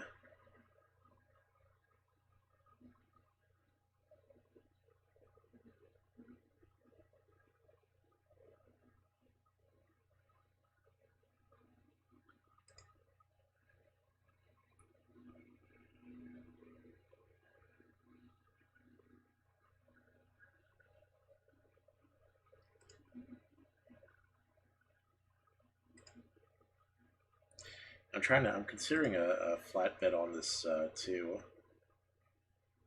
at Randwick. Considering it.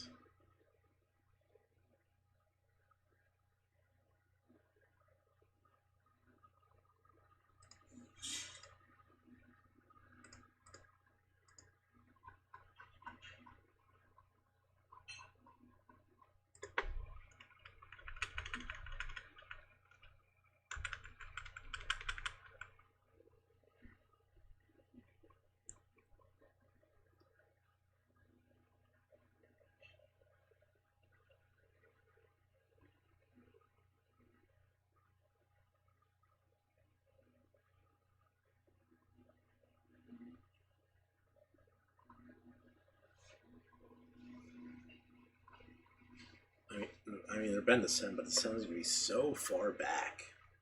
So far back in this race.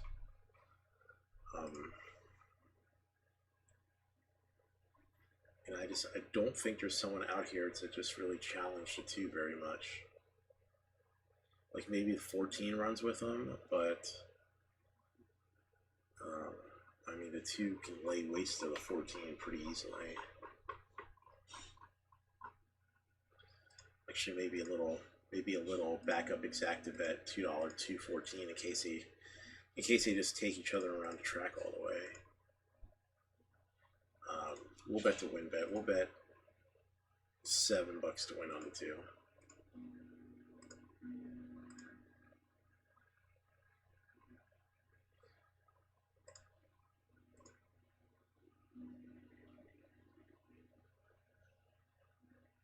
If Rachel wants to hand up or she wants to go on with the job, or whether Nash Let's go. is going faster. Let's go to outside the lead himself. all the way. So, an intriguing first half of this race, but all in all, a deserved favourite. Gee, 3 years ago, Order again was going to run a favourite in a Queensland Derby after winning a lead-up and going amiss before he got to the Derby. And here he is lining up for Chris Waller. Let's get up to Darren Flindell for the 8th of the day. Dr. Drill in the Scone Cup, drawn the fence. And he is the clear-cut favourite here for Hugh Bowman. Still quite a few to move forward, 6 in fact. The Dealmaker's been well supported today. Back to the mile where he's often run well here at Randwick. And 6.50 is the quote. Darkademus, who was beaten out of a place so second up. Well fancied today again at $6. Nashua Willa takes over on Darkademus. So Arkademus being led forward. There's 4 to go forward. Primitivo about to move in. Face-toss, of course, with the blue hat. Rensday, the stablemate with the white. And Atana comes up now for Louise Day with the winner earlier. And 2 to go forward. For the Drinkwise Mile, minus Matawi. And Satano Racing, the outsider of the field. There's actually been some money for him. He was $151 earlier, down to 71 briefly, just creeping out a bit. But I think we've had our long odds winner for the week here on Wednesday. Set now, light on. Ready to run. And they're off and racing here over the mile, and Face-Toss jumped nicely off the inside with Man of Peace, Dr. Drill going forward, and Arkademus moving up to 3rd. Here and Gore goes forward into 4th, then Face-Toss back on the rails, being passed by Hallelujah Boy. They're followed deeper out by Wren's Day. Order Again's in that clump of runners as well. Getting back in the field now is Atana on the inside, a Dealmaker. Then came Sambro, Primitivo, and the roughy Satano Racing's last of all. So it's Man of Peace zipping along in the lead by length, and Arkademus playing a very active role on the pace. 2 further back to Dr. Drill, and they've come, the rest of the field have become detached here. It's a gap of 5-6 lengths away. To I mean, I'll take it 214 if they just, if the rest of the field's just going to be a million yards back. On the inside running rail. Order Again keeps him company. A length further back to Dealmaker, then Atana Sambro, Satano Racing, and Primitivo as the last one. Man of Peace going along at a strong gallop, leads by 2 on Arkademus. 2 after Dr. Drill has come off the bridle. 2 further back to Hallelujah Boy, Wren's Day, then Here and Gore. Face-Toss has cluttered up between runners, so they come around the turn, and he'll need to change. Can we just get to the wire here? Man of Peace in front by 2. On to Arkademus, then Dr. Drill, Primitivo, Atana. Face-Toss still a long way back. Dealmaker's coming home with a big run on the outside. It's Man of Peace in front, but Dealmaker is the margin abbreviator, and Dealmaker swept to the front now. Further back to Sambro, Order Again making ground, but it's been a big day for Brendan Abdullah. Dealmaker's drawing away and wins it comfortably by 2 lengths on the line. Photo for the miners, Sambro and Man of Peace, who stuck on quite well. Order Again in 4th, followed by Atana. Then came Arkademus from Primitivo. Face-Toss never really looked likely back in the field. Then Here and Gore from Hallelujah Boy. A long gap back to Dr. Drill. Satano Racing. Wren's Day after the wide trip has pulled up pretty sharp and off for an early shower.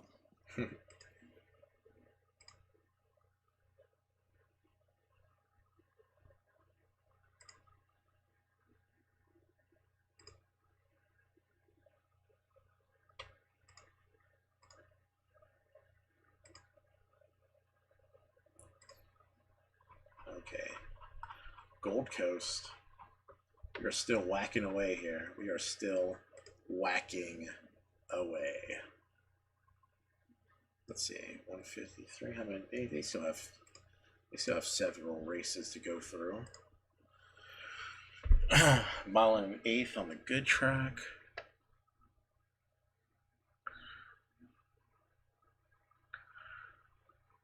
Just didn't face that tough field in his last.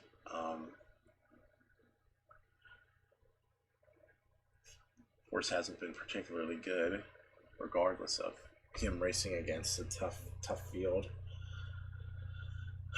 The 2, he's good at this distance.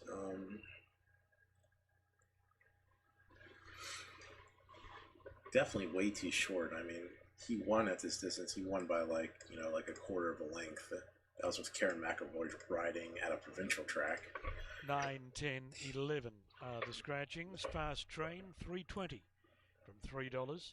Don't Waver, 4 to $3.90. Back to 4, and Fast Train now $3.30. Pride of Darcy, who carries the club's colours, 18. Charlie's World 17. Momentum to Win 8. So the 3, Powering 9. Lady Salerno 650.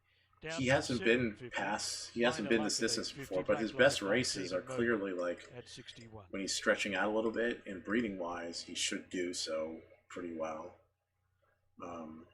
And trainer wise, I mean, he should be right in there. 38-1's big guns for a horse that, for a trainer that bats 23%, and a rider that's definitely one of the higher rated ones. Fast Train, the first to go in, followed into the gates by Black Log. They're drawn 1 and 2. Mogul's still out. Charlie's World powering, Minor Luck. Lady Salerno waiting their turns. Oh yeah, we're gonna go with the 3 here. I mean, if he improves a little bit, I mean the races he's running in have been just too short. Don't Waver goes in. Trialed, and he should do well at the distance. Top trainer. Mogul. I mean, I guess it's go time. I'm going Pynamite here. I'm going to go Momentum to Win. Lady $6 Salerno to win in about place come on the forward. 3. 2 looks like a vulnerable Lady favorite Salerno in. here. Let's do it. Bang! Let's go. Powering goes up into the gate. 3. Hopefully the 3 stays around like 30-1.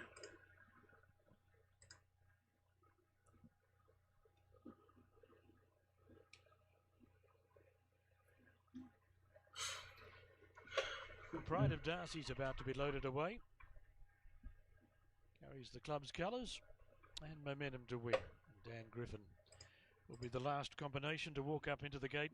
Fast Train 380, Don't Waver 4, and Lady Salerno 5, down from 750. They're the top 3 on the QOP screen. Momentum to Win a little reluctant about the stalls.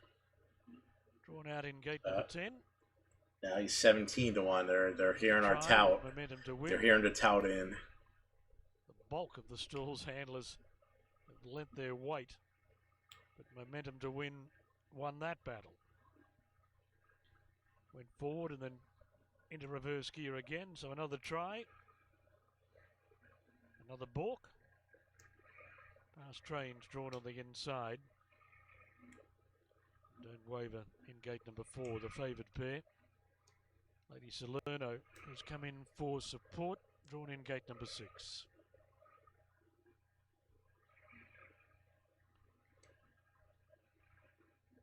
Momentum to Win is still winning this battle. They're doing everything they can to try and get Momentum to Win into the gate.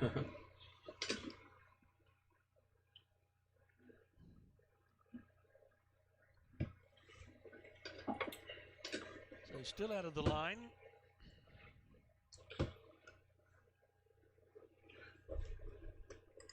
Trying riderless now. So we've somebody new when they switched us to Sky 2 early on.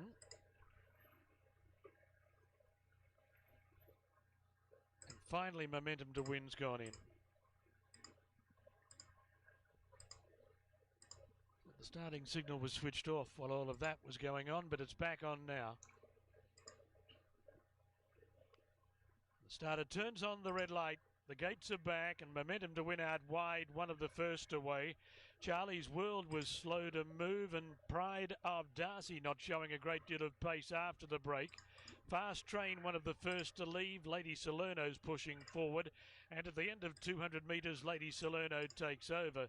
Mogul rushes up to second, Fast Train third, and Don't Waver is fourth with Momentum to Win whipping around the outside. Black Log midfield, followed by Powering, and then Minor Luck in front of Charlie's World, and Pride of Darcy is back at the tail of a strung-out field. Momentum to Win allowed to stride to the front down the back, and at the 1100 metres mark, Momentum to Win is more than a length in front of Mogul. Lady Salerno's a half length away running third, a length and a half to Don't Waver on the outside of Fast Train, and then 1.5 to Powering, covering Black Log on the rail, followed by Minor All right, Luck, three. Pride of R3's picking it Darcy, up from Charlie's second to last World. right now. Whip them in as they cast the 900 metres mark astern. Momentum to Win down the side of the course, 3 parts in front of Mogul. A length away Lady Salerno, 1 to Don't Waver, a length away Fast Train, then Powering being niggled. Uh-oh, he asked, you know what? He asked the 3, and the 3's starting to give a little bit. Going forward from Minor Luck, and Charlie's World. He hasn't put him under the pump yet, and he's kind of moving up willingly. He's going to be far. He's going to be one of the farthest out. He's going to be the farthest out. Still hasn't laid the stick on him. Here we go. Fast Train is out after Momentum to Win. Lady Salerno back. They're just not closing from out there. Momentum to Win in front of Fast Train and Lady Salerno. Fast Train after Momentum to Win. Momentum to Win's kicking. Got something in the locker. Is drawing clear again. Big win. Momentum Jesus. to Win beat Fast Train and Lady Salerno. Then Don't Waver. Black Log, followed by Powering and Mogul. This is a heat of that series. Moving into the stalls, rocks the. Hey, Sweet Tooth, good call on that 5, buddy. That's a nice 7-to-1 on that shit. 26 into 13 now. A little bit of speed taken out of the race with Outrageous coming out. Thought Rocks the Castle very soft in the betting though, 950 out to 14, but some good stats around 1400 metres. 7 goes for 4 wins and 2 minors, and winner of 2 from 3 at 1400 at Flemington, and second up. It's 4 starts for 2 wins and a placing. Wasn't bad here behind Great Again. But getting up to a trip that it likes, but it's a real price today. Vacillator goes forward. Would be hoping they go ballistic. Vacillator, good run the other day. El Galale goes up. Romancer, along with Haunted and A Shin Rook to come forwards. A Shin Rook goes in. Michael Rod aboard Haunted, looking for his first winner back in the metro area in Melbourne after travelling from Singapore. Of course, had a scratching of Gold Mag earlier. Haunted goes in, set to run. VRC Heritage, ready at the 1400. You can't. The morning lines at Australia are terrible. I would never.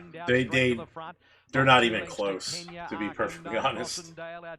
Ever. Serious suspect. They were followed by Romancer, Haunted, Iconoclasm from Mr. Marathon Man, Violate. Well back, Vacillator, Ashin Rook, 2 lengths, El Galale. Rocks the Castle, the leader. 1,000 metres to go, 3/4 of a length. The Serious Suspect overdoing it. Kenya third, the inner followed by Haunted, thrashing the head about so it slides up. They were followed by Romancer, Arkham Knight, and Iconoclasm from Mr. Marathon Man, Violate, Vacillator. Ashin Rook is second last, El Galale at the back. Rocks the Castle, looks to control it, coming up towards the corner. At the 700 metres by a length, Serious Suspect, Haunted 3 deep. Kenya behind them from Arkham Knight. They were followed by Romancer 4 deep. Iconoclasm now deeper. 5 wide around the final turn. Then Mr. Marathon Man. Vacillator had the back there of Iconoclasm. Hooks deeper. Behind those Mossendale. Then Ashin Rook, El Galale and Violate. It's Rocks the Castle shook up at the 300 metres. Led by a length to Haunted, who's still coming. Then Romancer, Serious Suspect. Vacillator and Mr. Marathon Man. Haunted takes Rocks the Castle. Then came Romancer. Here's Vacillator the outer. It's Haunted in front of Romancer. Vacillator's the threat. It's Haunted trying to hold on Romancer, and Vacillator coming hard. They hit the line. Photo finish. Vacillator got up, I reckon. Vacillator from Haunted, Romancer. Photo fourth. Mr. Marathon Man was there with Ashin Rook and Mossendale behind them. Rocks the Castle got tied from awesome. Ewa, thanks, man. Thanks for the sub gift. And then came Violate and El Galale. It's a photo finish. It's go time. Gotta stick on. Gotta keep on keeping on here. Keep on keeping on.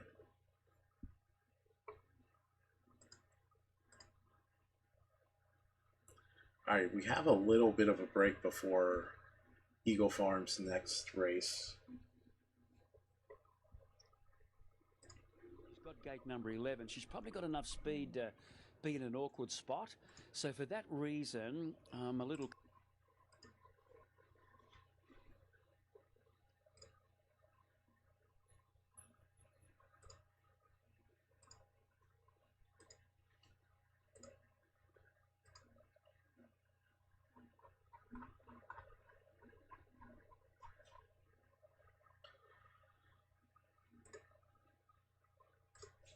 All right, so Eagle Farm.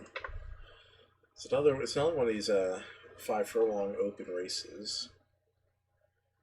They always have these super deep fields at Eagle Farm, man. It's been crazy. They have those 18 horse fields in the stakes races. All right, this time this is a straight up 3-year-old open race going 5 furlongs. Okay, the 1 scratch, the 2. He has 1 win at Eagle Farm, 1 for 1.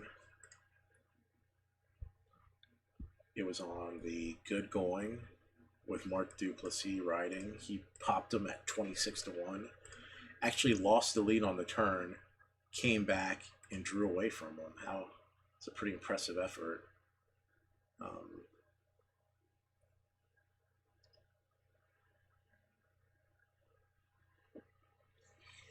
don't know. That's pretty good. He's put him to side. Good contender there. The 3, coming off a layoff. He's 2 for 3, going 5 furlongs. He's 1 race at Eagle Farm. He ran 5th mid pack.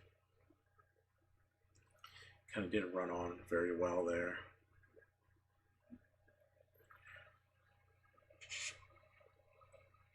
Um, 12 holes not going to be very good. We'll look elsewhere. The 4, has run the 5 furlong distance okay.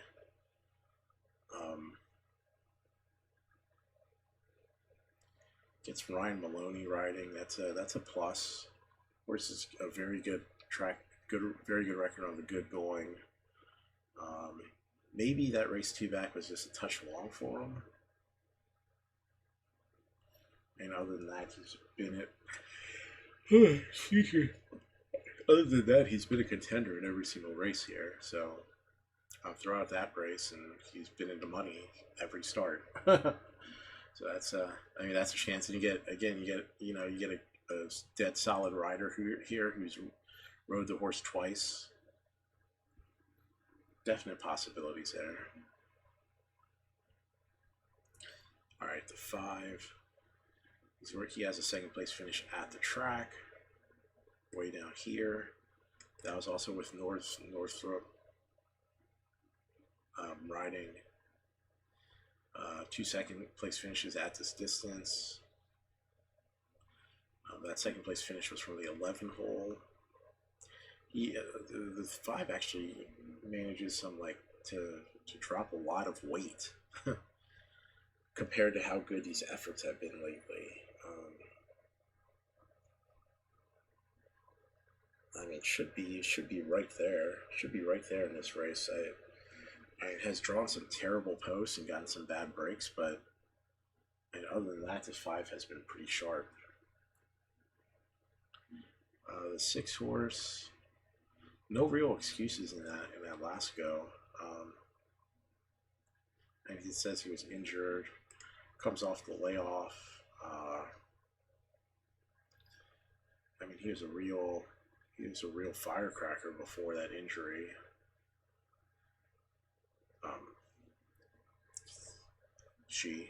It's a filly. And can the horse come back off that injury and come back to these big, strong races? Possibility.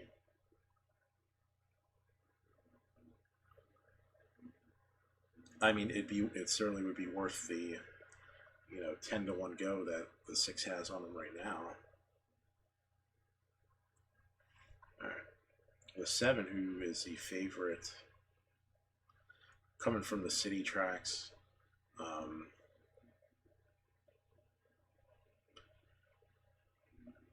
Definitely makes sense that he is a favorite because he's coming from the metro races.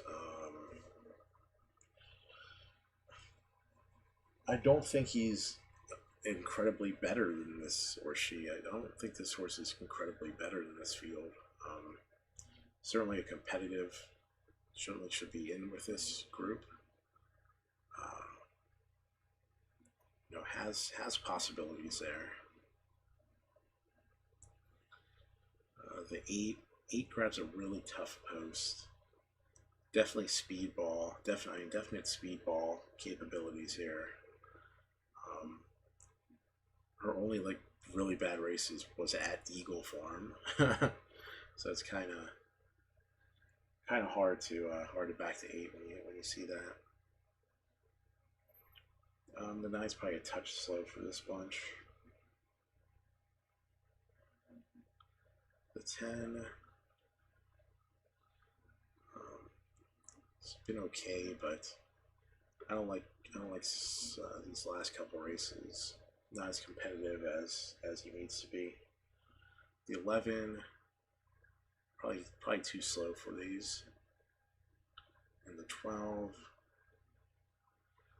0 for 3 at Eagle Farm. And maybe we throw the 11 back in there because this horse, like, Eagle Farm's a very unique track, so with, like, the length of the stretch is, like, super wide. So it kind of brings in a good different dynamic. So maybe we throw the 11 back in here. 11, so 7, 11, 5, 6, 7, 11. We'll throw the 4 out since he's never raced at Eagle Farm before. 2, 5, 6, 11. So we can key the 7.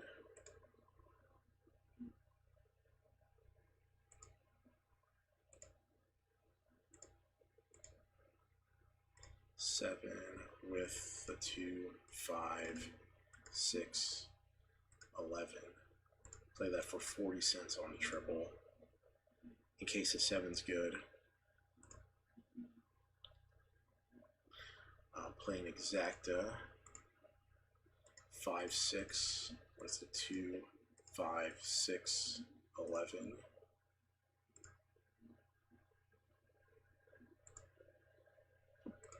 And play a triple key, 20-cent triple key 6 with the 2, 5, 11. A little more than that, 60 cents. In case the 6.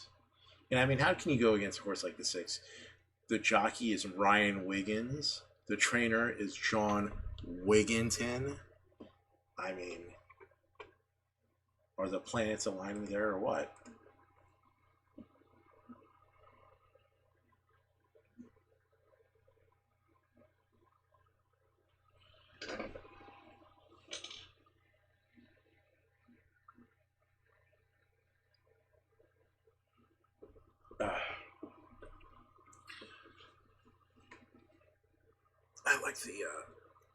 I like the 6 here. If he runs back to that,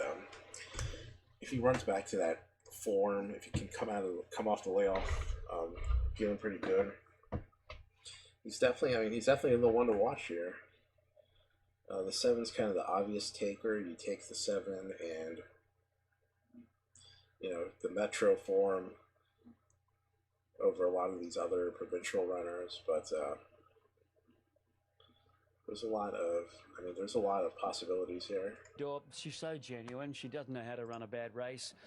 Better reflection. Like the way she appeared. She's going to sort of sit in behind, I would think, and run on. And then Sugar Boom, the likely leader. 7, 5, 6, and 8. Yeah, I'm going to tip Needorp here.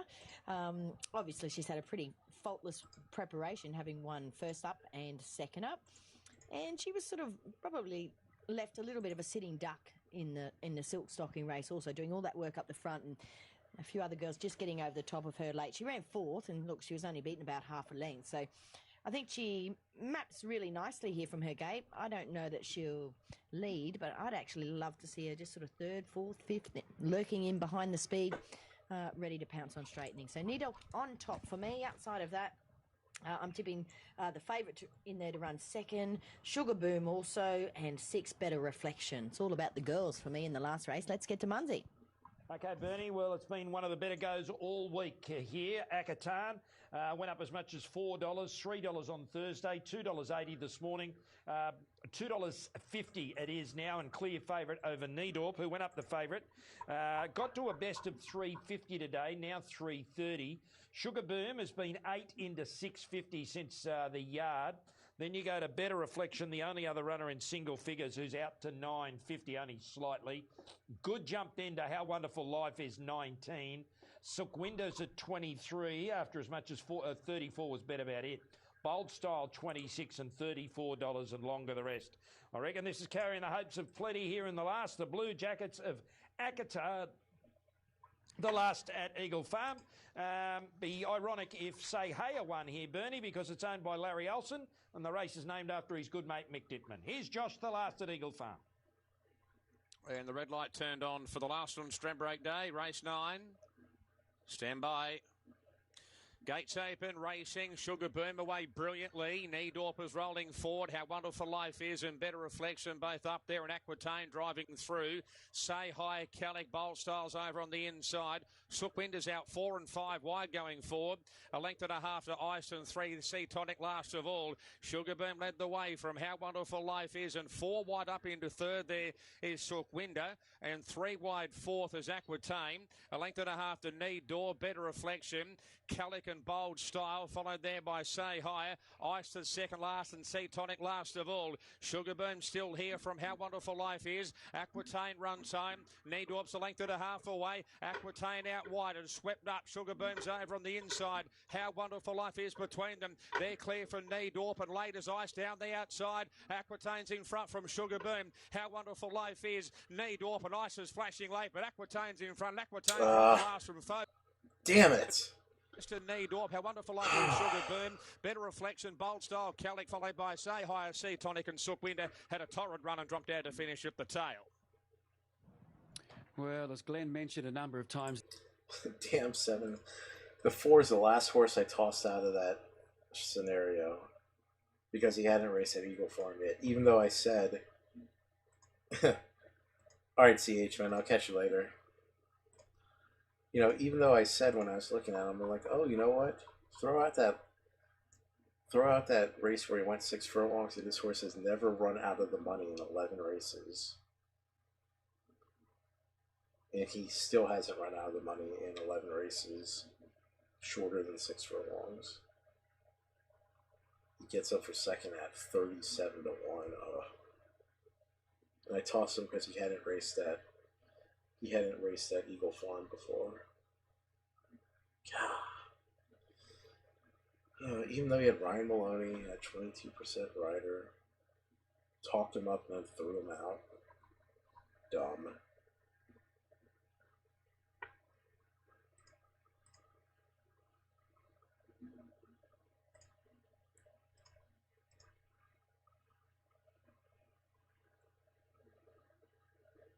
Alright, so that was the finale at Australia A. Still some racing to be left at Randwick, and then C, I think C and D. Yep.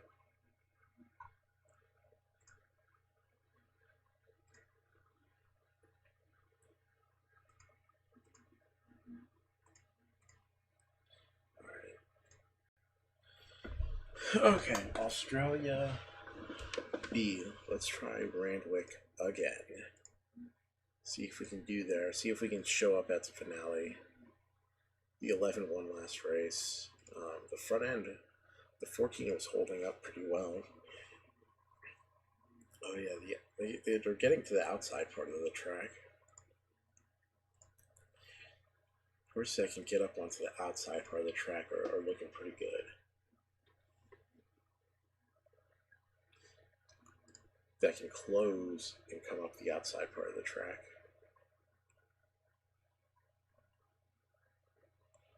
Alright, the 1, Huey Bowman, going a mile. And he really fits this bill of horses that can go up on the outside. I mean, he has a 14 hole also. So he'll be able to kind of, if you settle back early and then kind of switch him up on the outside and get to running. Two's a speed type coming off a short layoff. Probably a toss here. Number 3. Just not good enough in general. 4 horse. He's going to be up there a little bit in the early going. Maybe able to hold on for second or third.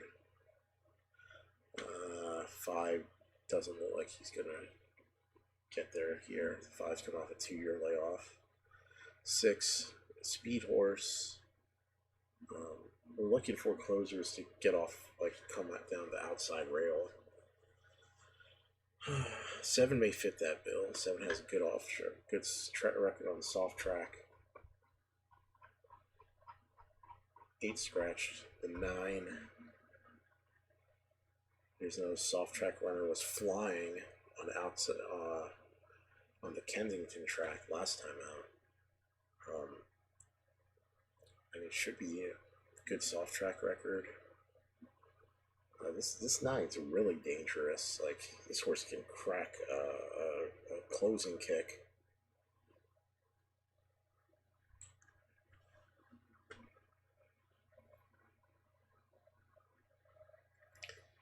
Uh, 10 up there early.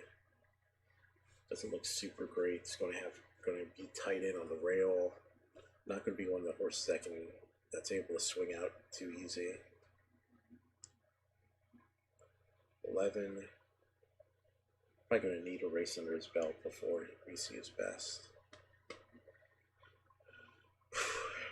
The 12 has finished in the money, dropped some weight.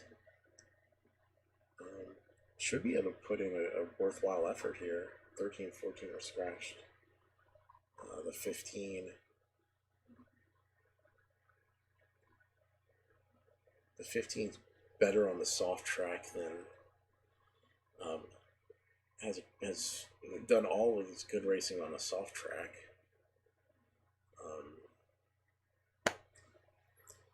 Has just been a touch short on the good track, but he doesn't have a soft track race on here, which is really weird. But I mean, we can infer that he should be in with a chance. And 16's a toss. So the 15, 12, 15, 9, 12, 15, 7, 9, 12, 15.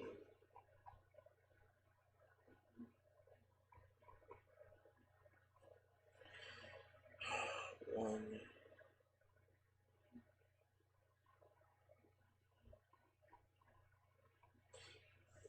4, 7, 9, 12, 15.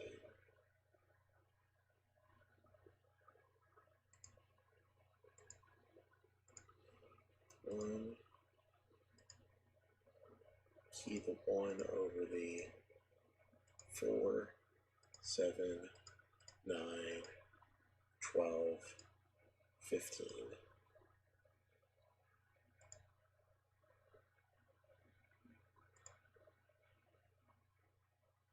I need to put 4 there.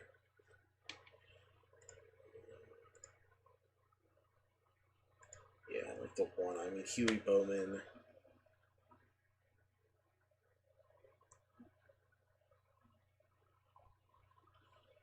Maybe we'll throw out the 4, and then we'll key the 1 over the 7, 9, 12, 15, and the super. Play that in the super.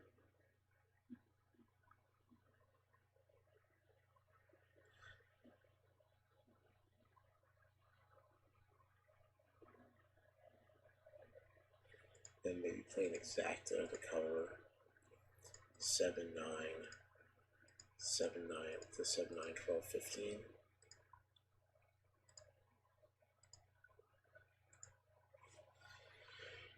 Whew, lots of good possibilities here. Lots of good possibilities. I think the one's going to get up on the outside and just come ripping down the stretch. I think it's going to be nutso.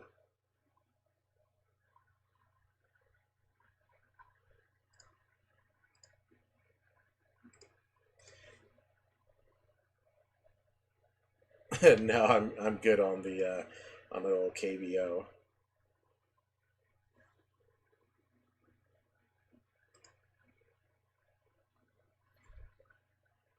Around the $26 mark, and Orsian a $41 chance. So Opacity runs favourite here for the last round week. This is the tab handicap over the mile. Honestly, generally speaking, I don't bet live sports.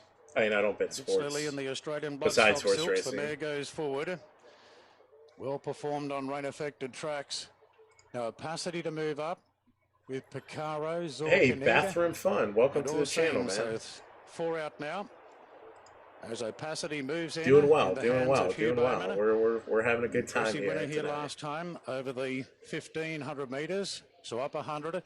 Zorkany goes in, Picaro goes forward, and Orsian. Thank you very much, Bathroom Fun, for the follow. For the last Welcome and enjoy yourself. Warwick Farm Racing on Monday. 8 races on the card there, and the red light is on. Here we go for the last at Royal Randwick. Racing now. And a good start out. Guys jump well, so did Regal Stage going forward, and Regal Stage just has it. Zorkanig in a very handy roll with Guys deep out come along. Dylan's Romance is pushing through the pack. Greek Hero just behind them.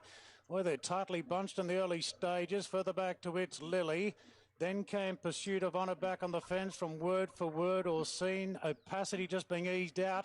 And Picaro is the last one. So Regal Stage has the front, but Dylan's Romance strides up on the outside. Zorkanig takes a sit now into third. They're followed then by Guys in the Black Hat, Greek Hero the fence. And off the track there is It's Lily. Further back to over on the inside, Pursuit of Honour. Come Along's out pretty wide as well, followed by Orsian. Then came Word for Word, Opacity and Picaro. So it's a fairly tightly bunched field, and Dylan's Romance has the lead by 3/4 on Regal Stage. Zorkanig in the third position. Right off the track there is Orsian going forward from Guys. Greek Hero back on the fence.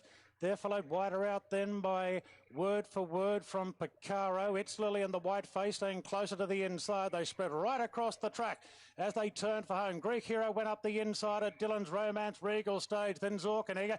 Orsian wide out right in it from Word for Word. Then Come Along at Opacity's trying to get through a little gap. Finding it now. Orsian went up to Word for Word, but Opacity went through the centre. Opacity and Word for Word. They settle down to fight it out. Opacity gets the head in front in the last, and Opacity goes on to beat Word for Word. Orsian finished third. Greek Hero fourth. Then came Picaro from Come Along, a gap back in the third to Dylan's Romance. It's Lily and Zorkanig. Then Pursuit of Honour from Regal Stage, Pelothronius. No 16s and Guys here. was Son about of a the last one to biscuit. finish. Scantoon.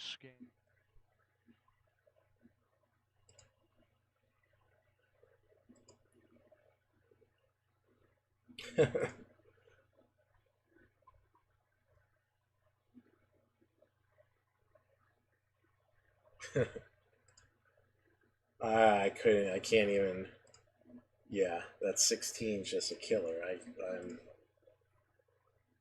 I'm all about this. Like 115. I mean,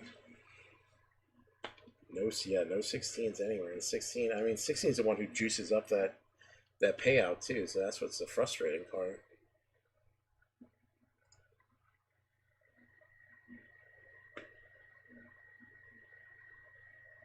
Yeah, awesome. That sounds great. I'll be streaming tomorrow. Probably starting around exactly at like 6 o'clock, maybe earlier. If I'm not busy, I may fire up the stream for some daytime thoroughbreds. Yeah, invite your friend if you want. If you're going to check it out, invite your friends to the stream tomorrow night. If you want to just follow along. We watch anything that's right. I can handicap the harness pretty well. Yeah, that was 115. 115, 16 for second, third. But yeah, I mean, this is. I like to say this this channel scratches that itch of like racetrack camaraderie in digital form. All right, Flemington. I need the final race on the program here at Flemington. They're just post time at Flemington. Deep field here. Who's got some Flemington form? That's all I'm trying to look for. All right, to 4. All right, 4, 8.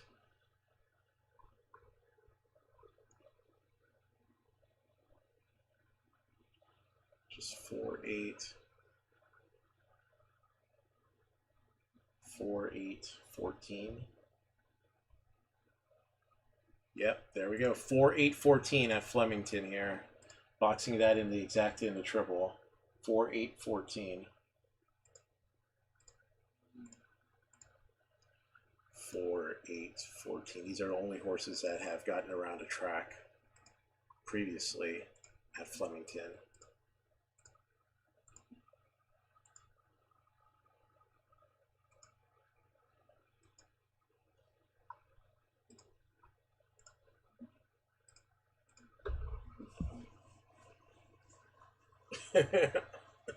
I know.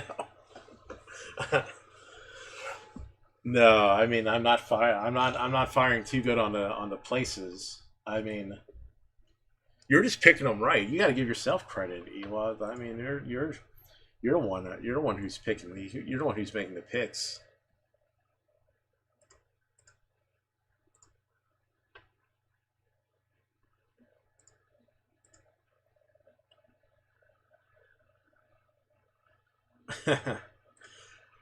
I mean, yeah, those are the horses that have wins at Flemington. So pretty good form race, and Jolly Sailor looked to be doing it softly on the line.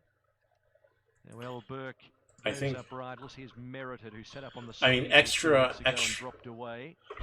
Done by Me coming up. Ready, set, sail. Yet to find form this preparation, but enjoys Flemington. Cara May waits its turn. Here's Scantoon, who's 16 into 13. I mean, even extra props on the 4 because he's the trainer's based at Flemington also. 1400. Ready, set, sail goes in. She Shall Fly. And I think I'm just going to put an extra win bet on the 4 also. So, tote favourite, Jolly Sailor 6.20 ahead of Oriental at $6.30. So open is this final race for the 3-year-olds. This being a heat of the Silver Bowl. Well, that's probably good, man. You're the one who's winning. They're racing. Beautiful line away too. Merited straight to the front from Oriental and Done by Me, and Jolly Sailor's not too far off the action. Also reckoning in that group and High Stranger, followed by Ready, Set, Sail, Little Contra, Barbies, Fox and Triton Rising. 2 further back is El Burke, and then came She Shall Fly. Scantoon second last, and at the back of the field is Cara May. Jolly Sailor the leader. 1,000 metres to go by 3/4 of a length. Merited. Oriental is third, 3 wide. High Stranger fourth. The inner. Hey, we need some closers here. Done by Me, 3 we need wide some with closers. Next is Barbie's Fox, Little Contra, Ready, Set, And Sail. 8's like in last, although he's settled pretty well.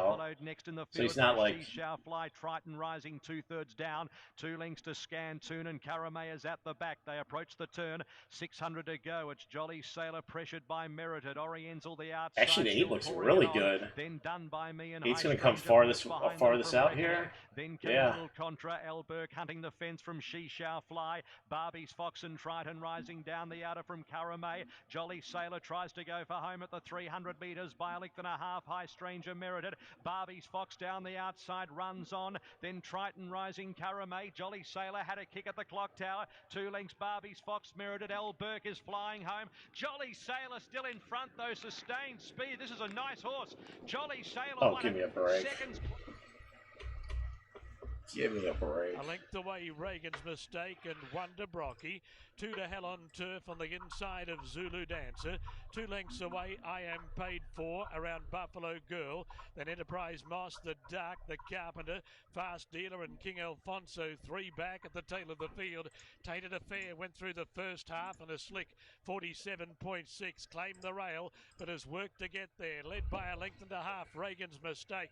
Penasquito, Brocky to the outside. All right, man, dude. Have a good one. I'm about to close the stream too because this is the last race of the night. 50 and still kicking. Led Hell on Turf, Brocky. Zulu Dancer winding up. Tainted Affair tired. Zulu Dancer swoops. Zulu Dancer hit the lead. Hell on Turf went through in the centre, but Zulu Dancer in front and won. Beat Hell on Turf, Tainted Affair, Brocky, Buffalo Girl, the Carpenter, Penasquito, Reagan's Mistake, Fast Dealer, Enterprise Moss, the Dark, King Alfonso, and I Am Paid For. And that will do it for tonight. Hey guys, thanks for joining in. We had some fun tonight. Bankroll took a hit, but because we've been managing it well, it's good enough to we're in a good spot to take a hit. So tonight to the later today will be another night of racing. And as I like to always say now, since we end these streams very late, good night, and I'll see you in about 16 hours. Have a good one. Talk to you later, guys. I hear you, ECV. I'm right in that non-cashing ticket. I was in that non-cashing ticket stretch myself for that for the latter half of the stream. But Saturday is another day. All right, Sweet Tooth, you too, man. Saturday is another day, and we're gonna have the emotes ready. We're gonna have the handicapping ready, and we're gonna be fresh.